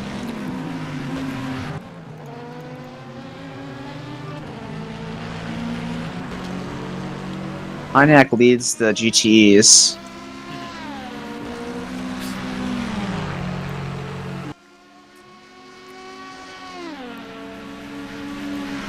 It's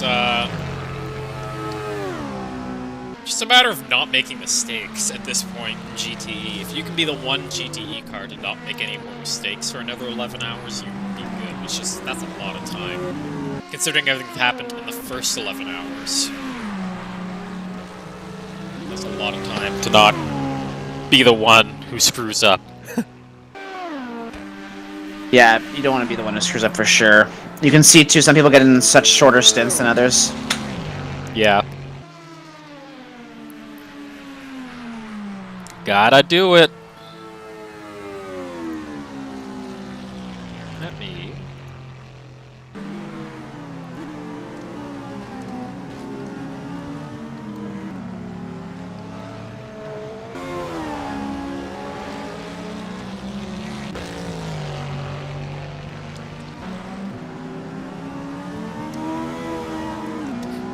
Let me just get this doing. I'm like trying to do social media stuff at the same time as I like handle. Well, there is a Race big broadcasting. gap right now between a lot of people, so I can just keep an eye on cams as Jesper Eriksson comes into the pits as leader. Oh, leader's in the pits. Wonder if he's gonna get out of that car. It's getting kind of late for the. I think Jesper's. That's gotta be a Swedish name, Jesper Eriksson. Yeah. Oh yeah. Yeah, I imagine they're. Yeah, because he's been going like the whole day almost. Yeah.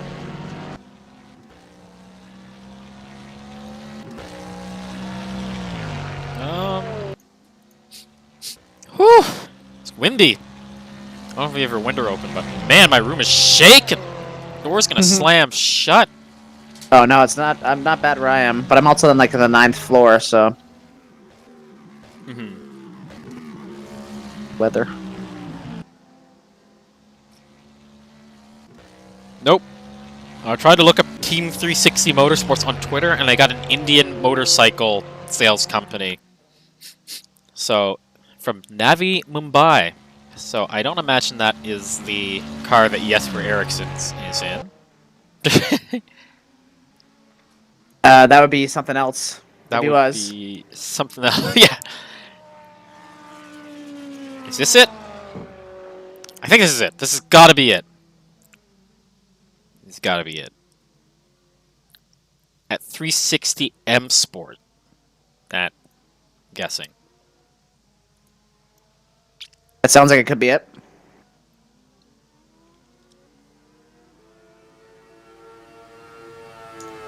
Kumade is in the pits.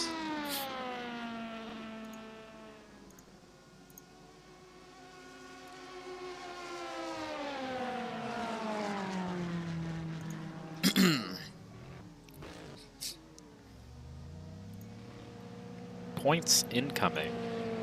Well, we'll know what the point standings are like soon then.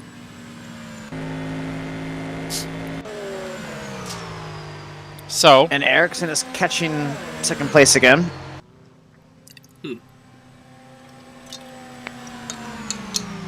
Yeah. That 360 car has just been so fast. You know, I once took Jesper Eriksson out of the lead of a race once. Who did? I did.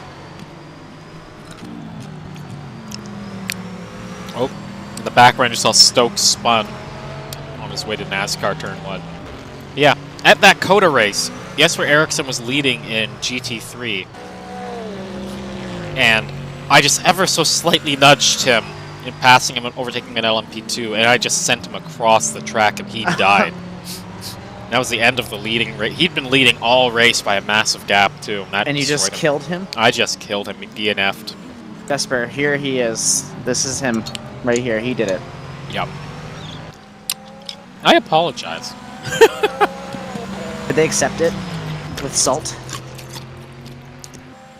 You never really know with those things, I guess. You hope. They only wished a little bit of pain. It's okay. Yeah.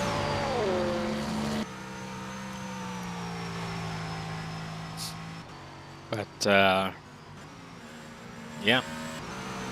The car's just been doing a cakewalk out front. In a class of their own.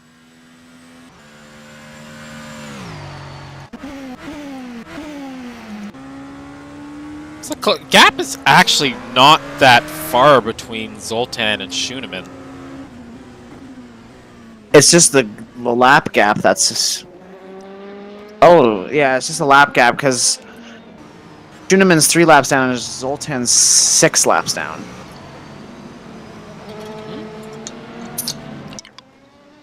So my timing says they're on the same lap. I know, on our factor, they're right on the game gap. Oh. Right, like Jasper Eriksson's done 437 laps. Bartolone Savagna has done 436 laps. Peter Schunemann has done 433. And Varkonia Zoltan has done 430. Huh. Interesting. Margulli's done 29. Jeff Close done 422. Lucas Lichten's done 419. Mueller's 414. There is nobody on the same lap. Oof. So how much did I miss? So much. It's dramatic. Like, this race is completely, dramatically changed in ways you could never comprehend. If you wish me to say what those things are that happened, I just can't. They're beyond comprehension, so. He's a liar. I gotta say, they kept driving and nothing happened. No one's on the same lap, so it's gonna be someone has to have an off or something tragic to happen to them. And but there is still 11 hours left. 11 hours and 36 minutes left of this race, so never know. You never know. Unless you do, then you're But you a don't. witch. We don't have witches in my country. That's what I say. There's no siree, Bob. I just realized my monitor that was the game is running on is covered with the window curtain because it was so windy in here. It blew the curtain over top the monitor. I was like, I was pretty sure I had 3 monitors in my room. Where are they? Where's My the third God. one? Oh! Mother Nature is trying to steal it. Yeah.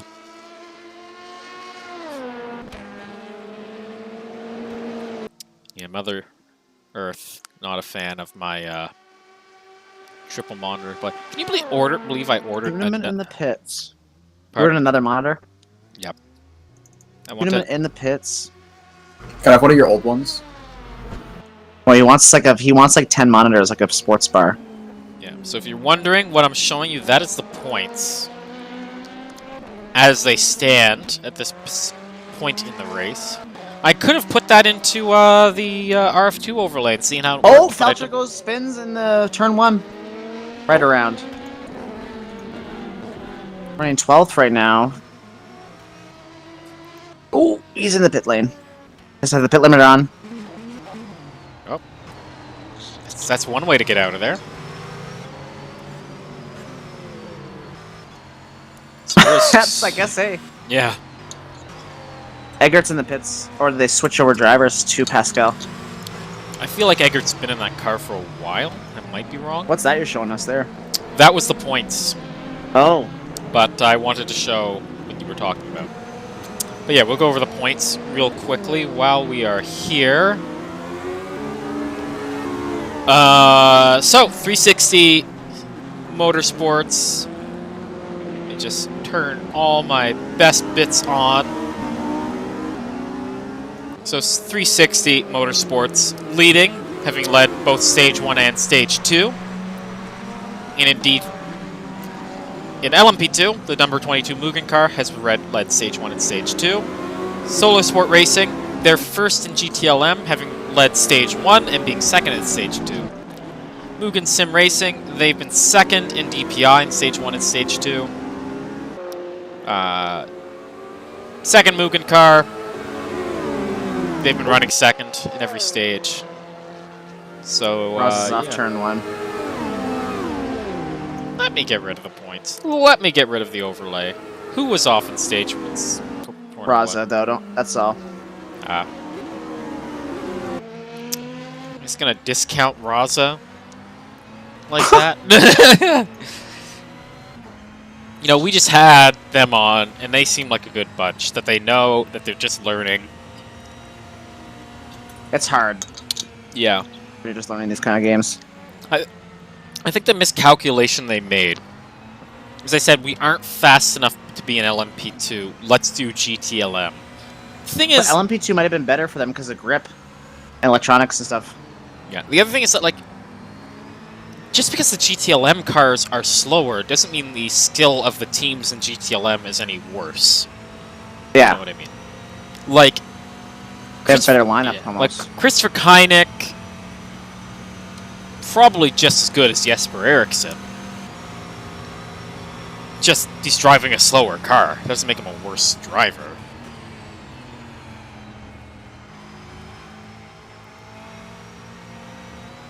Just different categories of cars.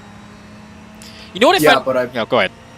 I think we were talking about it earlier, but the faster you're going, the smaller of a margin you have for error to make mistakes. Yeah, for error.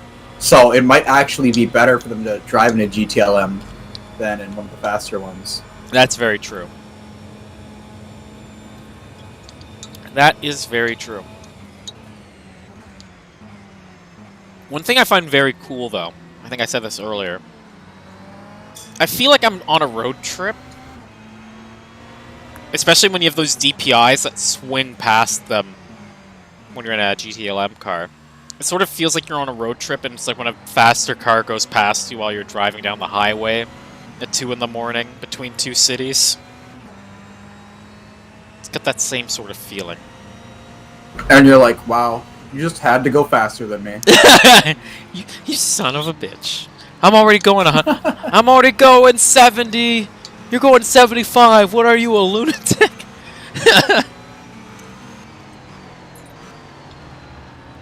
What's funny is story from me driving back from my aunt's a couple of weekends ago. I was just like driving, you know, I'm doing like 10 over the speed limit, right? Yeah. And this guy just flies up right behind me. He's doing like 10 or 20. He's doing like 20 faster than me, right? And I'm sitting there and I'm passing this other guy, and we're almost the same speed. So I'm not going to pass him. Race-directing incidents and everything will come back to myself for the next couple of hours. We will let you know if this does change after. Thank you. Thank you, Alex. So what's I saying? All right. So, you know, we're not going to pass each other for another minute or two. Yeah. But the guy flies up behind me, and he's riding right behind me, like almost on my bumper. And he looks like one of those guys, like, you know, one of those guys on like the Twitter profile picture with like the shades and the backwards hat and all that stuff, right? And he's riding in this big truck. And so I take like a minute or two to pass the other guy, but like the entire time that I was trying to pass him, this is like broad daylight. This guy's just flashing his brights at me like I'm going like 20 miles under the speed limit, even though I'm going like 10 over. Jeez. And it's just like, you know, and then as soon as I get in front of the other guy, as soon as I get in front of the car that I'm passing, I immediately change lanes, and this guy just shoots off way and like passes everyone. You know, one of these actual maniacs who's driving, who's just flies between cars and stuff like that. It's just like, why? Like, why didn't you this isn't Daytona. This isn't Daytona is a very apt description for driving on the highway. Yep. Keep it on the track, kid. The highways in Daytona. That reminds me, CNN Hey, had an up. article.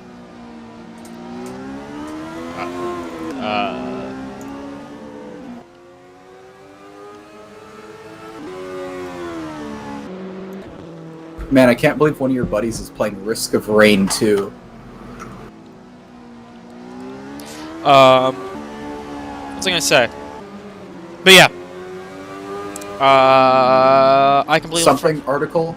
Yes, CNN had an article saying yes, NASCAR is gonna host its annual Indianapolis 500, and I was just like, oh my god, that's frustrating me on so many levels right now. I think the whole IndyCar fan base was angry about that. They do the 400.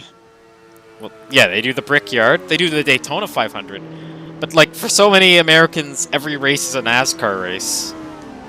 Le Mans is a NASCAR race. Spa, it's a NASCAR race. The Nürburgring, it's a NASCAR race. Everything's NASCAR. Yeah, if you asked me, like 5 or 10, 6 or 7 years big ago. crash there with Stokes.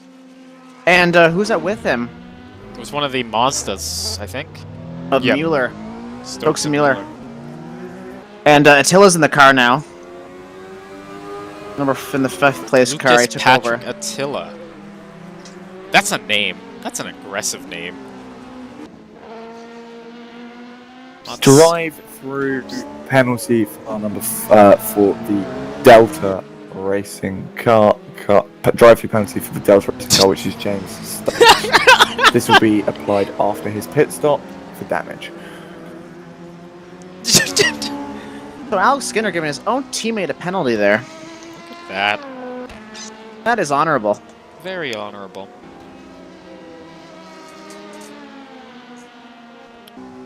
Who's that? Oh, that's Man. right. And Frenek Christian Kabai is in the car too. He's pretty quick. Yeah, he was fast in the previous race. When we did the test, he was definitely User one of the joined people your channel. fighting for the front. So, joining us in the booth now is Casey Soul from the GRG squad. How is it going, Casey? Hi, I'm just getting ready to hop in the car here in a little bit. So Okay, well, y'all sent me a message to come jump and do a quick interview. So yeah. I gotta see why you wanted to ask me a question of all people.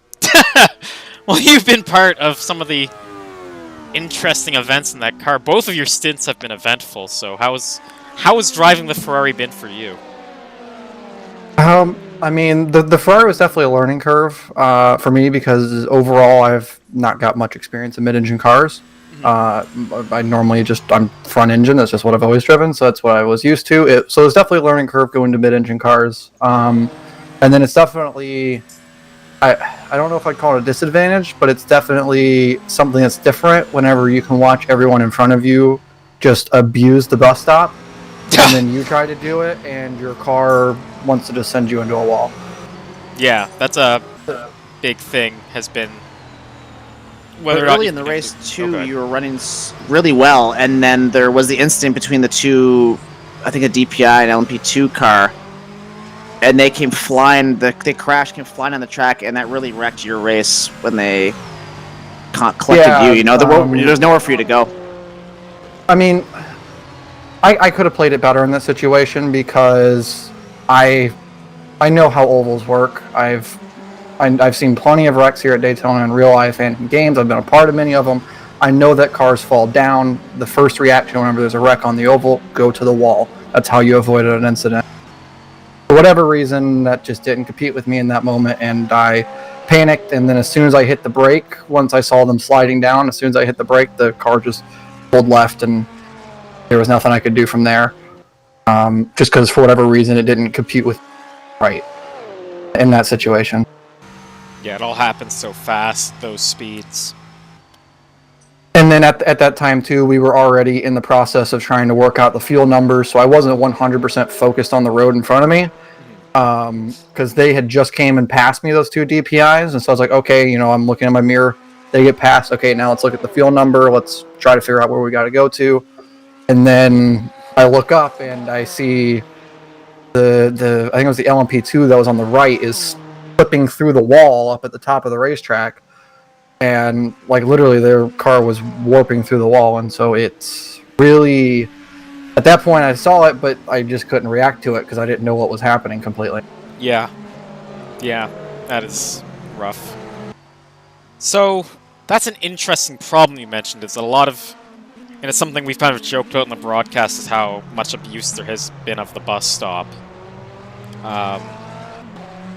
I guess you feel like you've learned a lot of lessons though from this race you're going to apply for the rest of the season, assuming you run the rest of the VISC season. Yeah, it's not run the Ferrari at a track where you have to abuse curbs.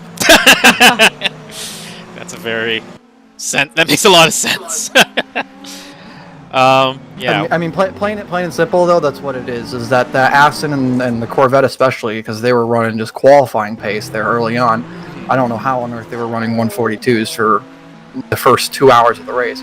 Yeah. But those cars, just because of all the weight they have on the front, they can just slide the car in there and it will just stick because there's just weight on the front tires. We don't have that luxury in that Ferrari. Yeah. All the weight's in the back. So, there goes an Acura off track. I'm Yeah. kind of like I'm in a little bit of delay, but Yeah, that was an eventful moment in front of you guys. Well, I don't want to take. I know you're just sort of. Yeah, it was Jeff. I don't want to. I know you're getting ready to go into the car, so I don't want to mess too much up of your get in the car ceremony if you have one. But do appreciate you stepping by and giving us a little bit of a run through that opening incident. I've still got a few minutes before I got to go get things set up. Because you were mentioning both stints. Yeah, sure. Let's go me. through the second one then. The second one, I called it the second we rejoined onto the oval there at NASCAR Turn 1, and I saw the prototype come by me. I was like, "There's gonna be a wreck." It's just there were 2 cars that were setting up side by side. There's gonna be a wreck. It's just the prototypes. Some of them are really, really good in the traffic. Some of them are a bit questionable in the traffic, and you kind of learn which one's which as you get going, and you learn who you need to just let by and who will let you take your racing line.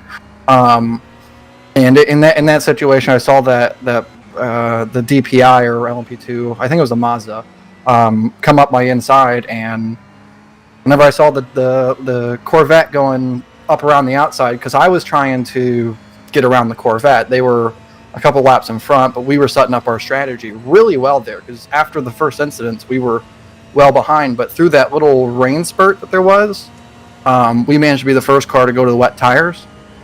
And so we managed to gain seconds on people.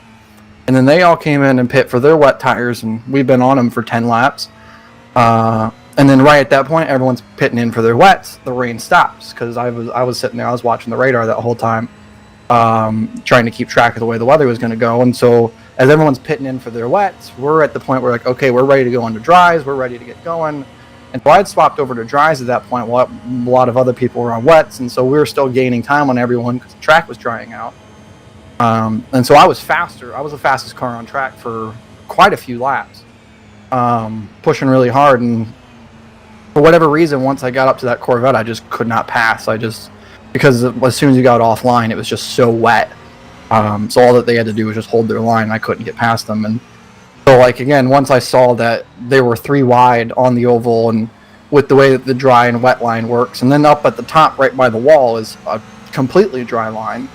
So if that prototype tried to go to the high line, half their car would have complete 100% grip, and the other half would have none because they're at like 75% water level. And so as soon as I went for that, there was just contact, and they started wrecking. I lifted off the gas a little bit, and then I saw all of them split, and I'm like, okay, get back to it, get through it, move on. It'll be a code 80, whatever. And then as the hole opened, suddenly it closed just as fast. Yeah. Because that Aston Martin came rolling back on the racetrack. Yeah, that pretty much ruined our race at that point, because we were setting up our strategy, and with that we lost the front left wheel. My car just flew off. Yeah. In that contact, and so I'm sure you all probably saw it afterward, where the car just went straight through the bus stop and straight through the grass, all the way to NASCAR turn 3. I had to use NASCAR turn 3 to brake. Yeah. The car wasn't stopping. And then I got to the pit road, and it didn't get me in the pit stall right. My neutral button didn't work, so I was just doing 360s to try to get the car back on the pit lane. So we lost a lot of time in that. I was just angry and fuming at that point. So yeah, it didn't. That hurt us a lot there with that one. More so than the first one, I'd say. That one hurt us a lot. Yeah. That seemed to have hurt a lot of people, that whole incident. The Aston Martin got a penalty too for not locking up the brakes and coming back up the track. But that doesn't really help you guys, though. So, that sucks. Yeah, that's the art of 24-hour racing, though. Very true. Well, hopefully you guys have got a lot of lessons, though, here. Yeah, I mean, it is unfortunate, but because we were setting up pretty good to hopefully set a good just a good first impression here and get us a good finishing position here for Daytona to go forward, really especially as a recovery drive after the earlier incidents. We were looking for, a third place would have been really, really, really good for us in that situation. Yeah, which is that's where we were, and we were setting up pretty well for the final 12 hours. But also, there's still 12 hours, or at that point, I think it was 14 hours left in the race. So a lot can happen in that time, and there's still at this point 11 hours left in the race. And a lot more can still happen. Very true. All we need to do is just see some misfortune fall everyone else's way as well. Exactly. Do a rain dance or something. I don't know. Hey, if it can rain for everyone else, but we somehow remain on a dry track due to some glitch in the game, I'm not going to complain. Fingers crossed for you guys. Well, Casey, we appreciate you stopping by. Yeah, thanks for having me for an interview. Yeah, Thank you very much. Good luck out there.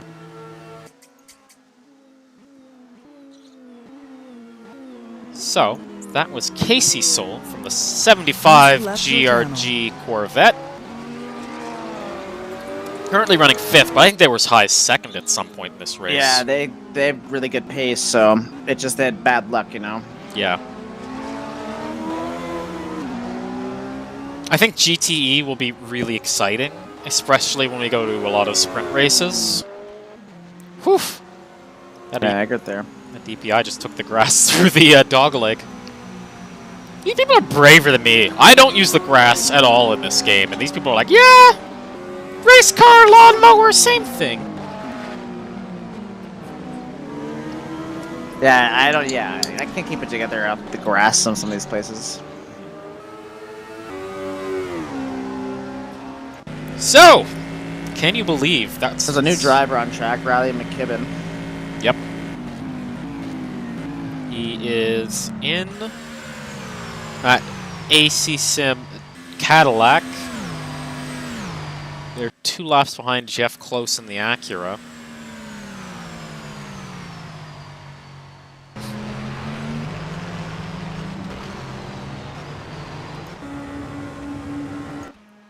What's interesting that Casey brought up was that there's a big difference between the mid-engine and the front-engine cars. Yeah, in terms over of curbs and how That's- aggressive you can be. Yeah. Like, you and I have been playing a lot of ACC recently, and I cannot do things in the Acura that I can do in the Aston Martin, for sure. Yeah, that's true.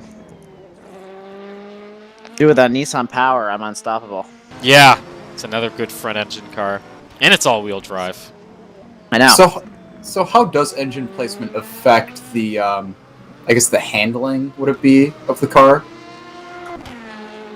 So it affects weight balance, and the big thing that ends up happening is, and this is why it matters a lot, is if you overdrive a front engine car, what happens is the car pushes through the corner. It wants to, what they call understeer. So you're turning the wheel, but the car's not turning in as much as you think the wheel should turn the car. So it's very easy to control understeer, because you just slow down. Understeer is fixed. What happens to the mid-engine car is the back of the car wants to get in, because the weight is in the back. So when you overdrive the car into the corner, the back of the car wants to get in front, because that's where the weight is. Because there's more mass. And the mass is maintaining more velocity. So the car wants to spin, creating oversteer. Oversteer is much harder to control. You need to finesse oversteer with counter-steering and throttle application. So, basically, theoretically, a mid-engine car is faster, but it's harder to drive than a front-engine car. And in a 24-hour race, quite often, the car that is easier to drive, the car that you can push consistently, will end up being better for you than the car that is perhaps has more outright potential pace. Especially when you have different drivers on your teams of varying levels of skill. Exactly. So, that's the big difference. And I think right now, almost all of our... That's a lie. The leading car is a front-engine car, but we have two Ferraris in second and third. So...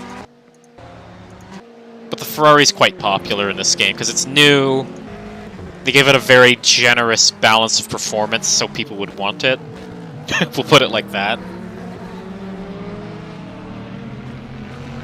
But the silly thing with R Factor 2, if I was to suggest anything to Studio 397, who's definitely not listening to me right now, but to say they were, it's that I don't think you should have to own a car to race against it, if you follow me. Yeah, because I don't care about that car. I'm not racing it.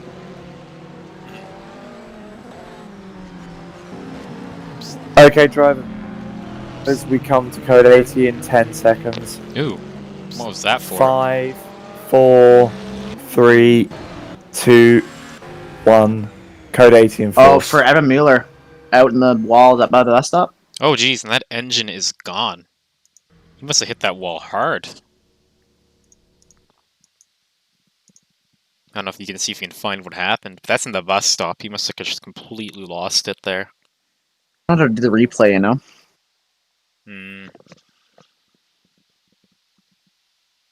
Oh well. Do we have a replay view? So hard. It's hard. If you're not. So the thing is, it's convenient when someone else is in the game and can get it themselves, but the person who's doing the stream can't actually get a replay. So usually what would happen is, if we were really on the ball, Matt would record a replay, give it to me. There's two ways it could go, actually. Matt could record the replay, give it to me, and I could play it. And I could have it prepped, and then I can have a transition set for replays, where it shows a replay video, then it transitions back to the stream. The other option would be, and this is what they did in the 24 Hours of Le Mans, is they had multiple people streaming the game. So one person could like fish a replay, play the replay, and then hand it back over to the person who's doing the main stream. So you could like sort of swap who was streaming at any given time to get replays. Ah. Yeah. It's requires a lot of coordination. Coordination we do not have. For we are not professionals. And I think Ericsson just took advantage of the code 80 there, because he just pitted. Well, Evan Mueller's back in the... Okay, guys, we come back to green in 10 seconds. The crash. Hmm. 5, 4, 3, 2, 1. Green flag. So here's the problem I have right now. All the luck is going to the cars that are already leading this race. I know, what are you gonna do though, right? The Code 80 perfectly happens just in time to benefit Jesper Eriksson in a car that has had so much luck. You gotta feel they're deploying all of their luck too early, but it just keeps happening over and over. They've paid the stewards. Do the Code 80 now. Do the Code 80 now. Put the cookie down. Yeah, he did get lucky with that. Yeah. Maybe when they switch him out, the guy that they switch him out with might be a lot slower than him.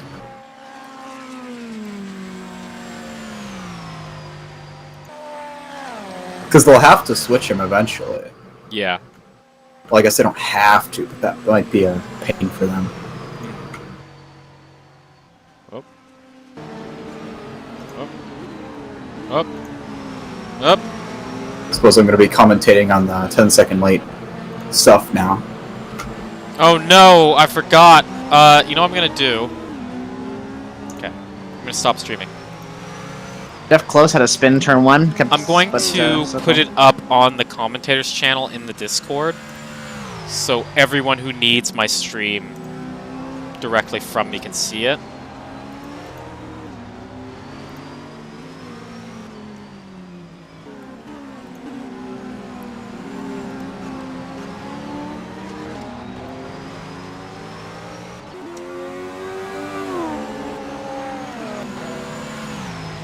User joined your channel.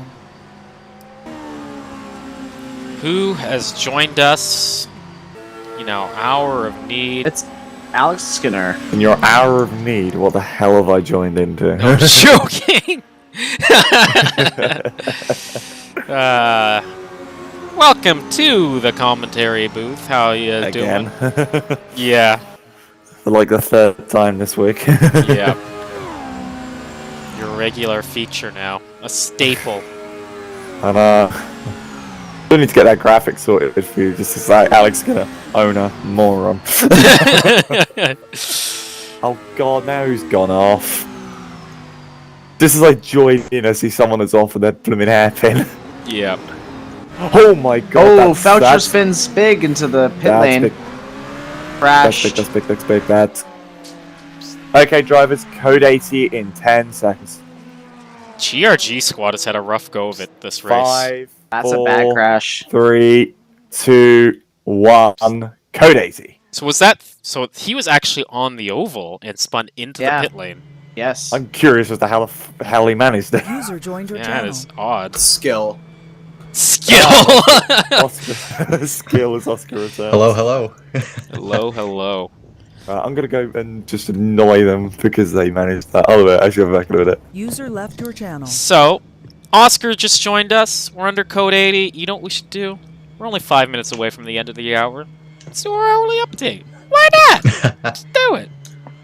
So, we'll start, as we always do, with our good old pals in GTE, where Christopher Kynick and the Mugen, the leading Mugen Aston Martin, has just been quietly walking away from this race, doing his own thing. Code 80s have gone his way, hasn't gotten in trouble. The last hour's been pretty uneventful in GTE, but Christopher Kynick has just... It's a 3-lap lead for a reason. It's gone all Christopher Kynick. Edgar DeRick is back in the solo esport Ferrari he put into second. Just got into that car. Who was in that car for most of the hour? I'm trying to remember his name. Let me see if I can get that. But yes, he's back in that car after a great battle with Eric Kamadi a while back. And then he sort of passed the first place GRG. The first of the GRG Ferraris, although that car has taken a lot of damage and will be probably filtering back closer to where Kamadi is. I gotta like actually put the confirmed teams channel somewhere I can reliably get it. There we go.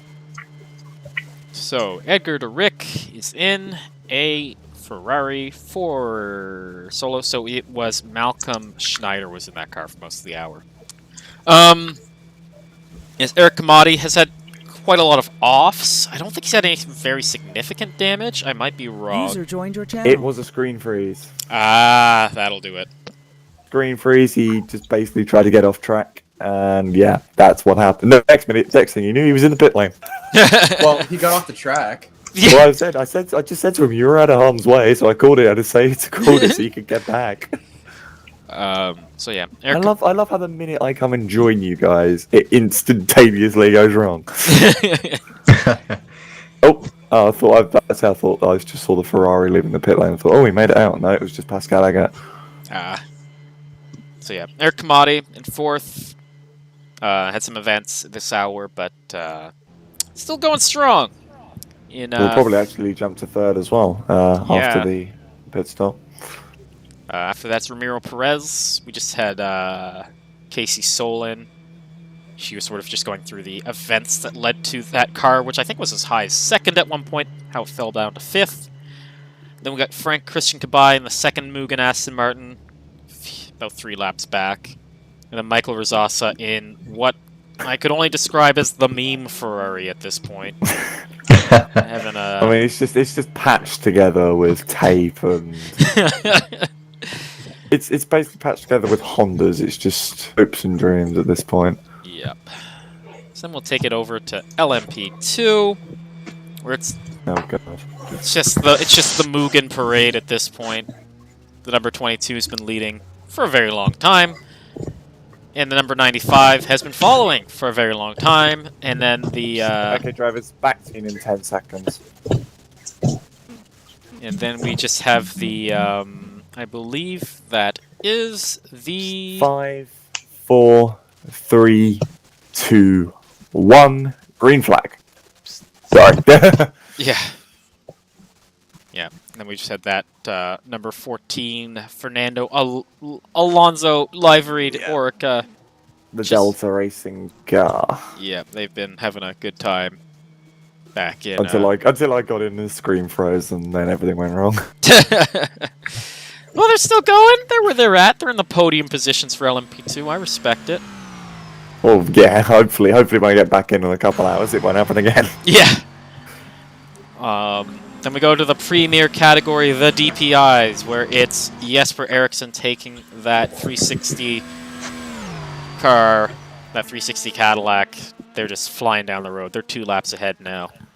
The Mugen, the number 60 Mugen, for quite a while was giving them a good fight, but penalties and unfortunate turns of events under Code 80s, where they've just come out at the wrong time for them, have put them 2 laps back.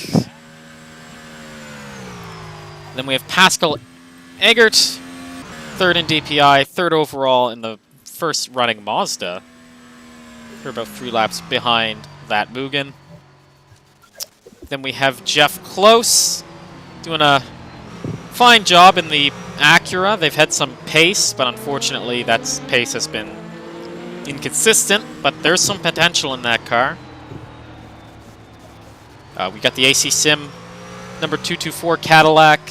Riley McGibbon in that car. Had quite an eventful race. Riley's been a little bit more consistent, but that car has certainly been in the wall a few times. Then we have Evan Muller in a Mazda that has also made itself quite well acquainted with the barriers of Daytona Motor Speedway. And had a couple of engine changes along the way. So, if you're just joining us, this is the VISC 24 Hours of Daytona. And we're about an hour past the halfway mark. Given this is set on a clock set to be in European time, we're actually getting pretty close to when the sun might start peeking its head. No, you got a few hours yet. Oh, we got a few hours yet? Okay, well, never mind. We're still in the night. It's what time barely is it there? 4 a.m. Okay. 4 a.m. over in the UK time, which is where the series is. Oh, wow, okay, Jesus, okay, holy mother of... What happened? Okay, back to Code 80 back to Code 80 in 10 seconds. 5, 4, 3, 2, 1, Code 80. What happened? What did we I miss? have no idea what the hell happened there, but all I suddenly saw was like 3 cars going into the back of each other into the horseshoe. Oh no. I was watching the Delta. You know how you were saying that Riley's been consistent? Yep. Yeah, he just plowed into the back of Lucas Patrick Attila, and somehow has no Stokes wing. got away with that. Well, has no wing right now. Oh, that car looks. I'd take a look at the replay of that because Stokes got so lucky. He was like net code away from being taken out there. Holy moly! Jeez. Right, I'm gonna go comfort him next. He's gonna need some new underwear, I think. User left your channel. So, that was Alex Skinner, driver, team boss extraordinaire, and the guy. Bad luck charm for people on the back Yeah. whenever he opens Right. is us. Yeah. So, how's it going, Oscar? It is going. I'm watching the gaps on the timing table right now. It looks like we're gonna have a battle for third place in the GT class here in just a little bit. Yeah, because of some. That's what it is. GTE is battle royale. If you survive in GTE, that's all you need to do. Yeah, we still have 4 cars there within 5 laps of the leader. And that's pretty remarkable considering everything that's happened in this race so far. Yeah, I think we're looking at. Well, the thing is now, because of this Code 80, you're expecting Eric Kamadi to come up to second, but that Code 80 is going to neutralize the gains he was going to make, because they can repair that 57 car under which Casey Soul is in. They're out on track again. Correct. So look at that. The damage not as bad as it could have been for Casey Soul. Yeah, Kumade, he's looking at the car in front of him is for position. So once we get going under green, that's gonna be one to watch. Yeah. Oof. We have one to watch again. Look at that. Hey, you're welcome. Right as I was leaving, we got a battle for Yeah, in like 2 hours. Yeah. You're a good luck charm. There's only 4 seconds there. You can see that. That's gonna be way shorter. That's 4 seconds under Code 80. It says 1.6 right now, 1.5 on the timing board. I mean, who knows how accurate that is with the Code 80, but that car right in front of this onboard is that's for position. That's was that Jake Foucher in the Ferrari 488? That's Jake Foucher in the leading GRG car. It's really impressive to me. For third place. Drivers, back to green within 10 seconds. Okay. Oh, you might like the GRG car between the two. Okay. 5, 4, 3, 2, 1, green flag. It's really impressive to see. He got a good run on him at the start of this so far. Yeah. Oh yeah. It's really impressive to see this Corvette holding it up with these teams that have been so much more put together and have sponsors, and this is the little Corvette that could. Well, they've ran like a really, really good pace, although they just have had so many issues. Yeah. So far, but they're still right in it. So I mean, 30-second stop and go penalty for Riley McKibben for causing a collision resulting in major damage. That's a stop and go penalty. The 30 seconds for Riley McKibben. That won't affect too much. Oh jeez.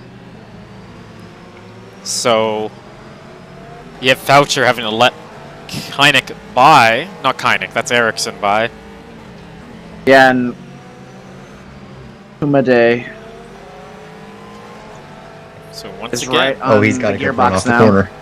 Yep. He's gonna have the slipstream coming up into the bus stop. Maybe.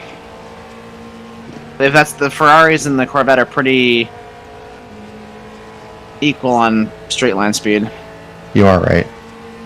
If he can get out of the bus stop, good. He'll have a really good shot coming down into turn 1. Oh, whoa! Braking moment. Okay. Oh, Okay, well, they're both just deciding that that's the line. hang on to it.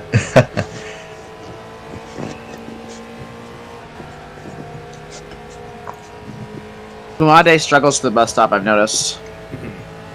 Yeah. Wow. Compared to Foucher. This commentary stint went by way faster than I would, given not much happened. To be completely honest. Okay. Oh! Ooh, hang on to it, Ooh, hang on to it. Hang on to it. Oh, Nice nice. Maybe gas just turned on for him.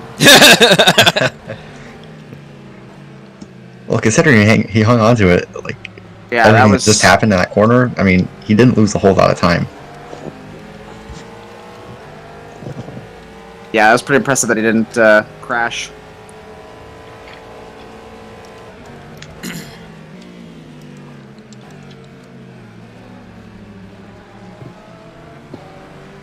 Yeah, they're the only battle right now on the track. Right. Yeah, he doesn't have any grip coming, like, in the braking zones. Tires, I don't know how old the tires are. Yeah. What was the last pit stop? About how long ago was that? Times here. Well,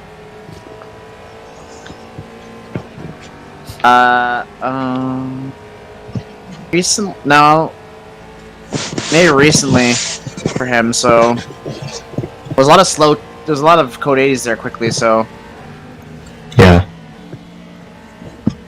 Pascal Eggert just set a. Oh my goodness, so man. wide. That's a cut track. That's a little cut track. Yeah, that's gonna be a little bit of a. It's got to be at least Is that a a- warning. So is that a penalty? Yeah, it should be. Well, you get a warning. Look at the run yeah. he has now. You Yeah. get 3 warnings and then a penalty. If you don't give up the time you gained, but he's not giving up the time he gained, so you can hear him get off the He gets his position. gas. He'll Yeah. probably just have to give it He back. got the gas there. Probably didn't think he could get the pass done into this. Let's see if Alex Skinner was on that. Probably not.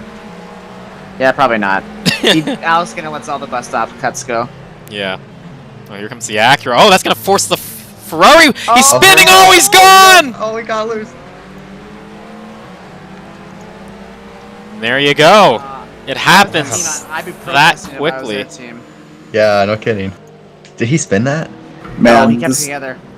this stream froze up for me just as he started to pass, so I didn't actually see anything. Oh no. Oh no. I'm sorry.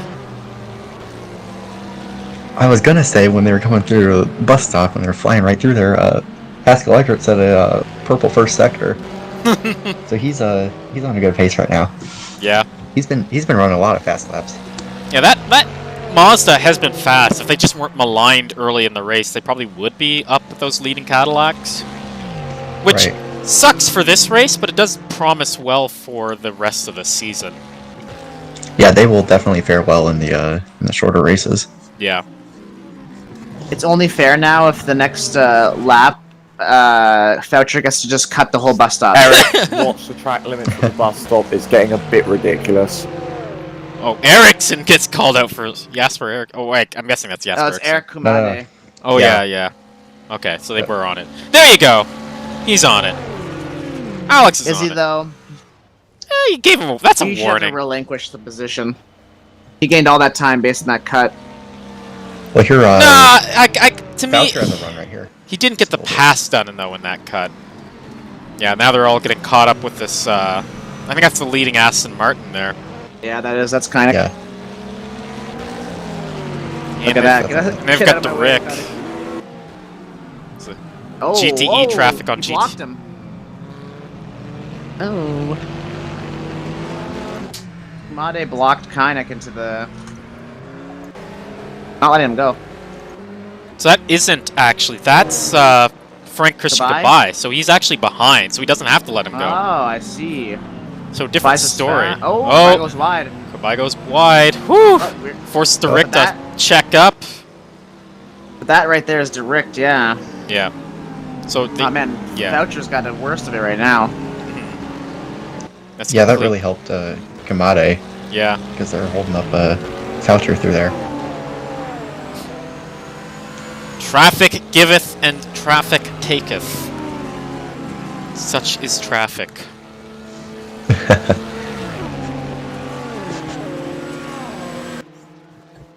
Super. Well, a little flash of excitement. Look at that. A little bit. That was one of the more exciting laps I'd say. Yeah. This whole race. It's been a good race too so far. What I've seen. Such is endurance racing. So, what did you have for dinner, Oscar? I'm curious. I had a sub sandwich from Jimmy John's. Nice. I've never been to Jimmy John's. They don't have them here, so. Really? Yeah. Yeah. You're not missing much. They aren't my favorite, but they're solid. No, I mean every time I've been there, it's not, Not your thing. Not my thing. Like all their meat seems too dry to me for some reason. We've only got Subways and Quiznos here, so. So yeah, we don't have Quiznos here. Whoa! What was that? What was that? Oh no! What? Oh, that's gonna be That's something. a penalty for sure. That's okay. I know you want to get past Kamadi, but you're many laps down. Penalty Yeah. for Ferenc Christian Kabai for causing a collision. I would almost call that a stop and go. But, Yeah. I mean, I'm not stewarding. That was bad. That was bad. Well, the battle's back on though. At least we can thank him for that, I suppose. Kamadi's Right. got to do it all over again. Maybe he got his justice for skipping the bus stop. Yeah, I guess. Matt. Karma, Jesus. Yeah, the karma came back for you, Matt. Yeah. Goodbye was pretty rough though. That's Yeah, that was, I don't, Kumade may have gotten like a little cut, but like he pinned Yeah. by a guy who's like 5 laps down from you. Yeah. and they're battling for position. That's Yeah. kind of, you shouldn't be doing that. No. Well, Kamadi's Kamade's family here taking the vendetta out now on the Kabai family. Yep. That was not a good move at all. Once again, super loose in the braking zone right there. Yeah. Turn 1 on this track. That is such a sketchy brake zone, though. It's so slippery. There's no grip through there at all. No.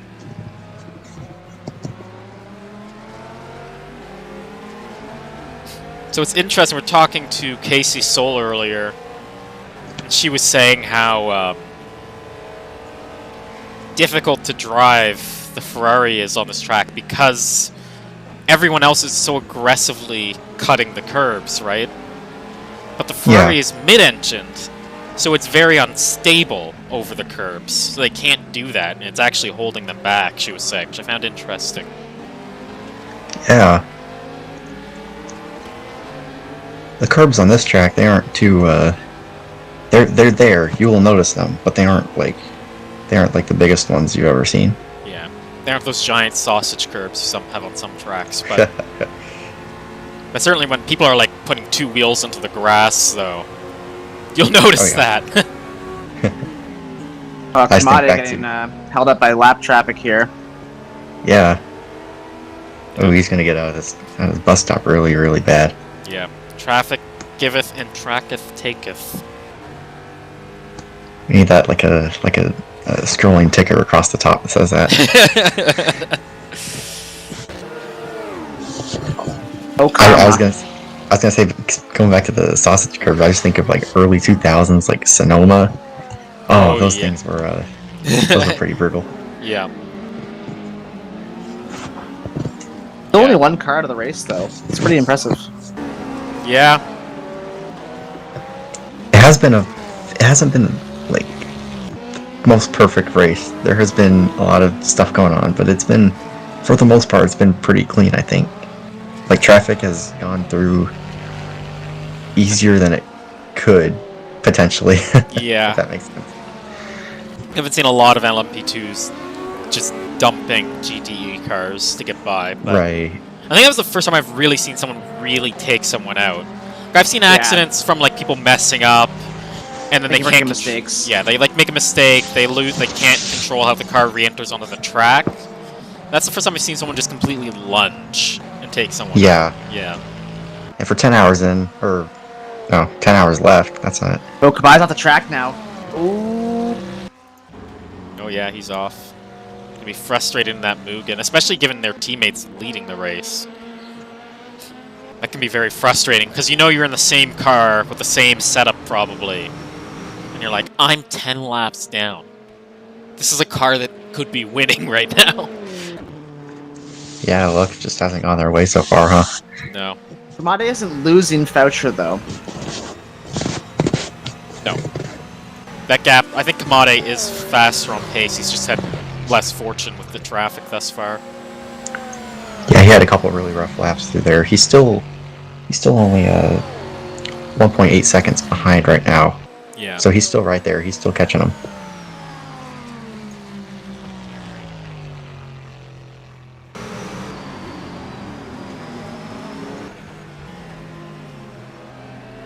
Sometimes the 1 versus 1 battle thing works, and I'm like, oh, that's pretty cool. And then 90% of the time it doesn't work.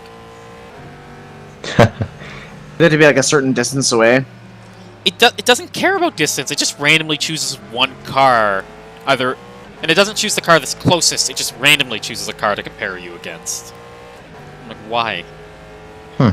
So sometimes there'll be like this really close fight, and I'm like, yeah, I want to focus on this 1v1 battle. And it's like, oh, look at the car 14 laps down compared to this car. I'm like, oh, thanks. Thank you very much.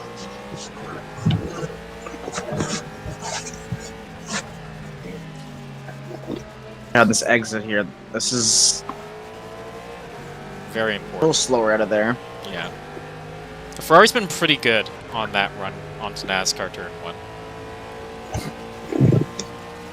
I'm thinking the outcome of this battle could really determine how the Corvette ends up shaping up towards the end of the race when we get down here in the last couple hours.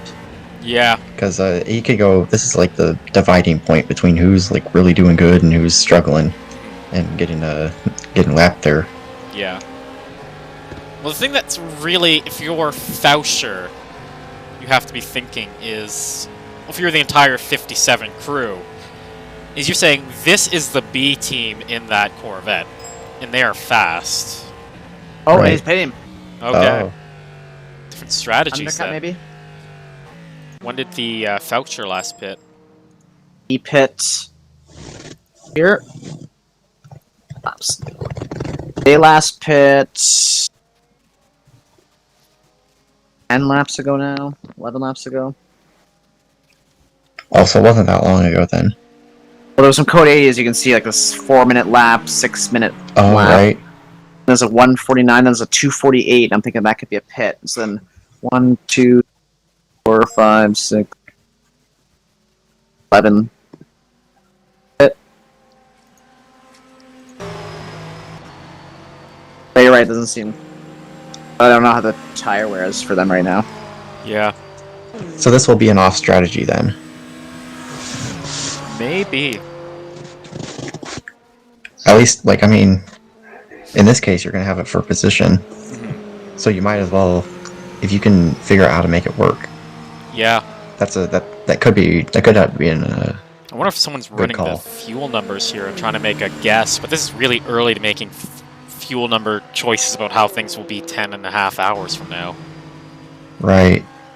Especially with all the code 80s, Yeah. no one knows how many more we're gonna get. No. It's very hard to make a fuel guess right now. Is anyone on with Kamadi then right now? It's worth talking to him about it. Oh! Stoke spins. Right in front of right in front of Mueller, he spun. Jeez. Still going. Doesn't seem like he touched the wall though. No. Ben. Kamadi had just gotten out of that car and did a driver change, and now Okay. Chris gets off is in the Corvette. All right. Have to see how that goes. Gets offs back in. Correct. Let's see if we can get a certain commodity onto the chat. Don't know. I'm gonna give it a shot. I feel like I'm walking up and down the paddock, scrolling through this Discord, trying to like pick out the names. There we go.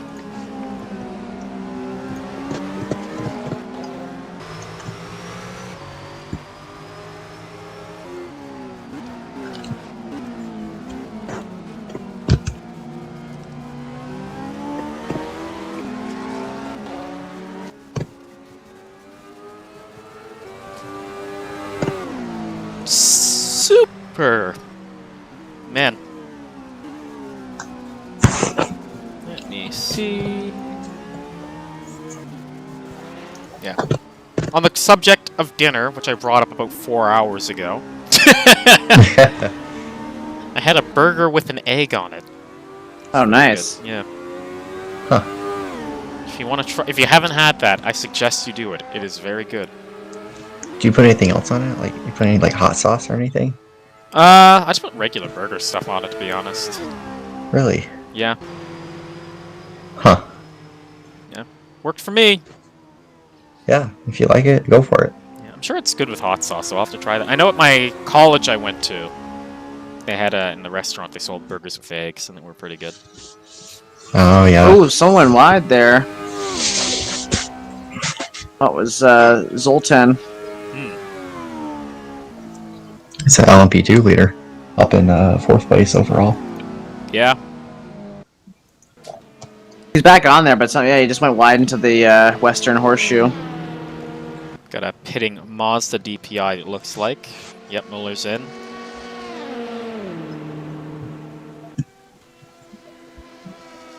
So an interesting thing will happen during pit stops is the overlay will break. It's really cool. It's very cash money.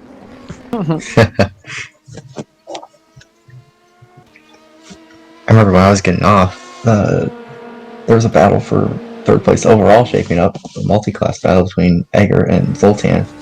And now they've stretched that gap out for a couple laps, it looks like. Yeah.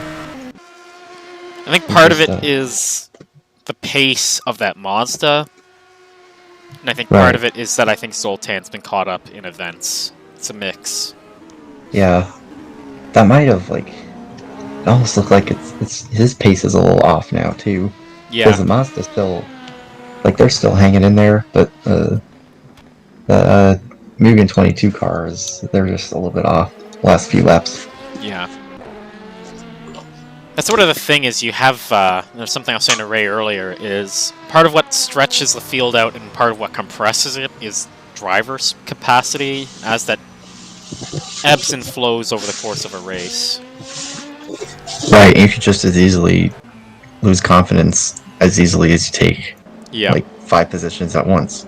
Yep. Comes and it goes. So, the question is, when does Jake Foucher pit? At this point, I think. To me, at least. So I feel like that car is only... hasn't been out there terribly long. Maybe I'm Yeah, wrong. it will be off strategy for the 51 team. Yeah.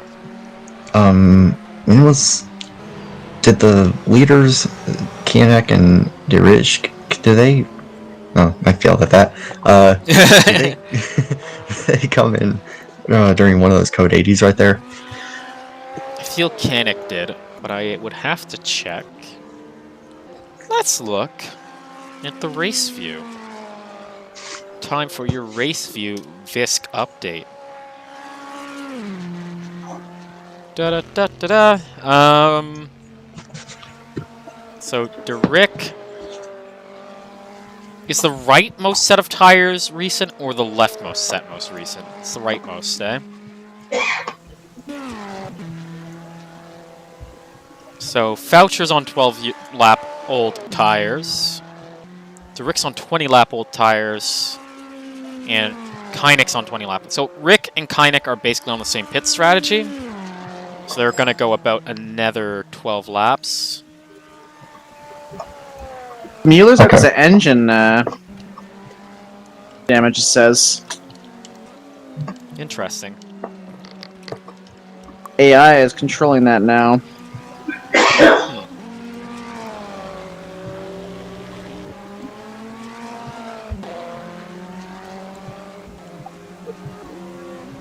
Hey, wake up. The white Mazda's officially retired, so Mueller's out. Yeah. That's a bummer for them. They just couldn't find the pace early on, and they just fell right back.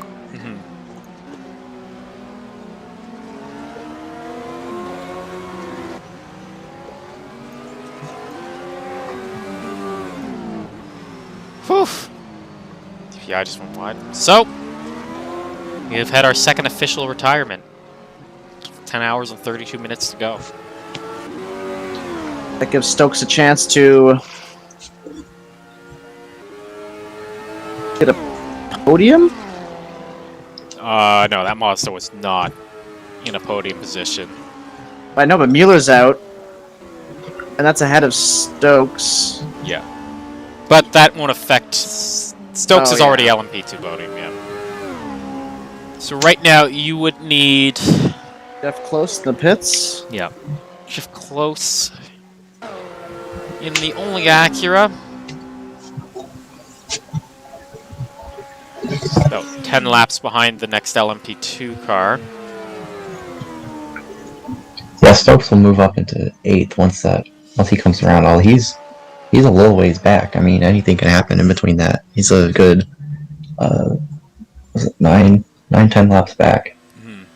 So it'll take him a few laps right there. Yeah.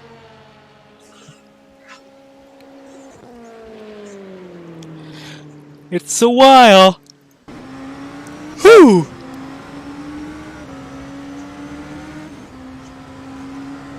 We're now slowly reaching, though, that part of the evening where it becomes more reasonable for people in Europe to be doing this than people in North America. Right. Which is something you'd consider when you talk about the drivers like Casey Soul, who's out there right now. Well, I think she is the only American in a car right now. I think most of the other Americans have called it. It's their home race. Yeah. What was the one American team? There was one American team. And we're trying to figure that out. Yeah, it's GRG, which is the 57 and 75 Ferraris. Was it really? Yeah. Okay. They've had some misfortune. Yeah. But hopefully we can have them going forwards in a lot of the other races. It would be pretty cool to have an American team repping NA in a series that is replicating IMSA racing. Look, you, Oscar, Matt, and I, we got to put together a team for this, I guess. I guess that's the the North Americans. Yeah. That's the team name.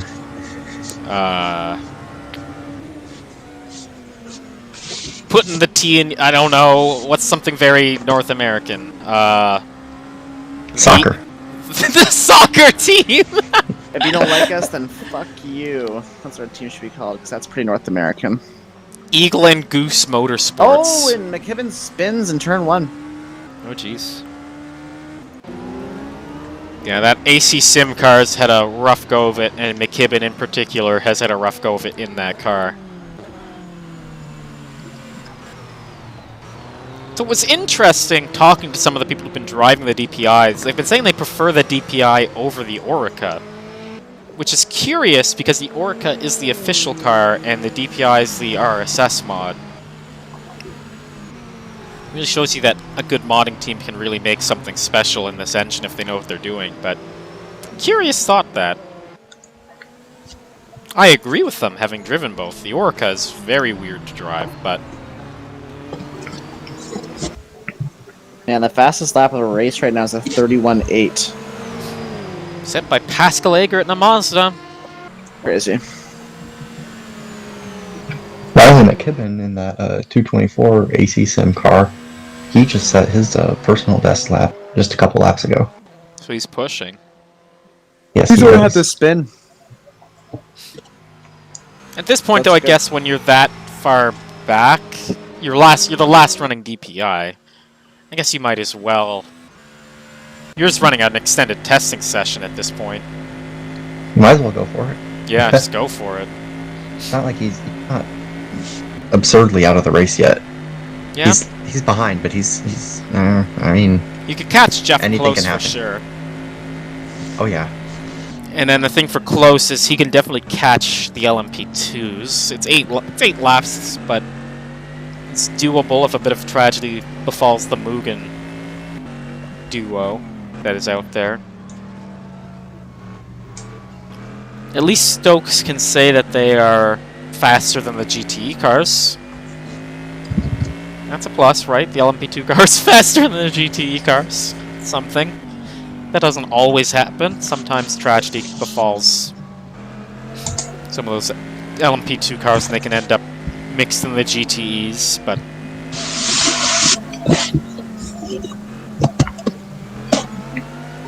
Here's Stokes running a really fast lap. We had a slower sector 3. We had a first and second sectors were his best so far. Yeah, this is kind of like a extended training session for the rest of the season, almost. Right. I'm sure we'll have more people running next race too. Yeah, it'll be shorter, a little bit more manageable. Easier to argue to people to do it. I think we'd have a bigger field if the VSRA race hasn't been scheduled for the same weekend, but that got cancelled, so here we are. Yeah, not only that, we got a couple of those teams come over here. Yeah.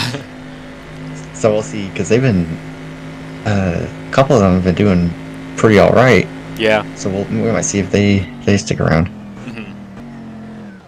That'd be awesome to watch. Man, this rear wing view on the DPIs is so interesting. I find it interesting. Maybe I'm alone. It's a cool view. It'd be cool Oh, if yeah. there was like a headlights behind them, you know, chasing them. Yeah, we're kind of dead zone for battles right now. I know, look at closest the one is, gaps, but the closest one right now is Chris Gitzoff catching the Voucher, although he's only behind because he pitted. So once Voucher cycles around, that will be close again. User joined your channel. Here in just a few minutes, probably. And we have the man, the myth, the legend, Eric Kumide in the house. How you doing tonight? I'm fine. This team was really the best of what could have we done out there, but yeah, I guess it went how it went. It went how it went. That is a fair assessment. So, I think you guys were caught up. Were you guys caught up in one of those accidents, or am I thinking of another car? I was pretty much caught in most of the accidents, to be honest, so yeah. That sucks, man.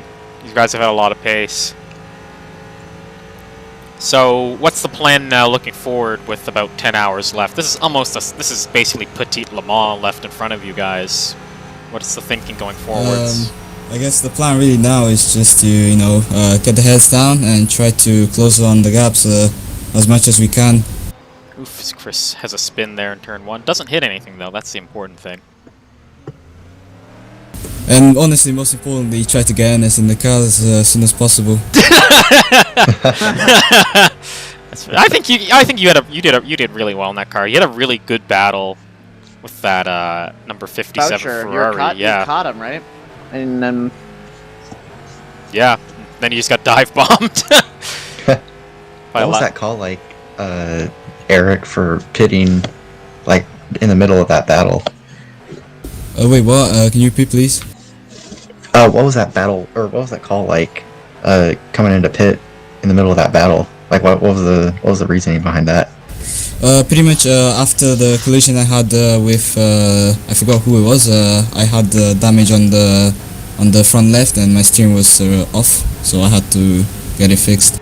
Oh, that Okay, sucks, okay. man. I feel that. So, and I guess now you guys are just hoping that you can go off strategy and it'll work out in your favor at this point. Yeah, pretty much that's what we're trying to do at this point. That's a fair deal. So, do you have any more stints planned, or are you still stuck with Chris, I guess, until Ernst comes on? In theory, Anna should come on like late, as in like, you know, the last 4 hours, so I should pretty much fill in the gaps. Okay. Alright, so you guys just like sharing double stints, or I guess until one of you gets tired, I guess? It's pretty much until one of us gets tired and someone else comes in. Yeah. So what sort of like, I guess this sort of fits into that question, what sort of the like situation that you're racing in? Do you have like a rig you've built, or are you just sitting at a chair and the wheels bolted to a desk, or what's going on with that? I guess we can call it the basic setup. Got the wheels bolted to the desk, got my, I guess I call it office chair, and yeah. Alright. Well, I hope it's comfortable, man. I know that can be a interesting situation, especially if the chair's sliding around, but you've done pretty well, man, all things considered, I say. Even if there's been a lot of tragedy during your stint, it wasn't you, you know? Yeah, I guess I can confirm on that. Anyways, I can say, you know, thanks for having me here, and yeah. Yeah, we really appreciate having you here, man. And we really appreciate you dropping by the booth to share some of your thoughts. Hope you and your office chair and the desk have a good evening, and hopefully a little bit more luck in your next stint, man. Cheers, have a good day, guys. Have a good one, man. I think Stokes spun out of the bus stop because he was in the wall a little bit. Alright. So that's interesting to note that there was damage on that Corvette. So that I think Christian I hit Goodbye from dive behind. bomb really hurt them Yeah. even more than we thought. And all he got was a drive-through penalty. Yeah.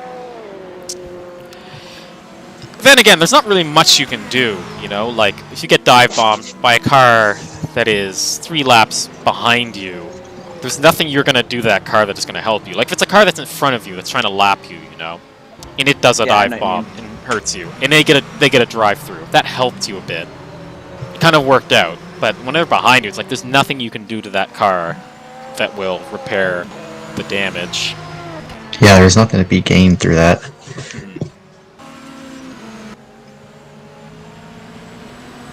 So Jesper Eriksson just set a personal best out in first. Jesus. That 360 car continues to just dominate this race. It's a flyer at 4 in the morning. Yeah, I know. That's a... You don't see that every day. No. The kid He's the one, he has over a second place, Savanya. He has 5 or 6 tenths. And then after that, next quickest car is, I believe, Agger, and he's a whole 6 tenths off of that. So he's Jesper Eriksson. He's flying right now. Yeah. The Kid Wonder from Sweden just dabbing on the haters right now in that DPI. For sure.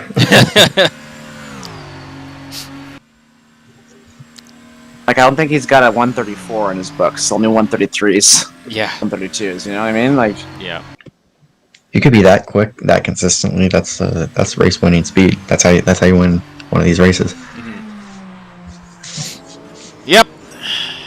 My only time I ever interact with Jesper outside of commentating is when I took him out of the ERC 6 Hours of Kona.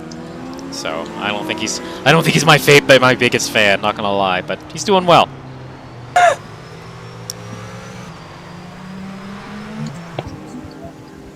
He's like, you. Yeah. So this stream started at about 6. Going on from midnight, so at 2 is when the next stream will have to be made, and I think that will be the stream that will carry us to the end. I think so. Yeah. Alright. But I won't be here! That will be British people's problem. Well, they'll be awake somewhat, and Yeah. they'll be ready to go. I'll be sleeping, because I hope to be here for the last bit of this. Yeah, I have another hour in the morning at 6 in the morning. and I have to be up early, but I can't make it to the very end. It's a shame. This has been really fun. It has been a really good race. Yeah. Where it all pans out at the end.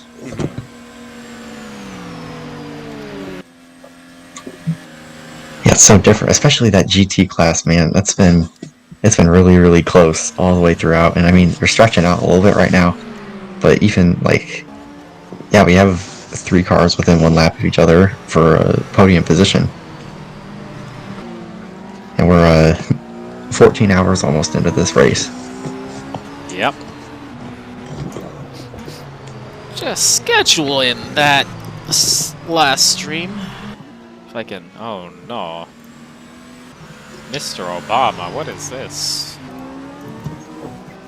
Find it? There we go. That's one sentence I didn't think I would hear today. Mr. Obama, what is this? I haven't really been able to very well. I haven't really said anything for the past like hour now. So I should just drop off. So I don't know what to say. Yeah, I feel for you, man. It's all good. You did your bit. We appreciated you being here, man. It was great. Yeah. You guys have a good night. You have a good You too, one, man. You too. User left your channel. And the Ray is gone. Is this made for kids? No, it's not. So I can say not without getting the British language police on me. And no, don't restrict it to people who are and older. Awesome. And I can't watch it. No, I'm just preparing the stream for when they come on later. Yeah. I know what you mean. Yeah. Man, every time I see that camera angle going through the when they're coming up to the tri-oval, I just think of that Nissan GTP car back in 1991, flying right in between the GT cars. That was one of the most impressive shots I've ever seen. Yeah. Man, I do miss GTP and like GTO. Like, I wish. This is what I think. I really wish race. Yep. Oh. Stokes spins. Right behind Riley McKibben there. That car's stopped right now. Must be waiting for traffic. Uh-oh. Yeah. Yes, Esper. It seems like McKibben braked earlier than Stokes was, and then Stokes hammered the brakes and spun. They've had a little bit of trouble this past hour. Yeah. That's the second time they've been off. Stokes and McKibben have had quite a few, unfortunately. What's I gonna say? Yeah, I wish Race Room had driver swaps and day-night cycles, so you could have like proper endurance racing. Because that game does have a decent field of well-modeled GTO cars, and has the sort of Group C GTP era cars in it. I think it does. I might be wrong.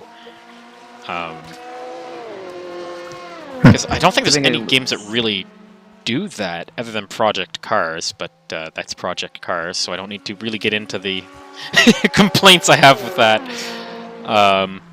The half-baked arcade game.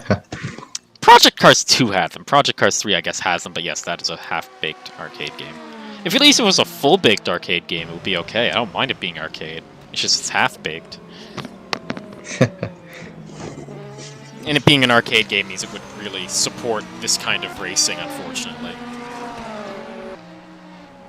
You can run them, it's just it doesn't have that big of a following to really get a good solid field like this on it. The other issue is you can't do driver swaps, so it limits your race lengths. Right. To what one person could reach. So you're going to have all these 2.4 hours with accelerated time, which is not terrible. Shame Stokes goes wide. I thought he was letting someone by, but he wasn't. He just went wide. Which to me is part of the appeal, but maybe I'm weird. But then again, there's more people in this than a Project Cars 2 endurance race, so there you go. Right. I do like on Project Cars 2, I do like the accelerated time. Yeah. Like you mentioned, that's a fun feature. Yeah. You don't see that everywhere. Yeah, Project Cars 2 is aesthetic. It's like it looks good. It has a good, interesting selection of cars. The accelerated time allows you to really enjoy it. Like, it's a good single-player game. It's a solid single-player experience, I think. Yeah. Woof, Stokes is off again. He's going to have to change those tires. They must be cooked. Oh man. I don't think he even got through the whole lap without spinning again. He's probably tired. He's both tired, like physically, and also tired of spinning out. Yeah. Tired of spinning out, yeah. So Derrick is in the pits. That is not the Jake Foucher we were waiting for. Malcolm Schneider has gotten into that car. Mm-hmm. So Derrick stepping off, letting Schneider take over in the leading Ferrari from Solo Esports. Stokes stays out. Yep. Yeah, he has, completing this lap, he has taken over the 8th place from the DNFing Mueller. Oh, there you go. Forever forwards. That's the motto there. You know, Alex has said the name of that team so many times, and it's never registered in my head. And I think it's because it's not on the actual like registered team list. So it never really fully computes what the heck he said to me.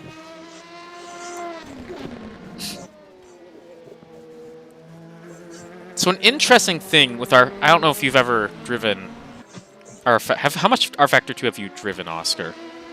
If I have driven none. I do not have the game. Ah, fair. Yeah. So R Factor 2 is an interesting trick physics thing, and it's a carryover from R Factor 1, where the goal in R Factor 2 in car setup is to take away all the downforce and play games with the mechanical grip to make up the downforce you've taken off. Because the game doesn't make a difference between mechanical grip and aero grip. So if you soften the suspension and the springs enough, you can make up all the grip you lost by taking away downforce. So it becomes worthwhile to run Le Mans wings on almost every track if you want to be fast. If you're in a LMP2 car at least. But it goes for most cars. Yeah, that's interesting. Yeah. I don't know if Project Cars has any tricks like that, but that is the way in R Factor 2. Yeah, I haven't gone too in depth. I have Project Cars 2. Mm-hmm. I haven't gone too in depth into it. Like I played it for a while. Yeah. And I just like it wasn't enough of a simulator for me to really like get into it too much. Yeah. Well, if you ever have the chance and it's on sale, you should give R Factor 2 a go. It is very interesting. If you have a wheel, it is probably one of the most... It probably has the best force feedback, I'd say. It's very... Okay. It's very communicative. Maybe that's the best way to put it. It feels like you're interacting with rubber in a way that is hard to describe. Like, there's a lot of good racing sims, right? There's Assetto Corsa. There's Assetto Corsa Competizione. There's iRacing. You mentioned Race Room earlier. Yeah, Race Room. Yeah. But R Factor 2 feels like you're driving on rubber in a way I can't describe, that those other games kind of miss. And I don't know how much to just like put my finger on it, per se. Yeah. Race Room's free, so you might as well always try Race Room and just see what you think of it. But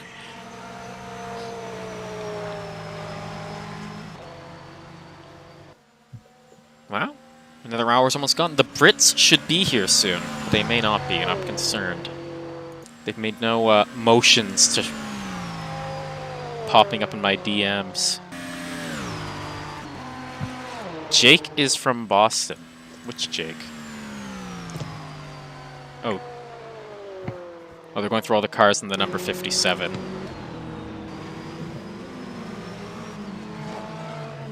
I see. Let's find out. Jake Foucher. Okay, so there's another American out there. So there's two Americans out on track. Jake Foucher and Casey. Nice. There was a Malcolm Schneider going off there. Yeah. One.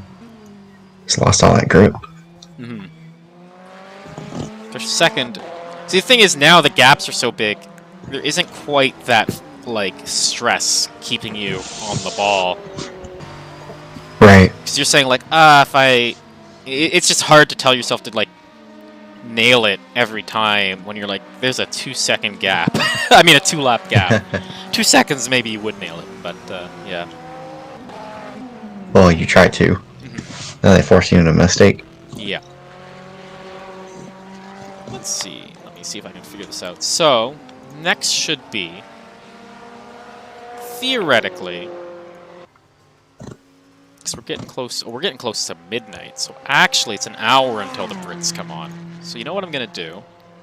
Knowing full well that Matt is going to leave soon and I'm going to be taking his stint for the next hour, I will be back in a second, and I will let you guys carry the stream for a second. Alright, sounds good. I've just been checking gaps and lap times, you know, but nobody's really close to each other. Yeah, it's kind of like depending on that. When the GT leaders pit, the top 3 cars, I believe, are all on the same strategy at this point. Unless did Schneider just come in? I wasn't. If somebody crashed, it would make sense, but then a lot of times they crash and their car makes it, or they crash and they get reset, so... Right. Then it takes away that ability to jump somebody if they crash, so... Yeah, that is true.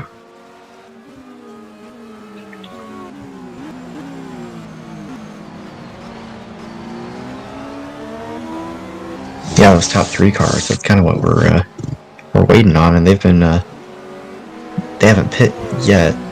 Oh, they're just flying. Right. There hasn't been a pit stop, it seems like, in a while. Yeah, because there hasn't been one. Yeah. Looks like... Oh, I was gonna say Evan Mueller's in the pits. I'm like, oh wait, he's out of the race. That's why he's in the pits. Yeah, he's had a bad go of it. Yeah.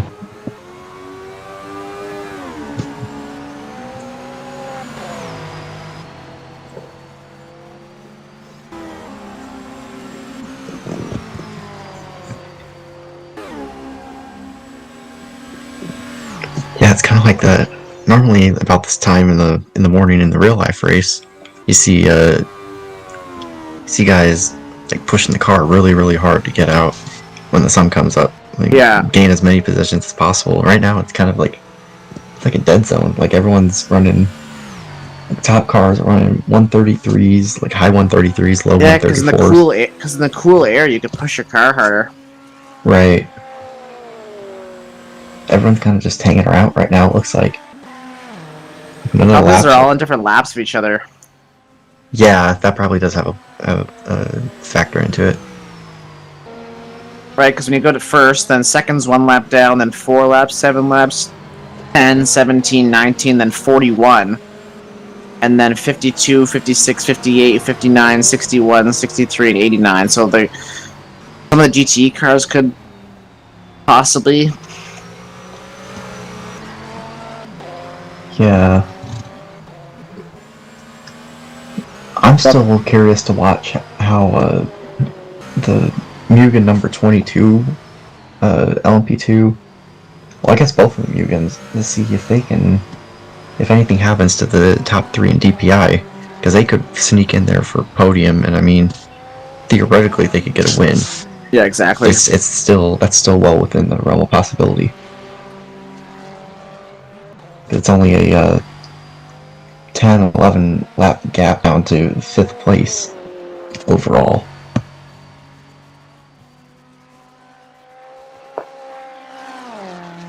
Schneider just ran a personal best sector 3. Wow. Right.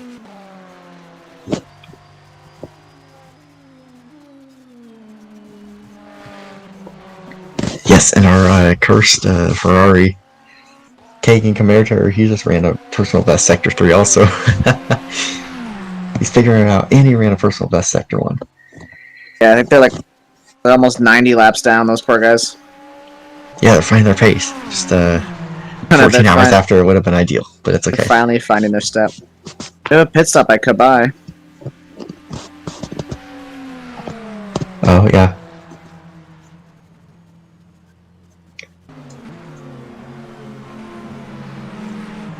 That's that car that crashed into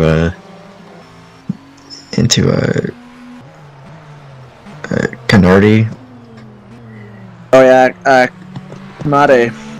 Kamade, yeah. I got the strain damage, it's true. That's terrible news when that. No? Getting hit from behind and then causes steering damage. Right. Yeah, such a bummer. He was just kind of going along his own thing. He had such a run on Voucher there.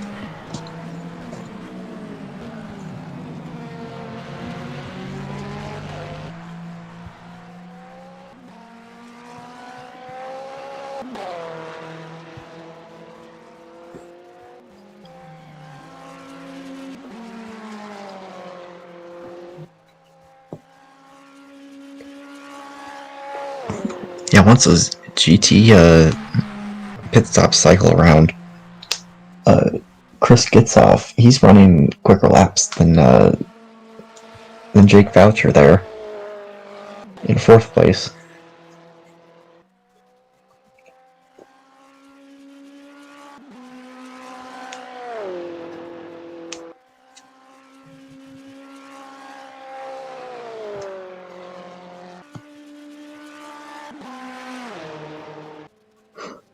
Everyone seems to be driving pretty consistently right now, you know? Yeah. Yeah, it's a weird dead zone that you don't see all that often. There's not very much going on. Is there any lap traffic going on here? Let me look here. I think pretty much everyone is spread out, it looks like.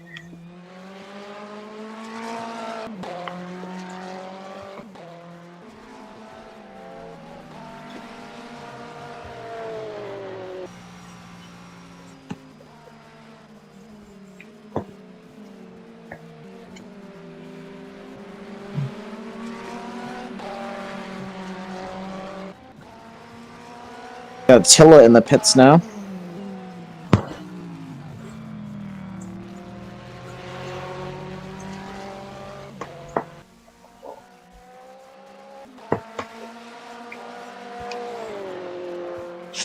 Stokes comes into the pits. Wonder if we'll start seeing a bunch of pit stops here. Yeah, this will be about time. It's been Voucher in the pit. There haven't been pit stops since I came on. Nothing. Well, it might have been when I came on. Like it just come on earlier. It was about a little over an hour ago.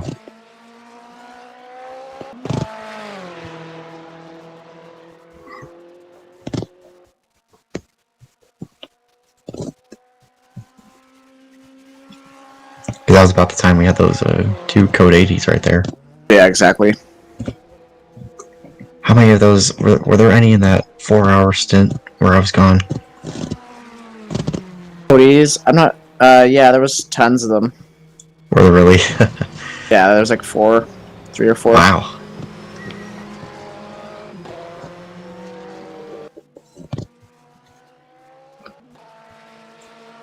Everyone's pitting right now. Here we go. Voucher's back in the pits.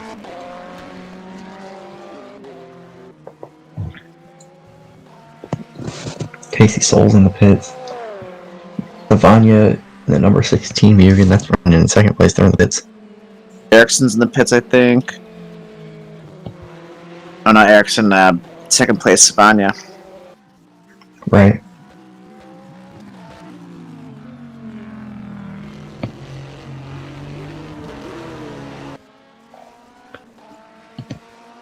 Yeah, this will be the battle for position again.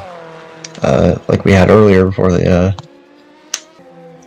before Christian Kabai took out Gitsoff. We're going to see that battle again here in just a minute. Yeah, check out Gitsoff's teammate there.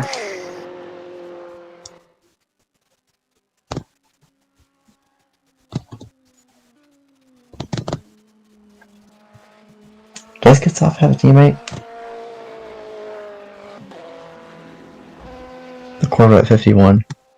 You know, just the other guy in his car was Kumade, remember? Oh, right. That's who was in the car when the incident occurred. Yeah. Lappins is their other teammate, but he did the day stint, and I think he's sleeping currently. Right. I was thinking you were thinking of like a 2-car kind of Yeah, thing. no, yeah, I realized after. Yeah. You're like, I swear I only saw one Corvette. Yeah. Yeah, they're the only but they've been laughing really well. I remember the very top of the broadcast. Sort of made like a little cringy comment talking about the GT car over the DPI cars. I mentioned that car with Ernest Lappins. He was in the first stint, and I mentioned them as one to watch. And, Oh yeah, they've for sure been impressive. They haven't had everything go their way yet, but there's still plenty of time. We still got 10 hours left. Someone in the chat said I have so much coffee in me I can't blink. that's pretty funny. Yeah, Lappins is a controversial figure. That's something I've learned from being in the R Factor 2 sim racing world for a bit. He's banned from a lot of leagues, so this has sort of been his, one of the few he's been able to run it. Is he a dirty driver? See, I think I've heard he's kind of like an edgelord. That seems to be kind of the opinion of him. Was his like the gamer words? I haven't heard him do that though. He just seems, I know. Which to me, that's why I said he's the Ferrucci of this league, right? He's someone who goes from Europe, completely outcast, comes to North America, and suddenly the commentators on IndyCar love him. That is Lappins going through this right now.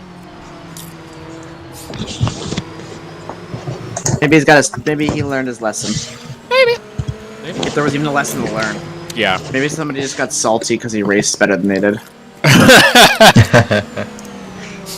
Well, now that I'm back, let's do that hourly race update. This will be a fast one, but for those Euros out there waking up and finding this, or waking up and forgetting what the heck is going on, welcome to the VISC 24 Hours of Daytona.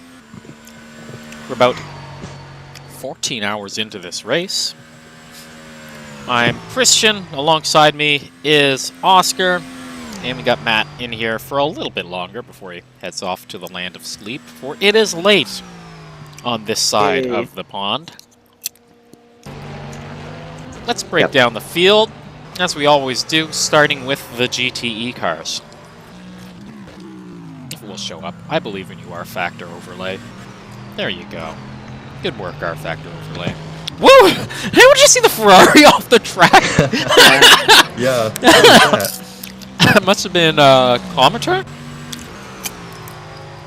Was it? Maybe? Yeah, I believe so. You're the only one running that livery right there. Oh, it's just unexpected. So, as it's been for a bit now, maybe 3 or 4 hours, Christopher Kynick is leading in GTE in the Mugen Aston Martin. Malcolm Schneider just got into the Ferrari from Solo Sim Racing. I think that was during this hour, as we see Kagan commenters on the warm-up lane going slow. Jake Fauscher just got into the CRG Ferrari, or the GRG. They have made sure that we say GRG. It's the GRG Ferrari. That's the leading one now, just on the bottom rung of the GT podium. And with Chris Getsov, one of the closer battles in the race, a few seconds behind them in our lone Corvette. That's from the Polonia. I'm not going to say the rest of the name. It's too long. I can't pronounce it. It's not English. I'm sorry. I shouldn't be so dismissive. Then we got Casey Soul in the second GRG Ferrari. Not for a lack of pace, but, you know, everything that could go wrong has gone wrong to that car. Frank Christian Kabai in the second Mugen Aston Martin. Quite a few laps down from the sister car. And Kagan Commerter in the cursed Ferrari quite a while back. I was gonna say everything that happened that went wrong. I'd say I would fly more to They're that car planning to even. change the number of the car to how many laps down they come, so should be. Oh, so that's official. All right. You heard that here first, folks. It's official. Make that a bet. And now with them. every race, as they get less and less laps down, their number will come down until they're number 1 or number 0, I guess, being lead lap. So that's GTE. Let's take it on over to LMP2, where it's basically the Mugen parade. 22's leading, 95's following, and the Alonso Liveried Orica is also running in this race. He's hanging in there. He's hanging in there. I respect it. I respect the hustle. But yeah, 22 Mugen's leading, 95 Mugen's following. There's about 4 laps between those two cars now. Then we pull it on over to DPI, the top flight. We just had our second DNF of the race in the hour. But at the front, it's all going 360's way. Jesper Eriksson has been in that car. Basically, he split pretty much the first 14 hours with, was it Nick Newcomb, I believe? Nick goes back in the car. Is he? Yep. We just got back in. Look at that. Yeah, he is. Let me refresh that. So, I imagine, yes, wow, okay. Apparently the game's very, very desperate to say it's Jesper Eriksson in the car, but it is Nick Newcomb in that car now. I imagine Jesper Eriksson's going to get some sleep. Let's split that car. Running away. Interesting to see if Nick Newcomb can do the very important task of keeping it out of the wall and out of drama, because that's been the sort of key to the Cadillac from 360's lead. In second place is Fribek Zolt in the first Mugen, or the only Mugen DPI car, number 16. About 2 laps down. A mix of some drama and penalties has put that car a bit down the order, but they are definitely on pace with the leading DPI. And in the much the same vein, the number 137 fine Mazda DPI, Pascal Egerton, has certainly been the fastest car outright, but some early race of tragedy they've never been able to recover from has kept them down to third. Jeff Close having a woof. That's a 4-wheel drift for the International Horseshit for Bexalt. But Jeff Close in the lone Acura DPI having a pretty respectable run. Has flashes of pace, but the consistency sort of been that car's issue. It's fast some laps, it's not fast other laps. Martin Turbrake in the last running DPI, and Evan Muller was our 1 DNF in the last hour. That car had a big crash in the bus stop, and they decided to just call it a day there. So, that's where we stand. 9 hours and 50 minutes to go. And guess what? Guess what? What am I guessing? We are gonna have a battle closing in for that podium position in the GT class. Just a little bit. Is Gitsoff catching Foucher? He is. He caught Foucher made a mistake or something, according to the timing screen, because he lost about 4 or 5 seconds there. In just like a few, like it would have been like the bus stop or something. So it's an 8.4 second gap right now, and it's closing every single lap. Well, there's your battle for the hour. Third place in GTE. That's where it's been for quite a time now.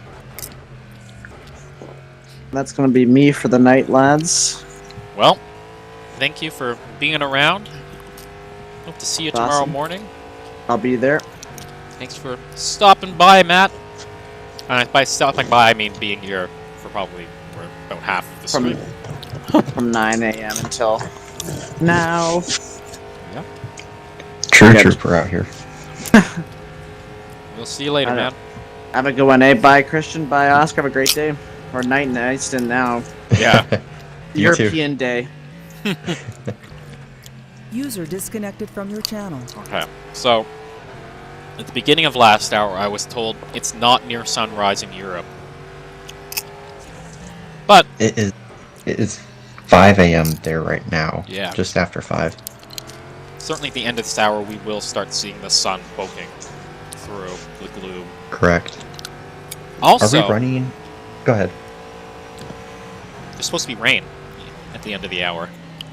Oh. Last time I checked. Let me catch up on that again. Hourly weathercast from AccuWeather. Rain starting in 2 hours. That's what AccuWeather says. That'll be interesting to watch. Yeah. Doesn't look like it will be... Oh, could be decent.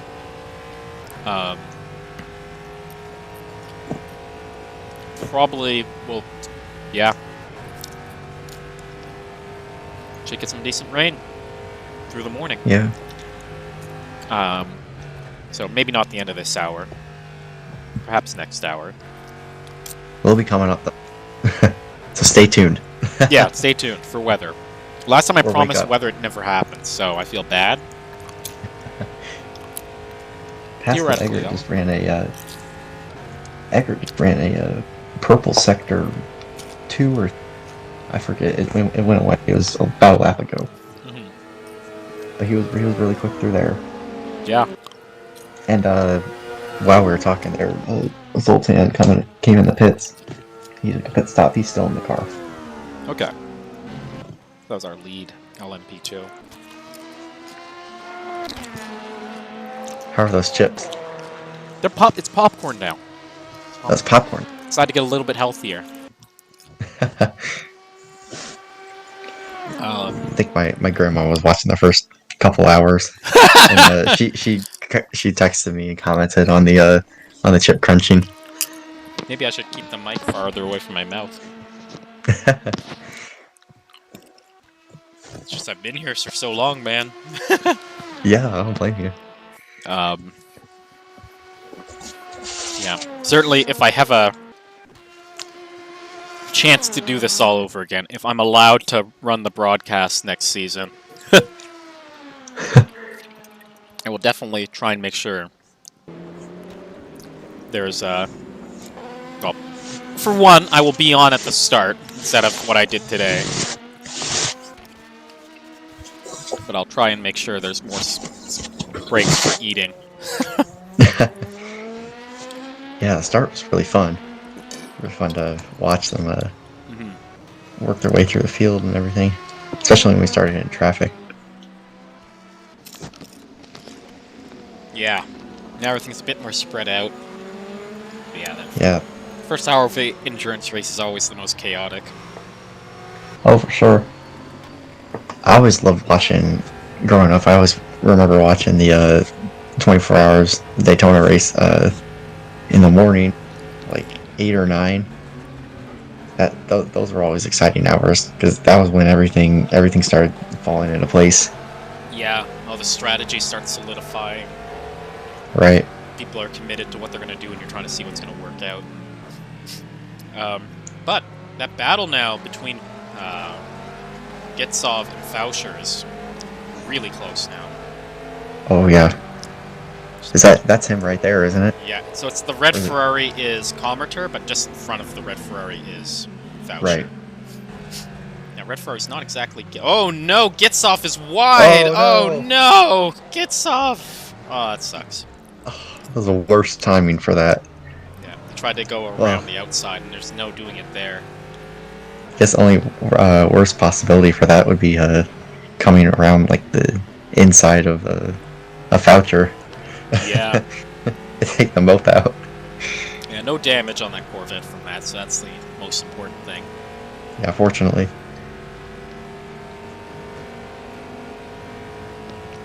Yeah, that Corvette probably should... None of the... I'd say everyone down to Kabai probably shouldn't be as many laps down as they are. It's kind of all out of their hands. Yeah.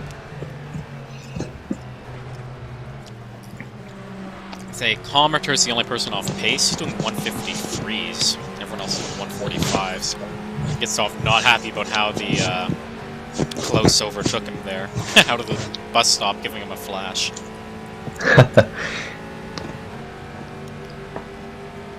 Yeah, I mean, when you just spin on that same lap and you get flown right by on the bus stop of all places. That's a tight exit right there. Yeah. I don't think we've really talked about that a whole lot so far, but it's really tight coming through there. You can't really, you get 2 cars maybe. You cannot get 3 cars through there. Like I've never seen that work. It's a stressful place. So yeah, you hit the curb. Yeah. You hit the curb wrong, and you're right into the wall. And we got a few accidents there, so dangerous place to force an overtake. Oh yeah. So you can see still Foucher just in front of Gitsov here, not too far away. He's gonna have to reel him in after messing up in the Western Horseshoe last lap, but he's pushing. Yeah, he's had the pace all race. All of them have on that car. Yeah. It's been, like I said, it's been really fun to watch them. Yeah. You see why Ernst Lappins is popular in like that whole team is popular in this box? And then people say, it's Lappins. I'm like, I don't know, man. I like watching him. Yeah. If you can run quick laps and you can make up that much time flying right through there, then I mean, you deserve all of it. All of what you can get, I guess. Yeah.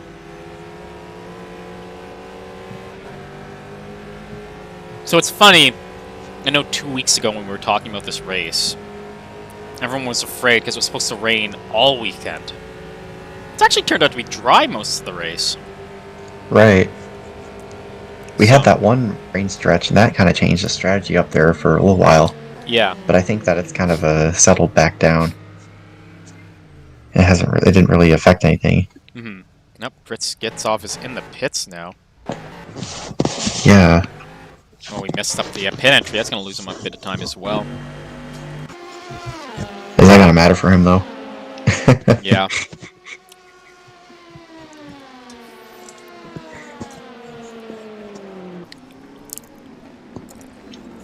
Yeah, we'll have to see if we get a code 80 at the right time, or if I mean, it's unlikely it's going to go green all that way, but something's...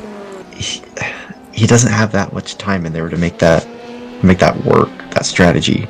Because they pitted, I believe while you were gone, everyone came through a pit cycle. Yeah. So Foucher, he pitted right at about just before the top of the hour, I believe. So he's kind of... It's like a... Was it 20-minute gap, maybe? So there has to be like code 80 in that 20 minutes to get them to cycle around if they're going to get that to work. The 51 team, that is. Yeah. They need a conveniently timed code 80 right now. They need the race to come back their way a bit. Yeah, but they don't want to beat it.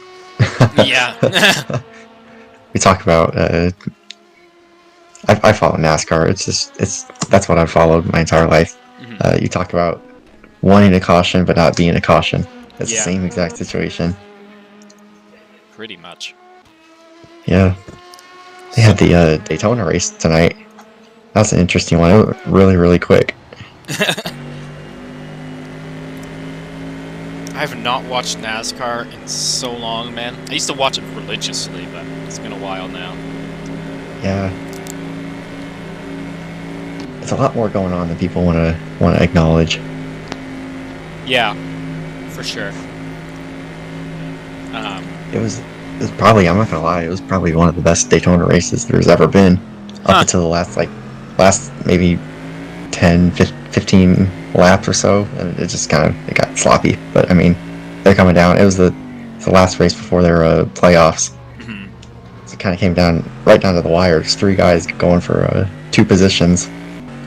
I won't spoil it, I guess, but definitely worth a watch. Oh yeah, for sure.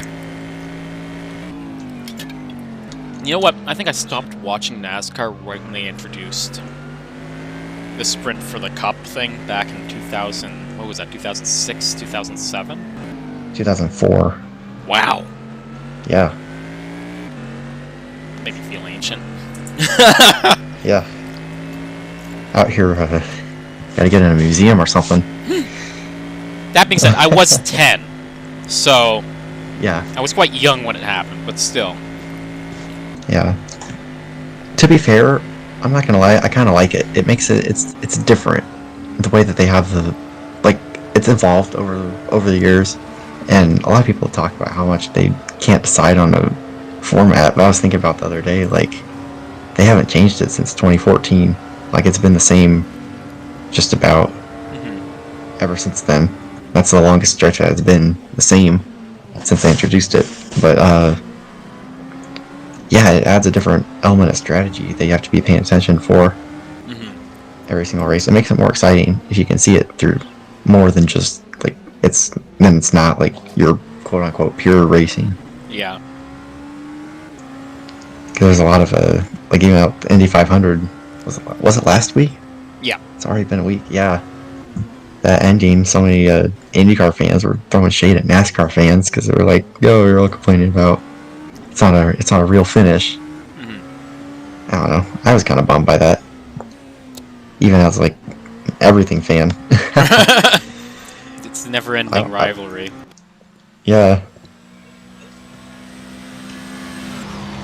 I was watching some NLS this morning before we started this race. That was interesting to watch. Major League Soccer? No, NLS. Oh, NLS. Nürburgring. Yeah. Oh, like that's No, a random Major League change Soccer of garbage, pace. I'm sorry.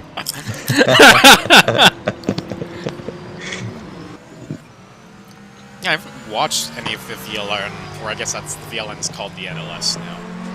Yeah. I can see where that kind of throws you off now, huh? Yeah. That caught me. I'm like, wait, what? Oh, no. No,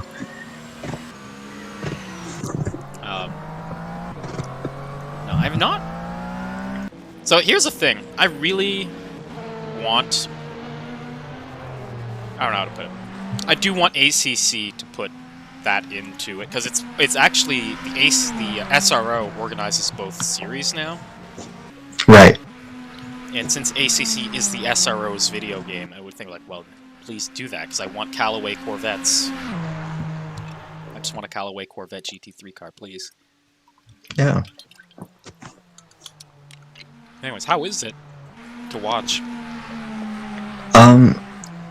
It gets very stretched out, and there's a lot of like very small, close battles, but they're all stretched out all the way across the Nürburgring, which I mean is cool because I mean it's the Nürburgring. You can't go wrong with the Nürburgring.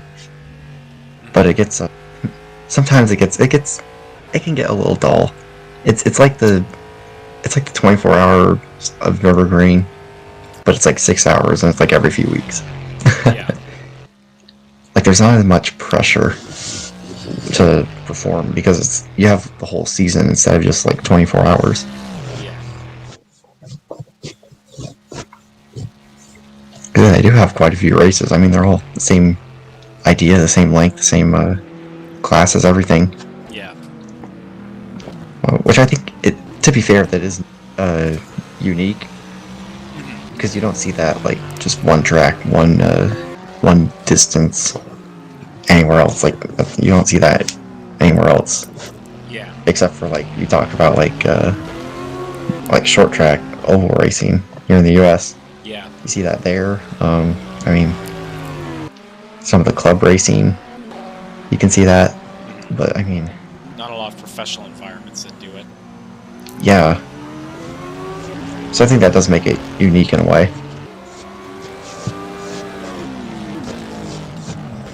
That would be interesting. And the other thing that's interesting about it is you can have all the teams be based around that location, so it actually so it's almost like the track racing the club racing kind of spirit. Right. Where you don't have to travel around the country to partake. Yeah. But it's like treated like a national level series. Right. Not only that, you have all these international drivers, like the guys you see in World Endurance Championship. A lot of them are, they'll come over for some of those, especially in like the GT cars. Because I mean, yeah, that's what you're transferring the skills for. I'm gonna be honest, I don't think I've ever done a race in a sim racing game at the Norwich Life. I don't think I've successfully done it. I don't know if I've ever done a lap, man. It's tough. And then the EERC, which is another one of the R Factor 2 endurance racing series, was planning on having a multi-class race there with LMP2 cars. And I was like, That'd be awesome. that'd be awesome, but also, that's horrifying. The closing Yeah. speeds between GT3 and LMP2 are, like, ridiculous. Especially around the Nordschleife. Right. So they did a test race to see how it would go with just a handful of the teams. I think they had like 9 cars taking part. I think 3 finished. Yeah, that's as tough as it gets. You can't get any. There's no other track, and probably will never be any track that's harder than that track. Yeah. It's just there's so much going on in it, and it's so like it's flowy and it's really cool, but it's just there's so much going on in it that you can't like. It's really, really difficult to be consistent enough. I just get lost after the first carousel. Right. Then I'm done. Then I'm just like lost in the woods, and it's terrible. Yeah, it's all wooded. You get so disoriented. I mean, whereas here, I mean, you have the oval to follow, you have the grandstands to follow. Yeah. Daytona's not a track where you're... I find this isn't a race where you're racing the track. You're sort of racing... And this is sort of something I find with American tracks in general. Is the race is against... the track is the vehicle for the race, but the track isn't the feature a lot of the time, you know? Yeah. Like Suzuka, part of racing at Suzuka is the challenge of Suzuka. There's not a lot of American tracks where that's the thing. It's more about racing the other cars. It's about getting your equipment to the end. It's about avoiding trouble. But the tracks usually aren't as technically challenging. Right. Say, I would argue VIR is one of those. Rare exceptions. VIR is an exception. Coda's definitely an exception. Yeah. Depending on your perspective, you could even argue maybe Laguna Seca might be an exception to that. Wow, there's that backwards facing. Oh. Too. That was with the leading DPI.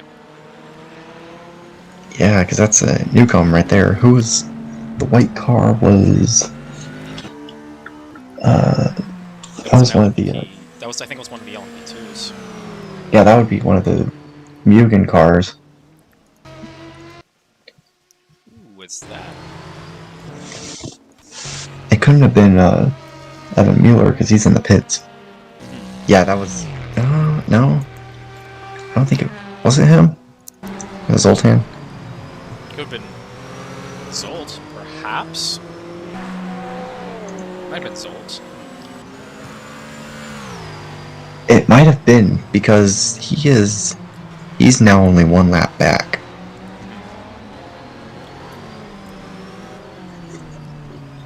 Curious. Let me double check on the on the track map, I guess. Doesn't seem like anyone's damaged, so it's sort of a live thing, I suppose.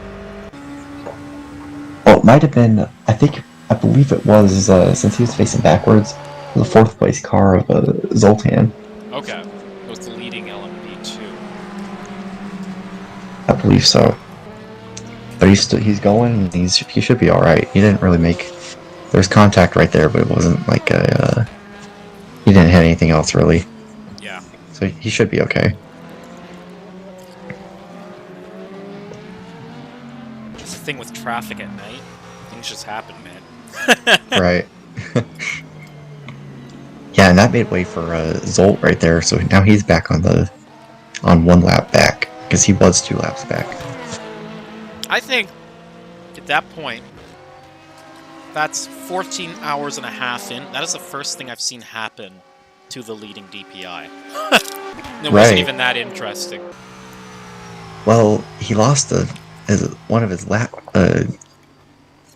gaps right there, I guess you'd call it. Yeah. So we could see how that plays out. It could mean nothing. He could just pick up that time again. But Zolt has... a lot in the end. You don't know. Yeah. Well, Newcomb, he just ran his green sector 2 at 21.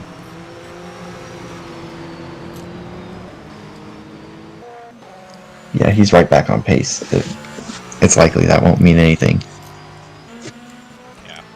But, I mean, you never know. We still got... I keep saying it, I guess, but we still have plenty of time left.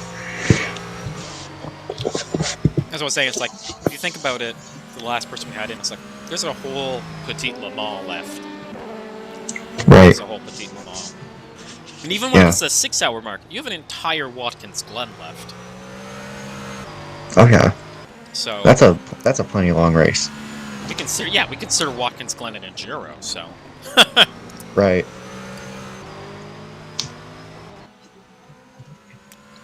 There's entire series that don't run races that long.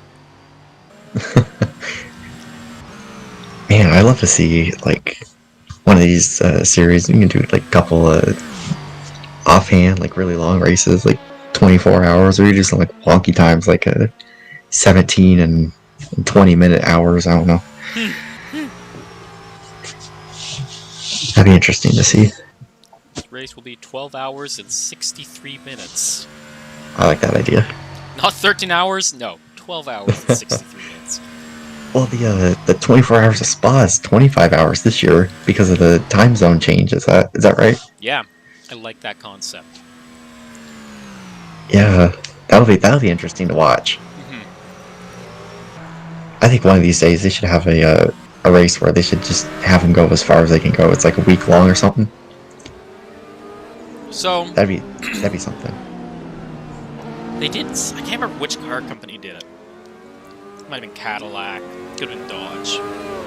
But they did something in the 50s where they had one of their cars. It's like yellow in Sector 2. That's the it's James Stokes was off at the bus stop chicane. Words fail me. Yeah, he is slow. Yeah. What was I gonna say though?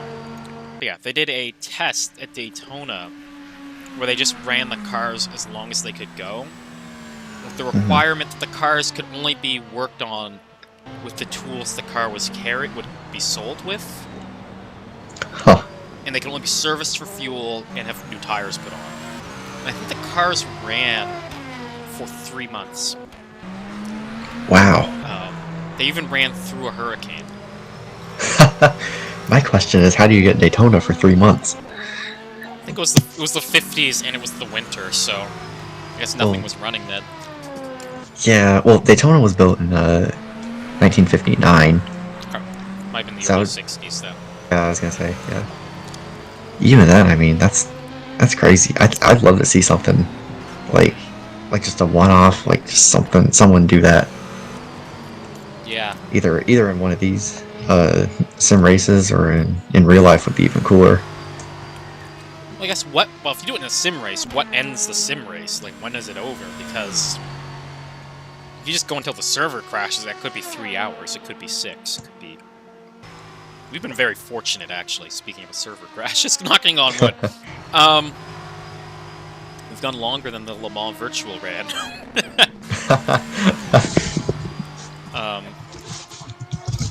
Whereas with real cars, you have the very real mechanical limit.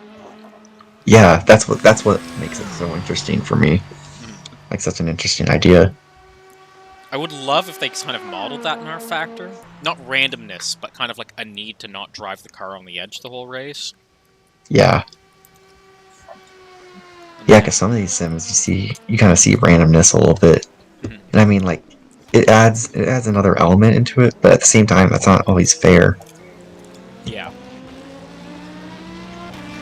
I don't know. The F1 games kind of have it, where you can't run your hybrid system at max the whole race because you'll wear it out. You can't have the engine at full boost for a long time because it'll overheat it. Yeah. That kind of stuff would be interesting, because in our factory, you basically put the car into the highest boost setting. You just kind of push. The brakes won't fade if you push them too hard. The engine won't die from you over boosting it. Right. Would be interesting. I don't know. before that comes in the next patch, and everyone's angry at me for even suggesting it. You heard it here first.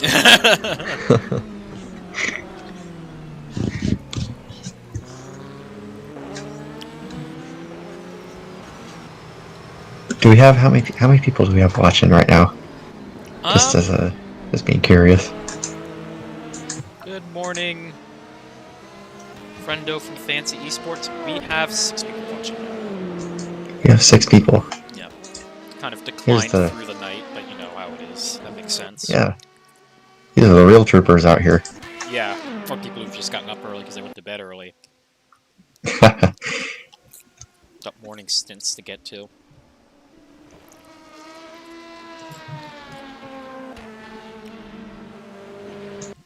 So here we are. 9 hours. They yell in Sector 2, that's the bus stop.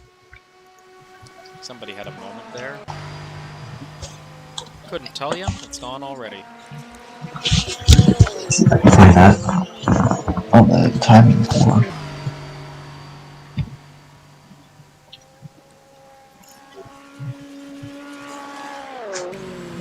Might not be able to get Stokes again, but he's in the pits. I don't know if he was in the pits already. Don't believe he was. His time was okay through there. Couldn't tell you then. Oh, Alex Skinner's getting into that car now. Wow. There you go. Plot twist. Oh, I think it was the 51 car of Kagan Comercher. He has not gone through his timing loop yet. Well, maybe not. Yeah, he's just been slow, I think. Yeah.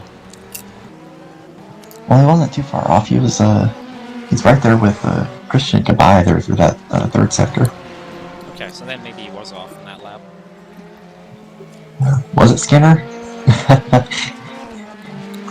Skinner just got in, so it would have been the guy before him. Right,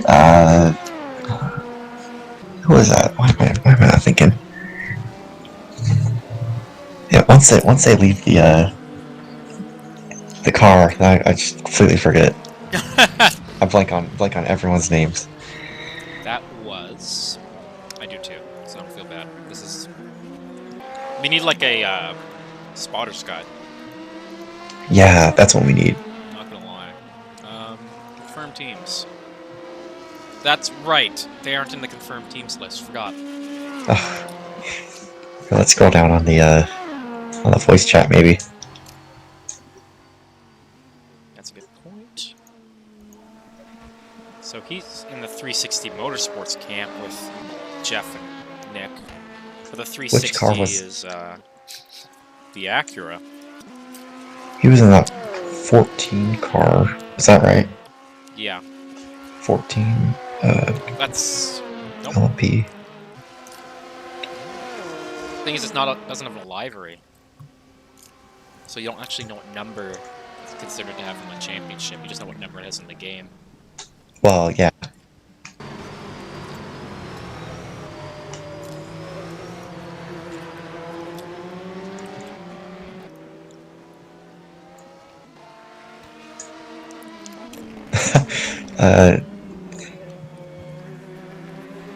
Man, I don't know. That was one we blanked on. We really need that livery pack. Yeah, no, we just needed an entry Or spotter's guide, yeah. Spotter's guide, yeah. That's what we need for Long Beach and going on. Yeah. Man, I am scared of Long Beach, I cannot tell you. It'll be an interesting one to watch. What time is that in the day? That will be in the morning. Well, I guess, yeah. Is that on a Saturday or Sunday? I think all the races are Saturdays, if I'm not wrong. I think Watkins going scheduled to be a Friday. Huh. That threw me off because I won't be able to make that. I would love to watch Long Beach though. That'd be a thriller. So the thing with Long Beach, with R Factor, is it is a track mod from the original R Factor game. It was made for champ cars. It was partly because IDT did a bunch of things. You know how they, if you ever go to a race, they have little sims set up. And if they have the track available, you know, they'll have the sim set up to run on the track. So Champ Car commissioned IDT to mod in a bunch of Champ Car tracks into R Factor, the original R Factor. And so that's what the Long Beach mod is from, is when IDT did that. And it was a decent mod in the original R Factor. But just ported to R Factor 2, it is it shows its age. When did that game come out, the first R Factor? 2006 about? Wow. Yeah. Okay. Champ Car That went was one I defunct. wasn't sure about. Yeah, Champ Car went defunct in 2008, so it's in that 2-year period. Right. That's how old the track mod is, so. Yeah, I'm seeing the Long Beach race. That is currently scheduled for a Sunday morning. Huh. Yeah. I think they should all try to be on Saturdays. Oh yeah, more people can make it. I think the goal is to avoid... So a lot of European sim racing leagues run on Saturdays. I think they're trying to avoid overlapping with them. Especially because this is a new championship. There's a lot of established ones already, so people aren't likely to choose the silver established ones. At least I think that was Alex's thought. That is true. Oof. That was ambitious. Unfortunately, Getsov did not get in the way.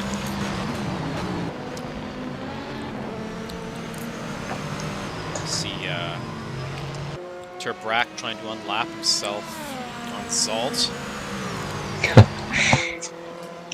A lot of laps down Turbrak.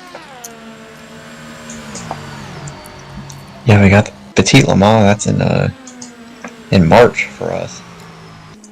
Wow, I can't even imagine March. Not gonna Right, lie. we'll have to see how everything with the COVID and everything, see how that ends up. We can't say like. COVID. YouTube will demonetize us because we were making money off this. Whoops.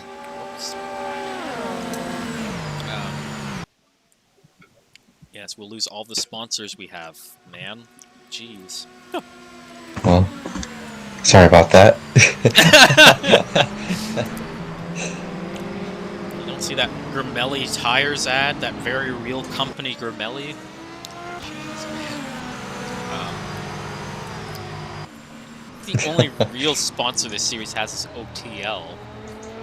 OTL is providing us the server. So OTL, I think, does Assetto Corsa Competizione leagues. And when they're not using it, Visk uses their server. So we kind of share it. Okay. Anyway, I don't know why I'm telling you this. This is just random management facts that I'm aware of. Yeah, no, you're okay. I'm trying to... Yeah. I'm looking at the calendar now. There's most of the early on races, and the sprint part of it, are all on Sundays, and then starting at Mid Ohio, they start going on Saturdays for Mid Ohio, Lime Rock, Road America, and then I believe the next one is VIR, and that's on Valentine's Day, which is on a Sunday. Hey, that means I won't be busy. But I'm looking because it's Valentine's Day. Yeah. I am looking forward to... Rip. Yeah, big rip for me. I am really looking forward to Mid-Ohio. Yeah, that'll be a fun one. Yeah. Oof. Once again, Turbrak's back on the tail of Zalt. It's not for position, but he is trying to unlap himself, and I respect the hustle.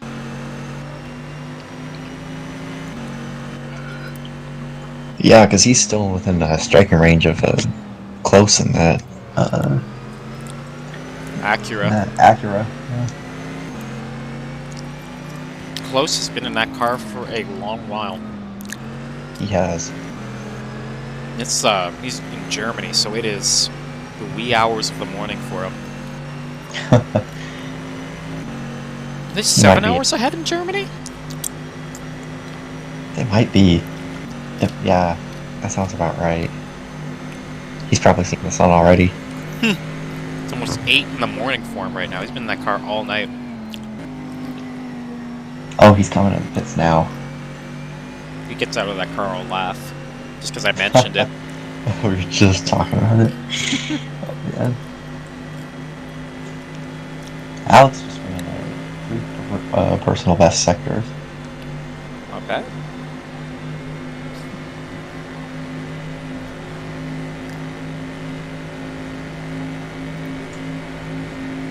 Well. Newcomb in first place, he just ran a personal best in Sector 1. Man. The Cadillac is just... That leading Cadillac squad is just... They must have found some magic. Yeah. They've been on a tear ever since they got the lead there. Yeah. In the first hour or so. I think they flipped it back and forth a couple times, but they've been right there the entire time. I'll have to see if that Mugen car can have anything for them at the very end. Yeah. Woo! Rack almost went wide into NASCAR 1.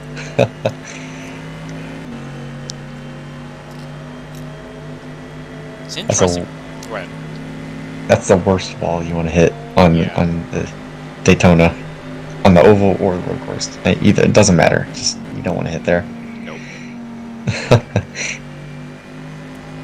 It's interesting following Turbrack for a few laps there. He's able to close the gap up a bit, and then he loses him going onto NASCAR 1, and then he's lost him. Then he works him back up in the infield section. Him being Zolt. And then he loses him again. As soon as they get into NASCAR 1, and he loses everything he made. And every lap, Zolt gets a bit further and further away down the road.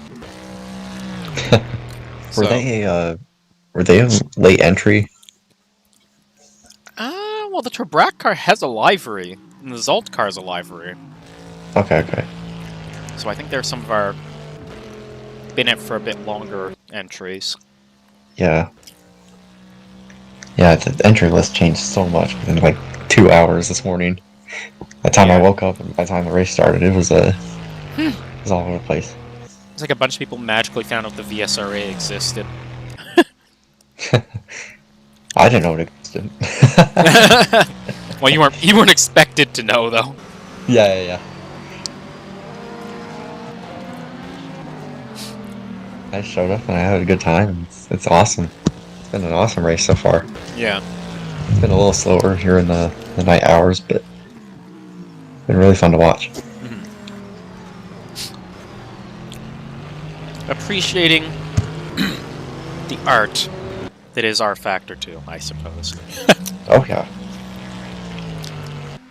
Yeah, I haven't really followed a whole lot of R Factor 2 racing as much. I don't know this game as well. It's really interesting to see this perspective. Go ahead. Yeah. The game has a really weird history. It was developed by Image Space Incorporated. Who made the original R Factor, of course. They made this as their sequel, and they expected R Factor 2 would be the same as R Factor 1, and it would basically be a modding platform. But the tire model was too complex for people to understand, so they modded Assetto Corsa instead. And R Factor 2 kind of died. And then randomly in 2016, 2017, Studio 397 offers to buy what is effectively a vaporware game. And they just went on a tear over the last 3 years, just upgrading it, giving it a modern, upgrading it to modern graphics. Not that it's the most amazing looking game, but they made it look decent. They got a bunch of official licensed content. Put in a bunch of things to help esports. They set up esports leagues for it. So it's probably more popular. It's more popular now than it was on release. Yeah. So yeah, it's a weird game. I'll put it like that. That's very interesting, though. Is that what'd you say the company was that started it? It was like Image Sourcing Corporation. Image Space Incorporated.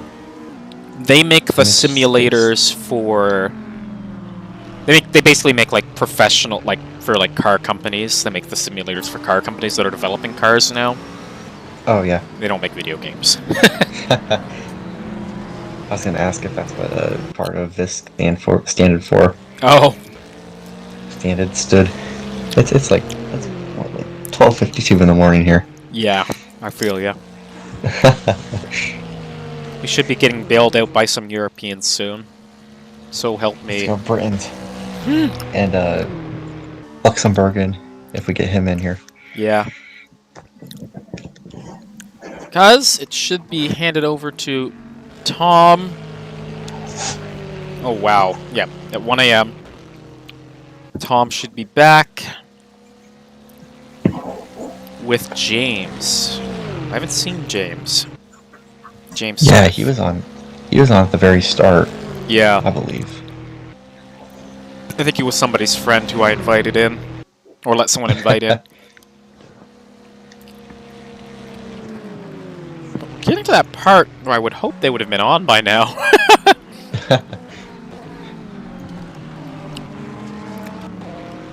I have to wake him up. Yeah, I need to get up as well. What's your next shift at? I think 7 in the morning. 7. So you're getting on right as I get off. Yep. I think it was just because you said you couldn't finish, pretty much. Yeah. Actually, let me see. Oh, I get up at 6. Okay, drivers, we come to code 80. So I'm with you for your... We get off and then we come back on together at this rate. Awesome. I think that's one of the Aston Martins that's slow. 2, 1, code 80 enforced. Which one is that? 'Cause that could play a role in the outcome. Is it I don't know, I must be wrong. Might be the Jake Foucher Corvette. Oh. They are going to the pits. So either they're committing for a pit stop.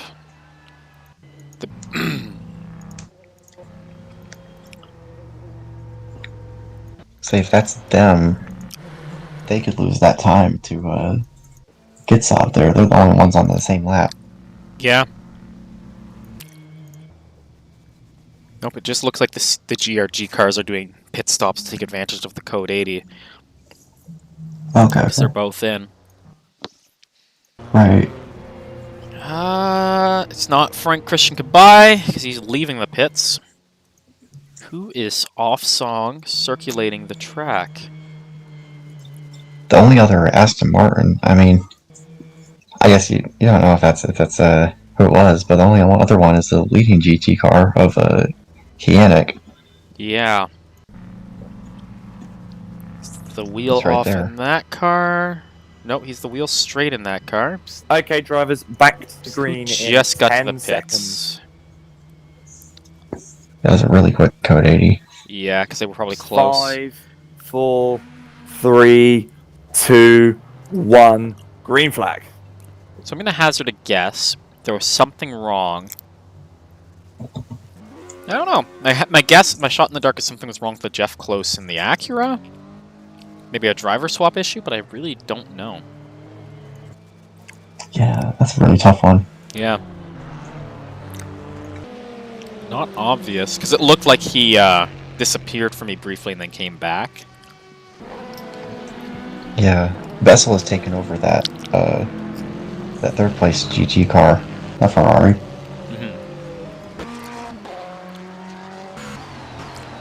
Yeah, He was fun to watch earlier. Yeah, so some well-timed driver swaps there for them.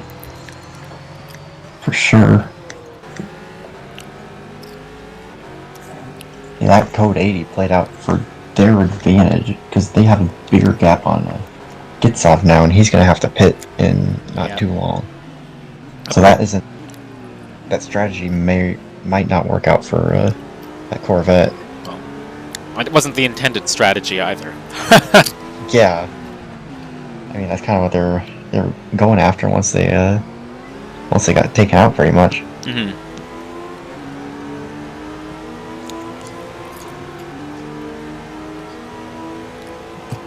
Here's a difficult question. Do you just pit them, take the L, but now you're back with the strategy with them and you say, okay, not what we wanted, but we can beat them on pace. Because now, you're going to fall almost a lap behind on your pit stop. That's a big loss. But you get to be on the same strategy now. Yeah. So maybe it would be I worth. don't know. That would be. I didn't think about that. That could be a really good call if they do that. They'd have to get some really good laps in the next couple hours. But that could potentially work out really well for them. That or hope on some misfortune for that Ferrari. Yeah. Well.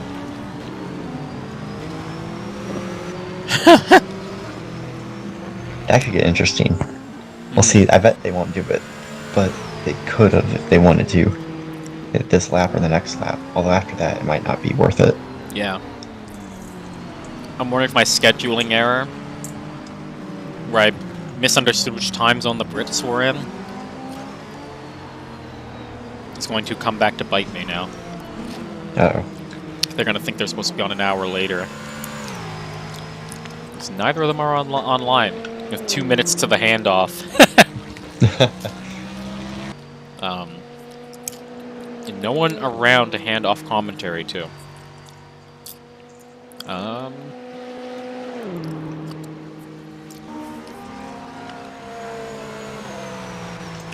Let's see.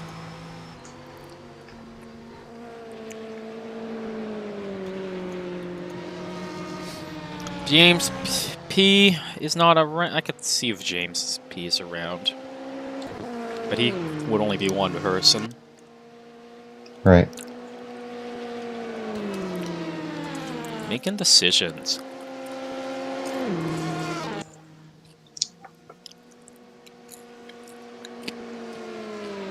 Get some of the teams to come in.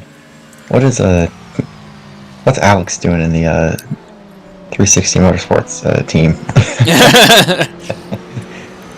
He's driving. He's driving a different car. Yeah. If I'm not mistaken. He's in that team chat, and he's doing race control as well. I think he has Chris Tompkins doing race control now. Is he? Let me just check quickly. I don't see anyone in the stewarding section. We are the stewards now. We are God. Oh no. Wow. Yep. Well. He gets to have full control. This is his series. He gets commentate, race, and and steward. This is true. He owns the house. Well, folks. It's 1 a.m. 9 hours to go. The reinforcements have not arrived.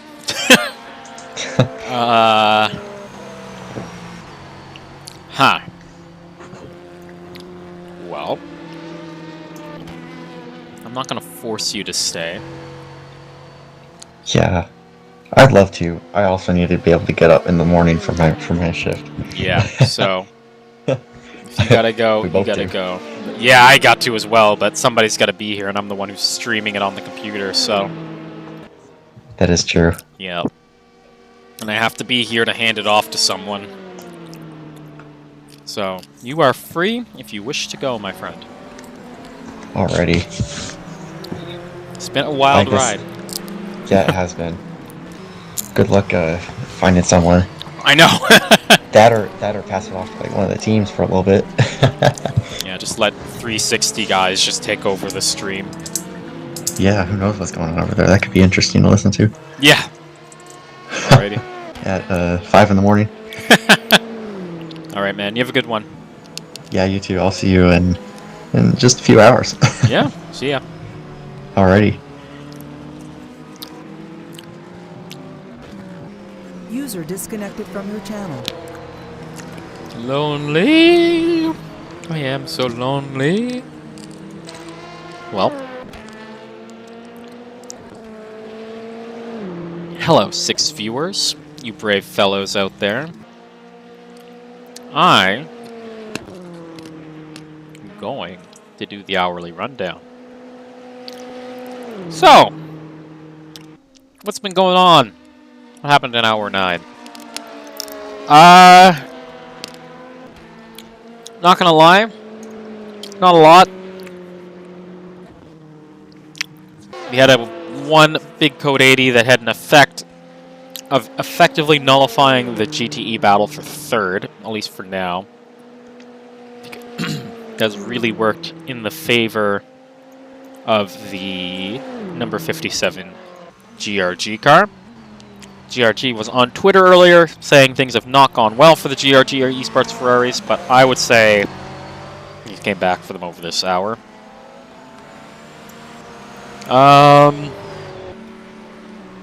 LMP2, still the same old story that's been for quite a while. Just the Mugen cars driving off into the sunset in formation as we see a big moment from Torbrook in our last Cadillac DPI.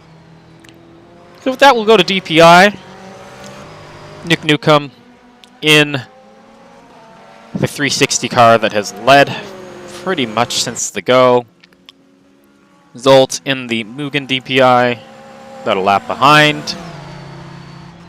Pascal Eggert in the Mazda, fastest car on track, but too far back to make up the space. Jeff Close, who's actually behind the 2 LMP2s, the 2 Mugen LMP2s, is in our Soul Penske. And Torbrook, who you just see going by on the bottom of your screen, is rounding out the DPI field. And we have King Cometer in the cursed 51 Ferrari. So that's where we're at. I was supposed to be off, but nobody's here. So I am alone. Has the 999 retired? No.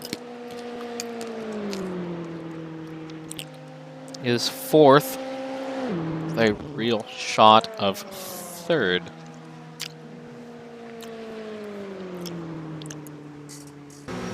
That's where we're at. Let's actually pick up on what is technically the 999. Our Soul Corvette. Chris Gitsov is behind the wheel right now. About 27 seconds down, but he's a pit stop out of sequence now. Unfortunately for them, Bassell in the GRG was able to get a free pit stop under the Code 80 in the last hour, and that has sort of built the gap. Now, if Ernst Lapidus gets back into that car, anything can happen. Comebacks are what dreams are made of, baby. But would require something special. That is the fastest GTE car, though. I'm eating popcorn, if you're curious. Ah!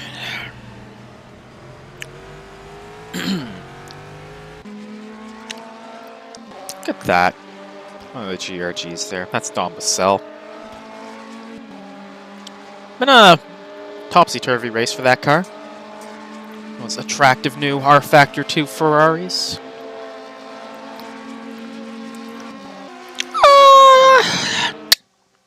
Gonna act upon the advice of my recently departed co-host. He's not dead, he just left.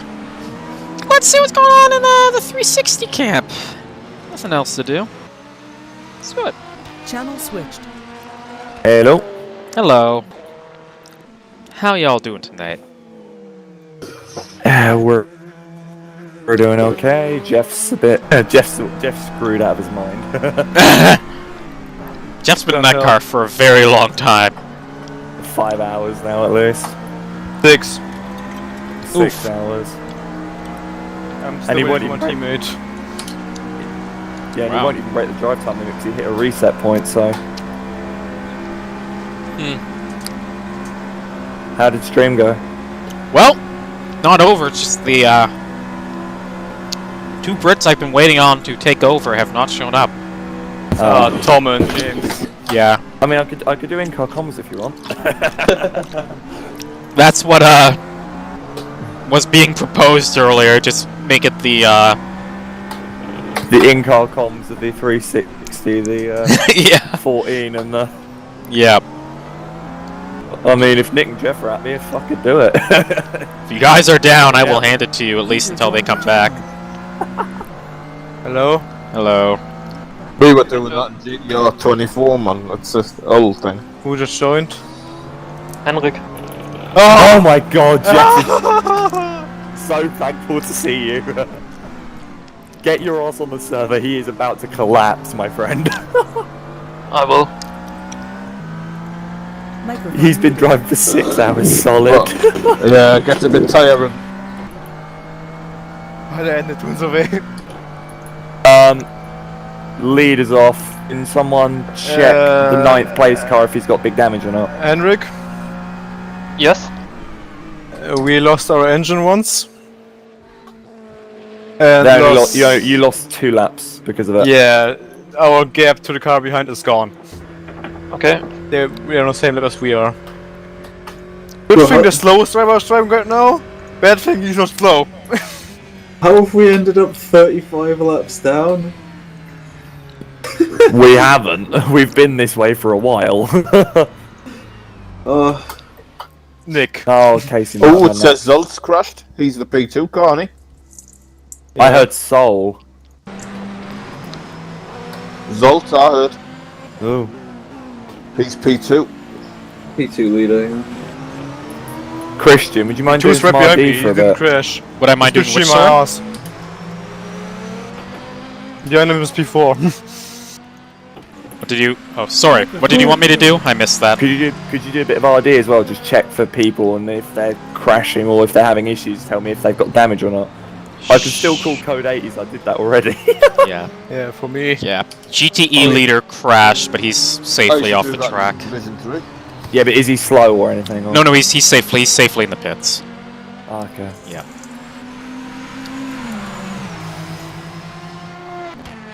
Sound muted.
Sound Whoops. resumed. Okay, so who do you guys want me to ride on board with when I leave this, then? who thinks- Nick. Nick? Yeah. Alright, I shall do that.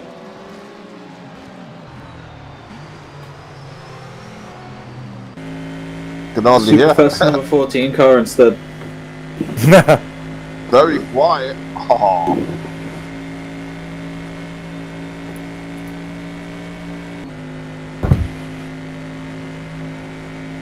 Riding with you now, Jeff? Noch 15 Runden. Okay.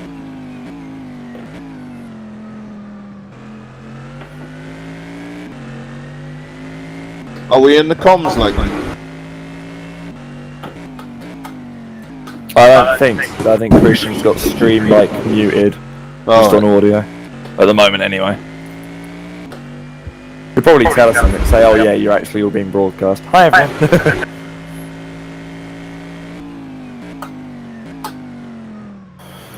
Zolt is pitting now. See, I'm not told this crucial. I was about to say I'm not told this crucial information yet. I've just been told it now. Have you? Yeah, he literally said it just as I was coming onto the banking. Oh, I got our Ferrari friend in front of us. The special one.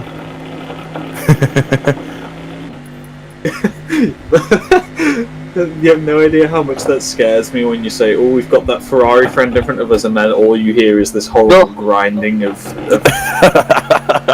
No, it's alright. gears. It's only the flat spot. It's fine. It's like, yeah, and I'm going straight into the back of him. Nah, I'm not that bad. I am. But see, if I see a GT car and I'm not sure what they're going to do, I just let off and just coast.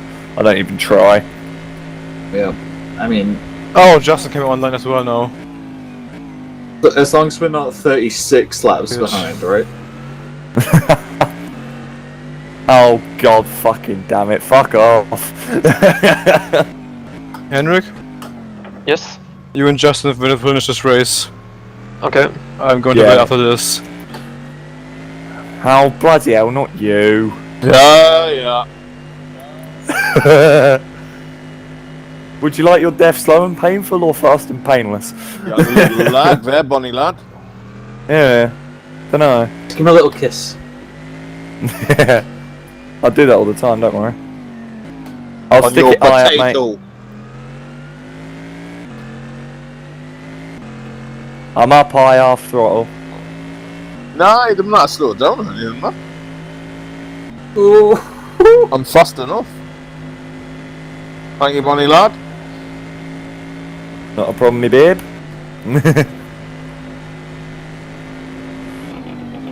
User joined your channel. Oops. Hello. Hello. Hello. Potato. Potato? How are the night stints? I think we've done okay for a car that's not designed to drive in a straight line. Potato.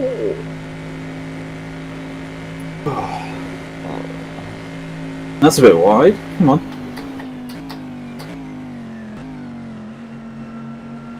Sort it out.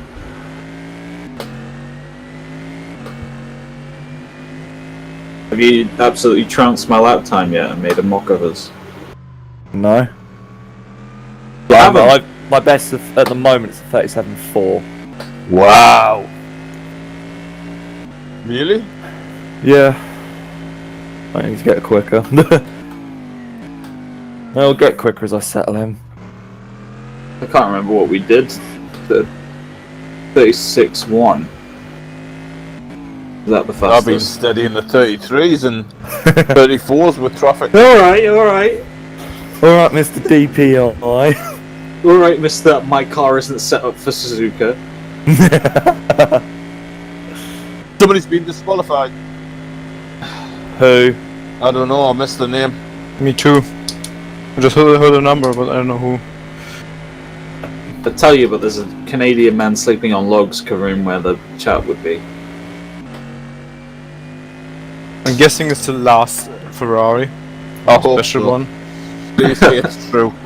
Our special favourite Ferrari. Whichever car has been disqualified, please send one member of the team into the 360 voice chat, please. Yep, it's me. Immediately. Who is me? Edgar. Oh no, how did you get disqualified? Yeah, I fucking forgot the flashlights, man. Okay, give me a sec. Okay, drivers, we come to code 80 in 10 seconds. Cheers, We Alex. had to disqualify. Henrik? 5, 4, 3, 2, 1. Code 80 Force. User joined your channel. Right, Edgar, yeah? Yeah, that's me. Yeah, we're in P2. Yeah. So who's getting in the car? Edgar, it's EDGAR, yeah? Yeah, that's me. There, I've just got to spell your bloody name correctly, that's why. Edgar. It's too late, man. It's too early, actually. I'm getting tired. Yeah. Whoa. There you go, you should be undQ'd, buddy. Okay. Alex, I forgot our laps. Oh, yeah. Yeah, put these laps back. Change laps. How many? You lost 2 laps, didn't you? Yeah. Are you yeah, still in the car, Jeff? Yeah. Well, nothing is happening. Is that correct? You should be able just to click race. Thank you. Well, I'm not. I did, but nothing is happening right now. Oh yeah, I'm in. Cool. And you need laps adjusted as well, don't you? How many laps have you lost, if any? Maybe 1. Because I was quite quick with it. Yeah, I think 1, just 1. And Plus 1. 35 laps for the car 14. Yes. So, Jeff. I was 1 lap behind to reach. Yeah, that's it. Cheers, buddy. No problem. Laps have been adjusted for 2 cars just to fix some. Okay, I have to get back into the Discord now or in the team. Yeah, no, that's fine. Yeah, that's fine. You can do that now. I just wanted to make sure you were in here so I could talk to you because obviously I'm in the car. Yeah, thanks, man. No problem. Where's the TeamSpeak? User left your channel. Found it. Oh, Justin's here as well. Yeah. Yeah, so Alright, Justin, you and Henrik will finish the race. Okay. Yeah, Jeff just a lot of sleep. What did I miss? For instance. So is it the Alright, good luck, Henrik. Just DNF? Thank you. My game crashed. Awesome. Okay, drivers, we come back to green in 10 seconds. 5, 4, 3, 2, 1. Green flag. And away we go. Alright, guys, I wish you all good luck. Yeah, rest up well, mate. Thank you. That's well. User disconnected from your channel. Nick, I'm back. Is that you just come out the horseshoe, Henrik? Yes. I see you.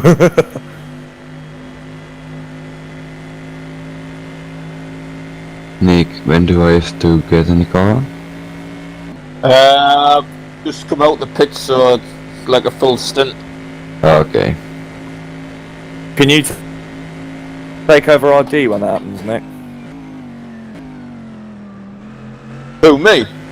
Yeah. I want some sleep, man. Fair enough. Get some sleep, mate, don't worry. I'm bringing the car home, so I need some Yeah, sleep. you need some rest, don't you? Yeah, sorry, mate. No, that's alright. Oh, fucking GLG Ferrari ahead of me again. I can switch back into the I'm car gonna have after a some bit if breakfast you and want. hit the sack. When these guys switch out, if you want me to drive a couple stints. No, it's fine. It's just I need someone to cover RD, that's all.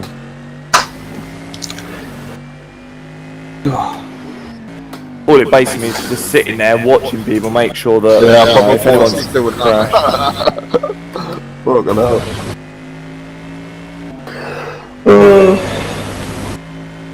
We'll put the stream on while I'm having my breakfast. On the telly. I say your missus will be back, won't she?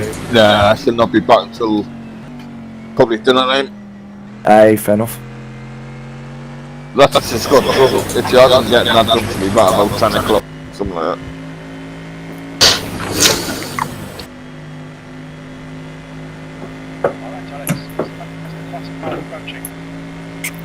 Oh, I got Zolt behind me.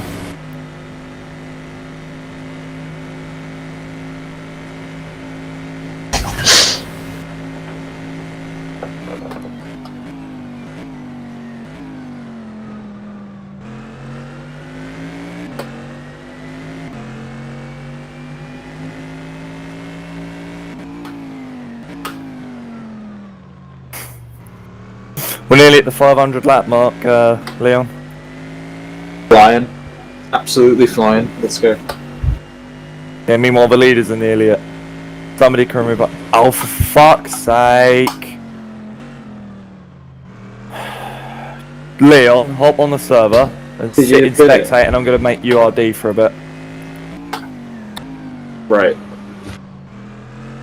Give me a sec. Luca will sort your disqualification out momentarily. Somebody's got a drive through. Yeah, I know, we're sorting it out.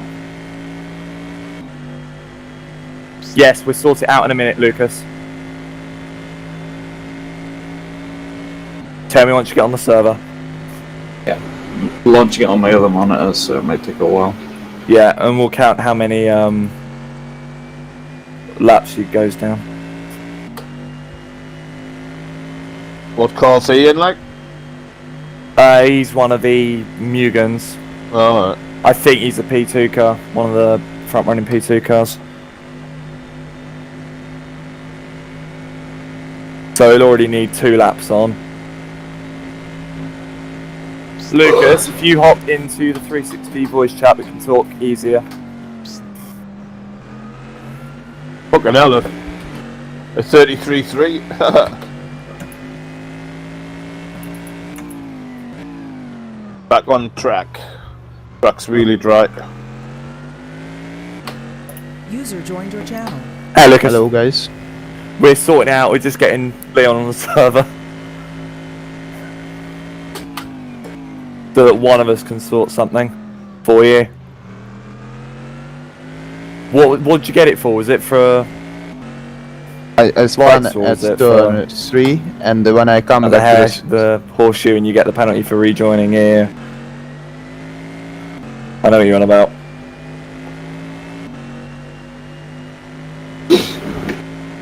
Yeah, we'll make sure you get the laps that you lost back though, by the way. Okay. Yeah, just bear with my Alpha. Yeah, just keep tabs on how many laps you're losing. We'll add all of them back for you, okay? Okay.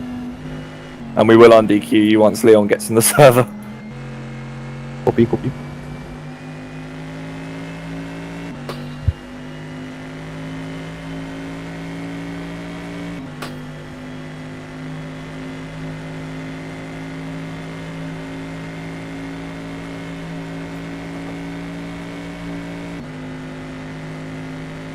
Oh, my Alpha just crashed again. Oh. Yes. Give me a sec. It's fine, man.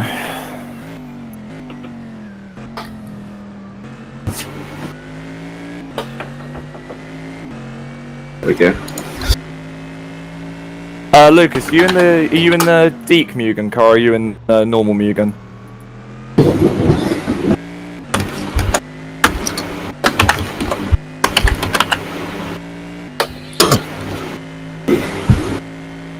We'll never know. Aye? Apparently we'll never know. We will. He's just waiting for us to sort it out. I'm probably counting how many laps down he's going, so we can add it back.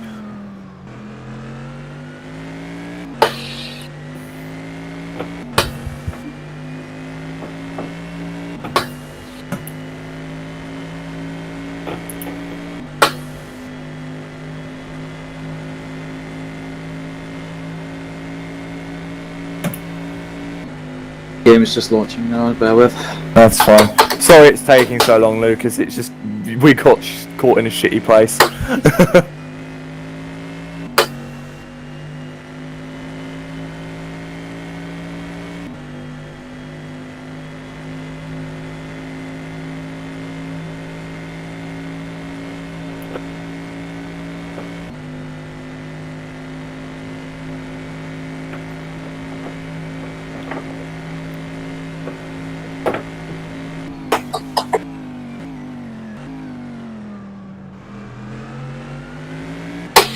Oi, Lucas, go tell Suresh to get the fuck out of the way. Ah! Slow ass bastard. Might give him a bump draft down around the banking.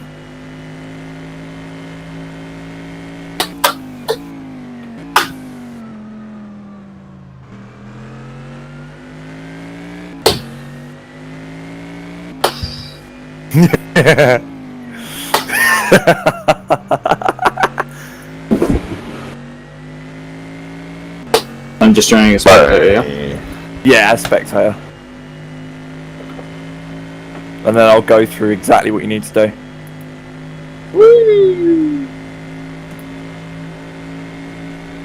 And I'll make sure we then change what I tell you for the next event.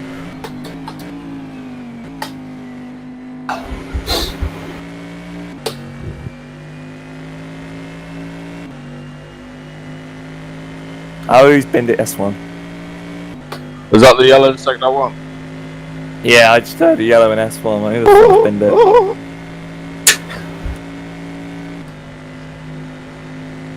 Okay, Fred.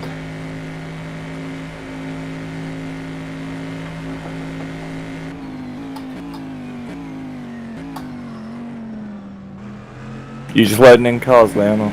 Yeah, just staring at the god car of our Factor 2.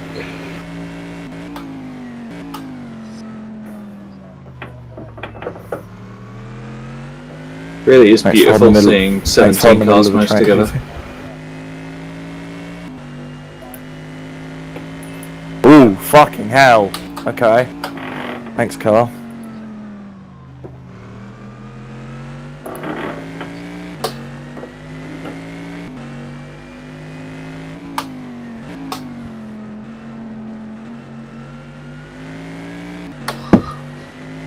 Was that the influence of me, lad?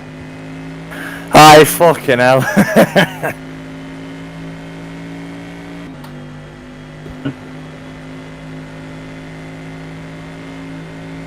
Tell me what I need to do.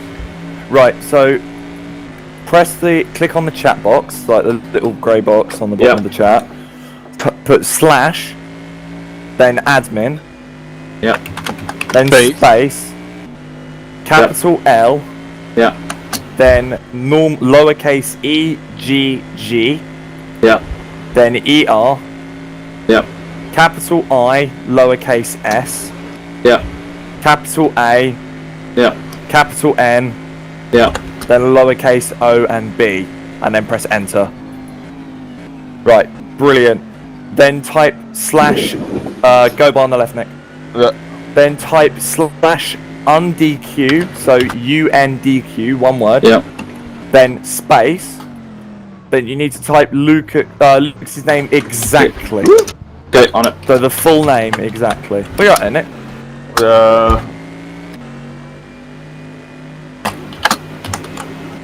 And it should put him back on the leaderboard like where he was.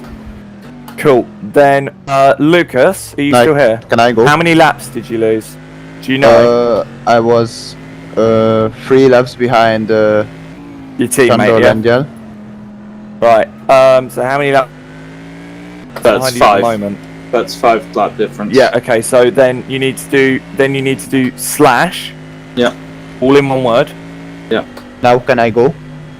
Yeah, you can go now. We'll sort you out. Okay. Then thank you. Space. Then a plus symbol. Slash space plus. And then the amount of laps we need to add on. 5. Then space and then his name again.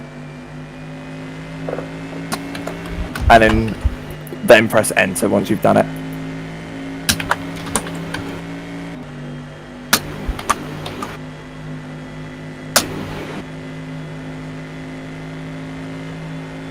Maybe that didn't work. Oh, I was about to say it will come up if you've done it right. Yeah. Right. So firstly, do slash sub penalty. So SUB penalty, all one word. Yeah. Space, then the number 3. Yeah. Then space, and then his name, full name exactly. Oh shit. Oh, was that you, the yellow flag? No, that was someone else that went around. Just did that. Right, that didn't remove anything. I don't know why. Yeah, it's got to be perfect. Yeah, you've got to get his name. Yeah, sub penalty, then space, then Forward 3. slash. Yeah. Yeah, make sure it's a forward slash, obviously. Space 3, then there's name. Yeah. Apparently it's gone. Cool. And then make sure that, and then with the change laps, I'm just going to check. Slash change laps, is that the command? Yeah, all one word. Yeah, you didn't tell me to change put that laps. in, but... Oh, okay. sorry. Yeah, no, I said slash change laps, sorry. Yeah, everything And then starts it's, with a forward slash. Yeah, then it's oh shit. Then it's space plus 5 space his name.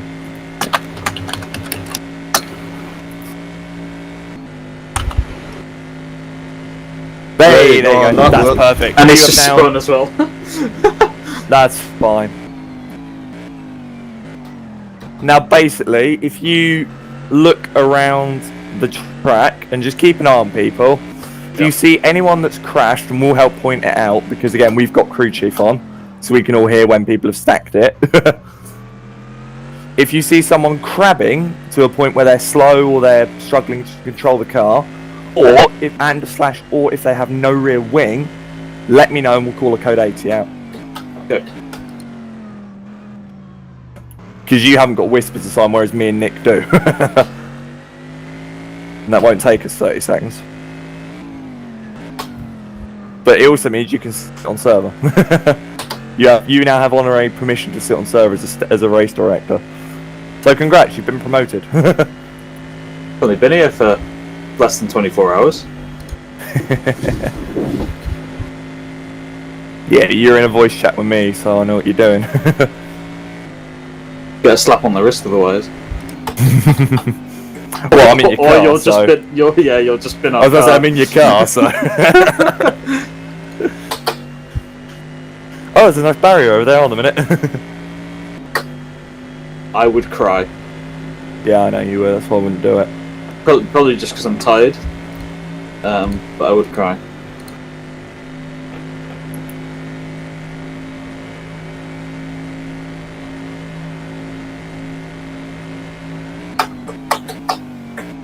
It's weird that the Ferrari 488 is like the newest car, but it sounds the most dated of all the GTs. It's always had the same engine though, isn't it? It's not really had much of a different engine or exhaust on it.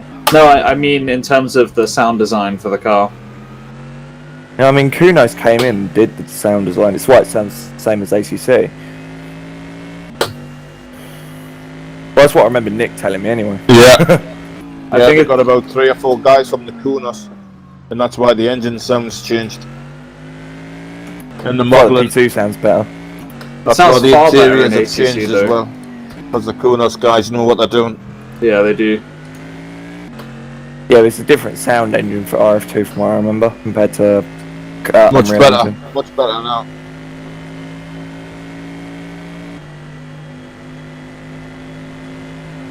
I need to drive some more ACC. I always kind of neglect it because I'm not in any like leagues or anything. But it's such a fun sim to drive, especially with the GT4 DLC. I mean, I'm racing a GT4 league at the moment at OTL, which is the guys that are doing all the service shit for us and sponsor the sprint series. They're really good guys. The guy who basically sorts the server out for us is basically one of the admins there. One of my fucking drivers as well. They're in the next season of GTR 24 sprint series, GT3 nice. and GT4. How much is that going to be doing? 500,000? I don't know, but there's plenty of money behind it for plenty of prize money.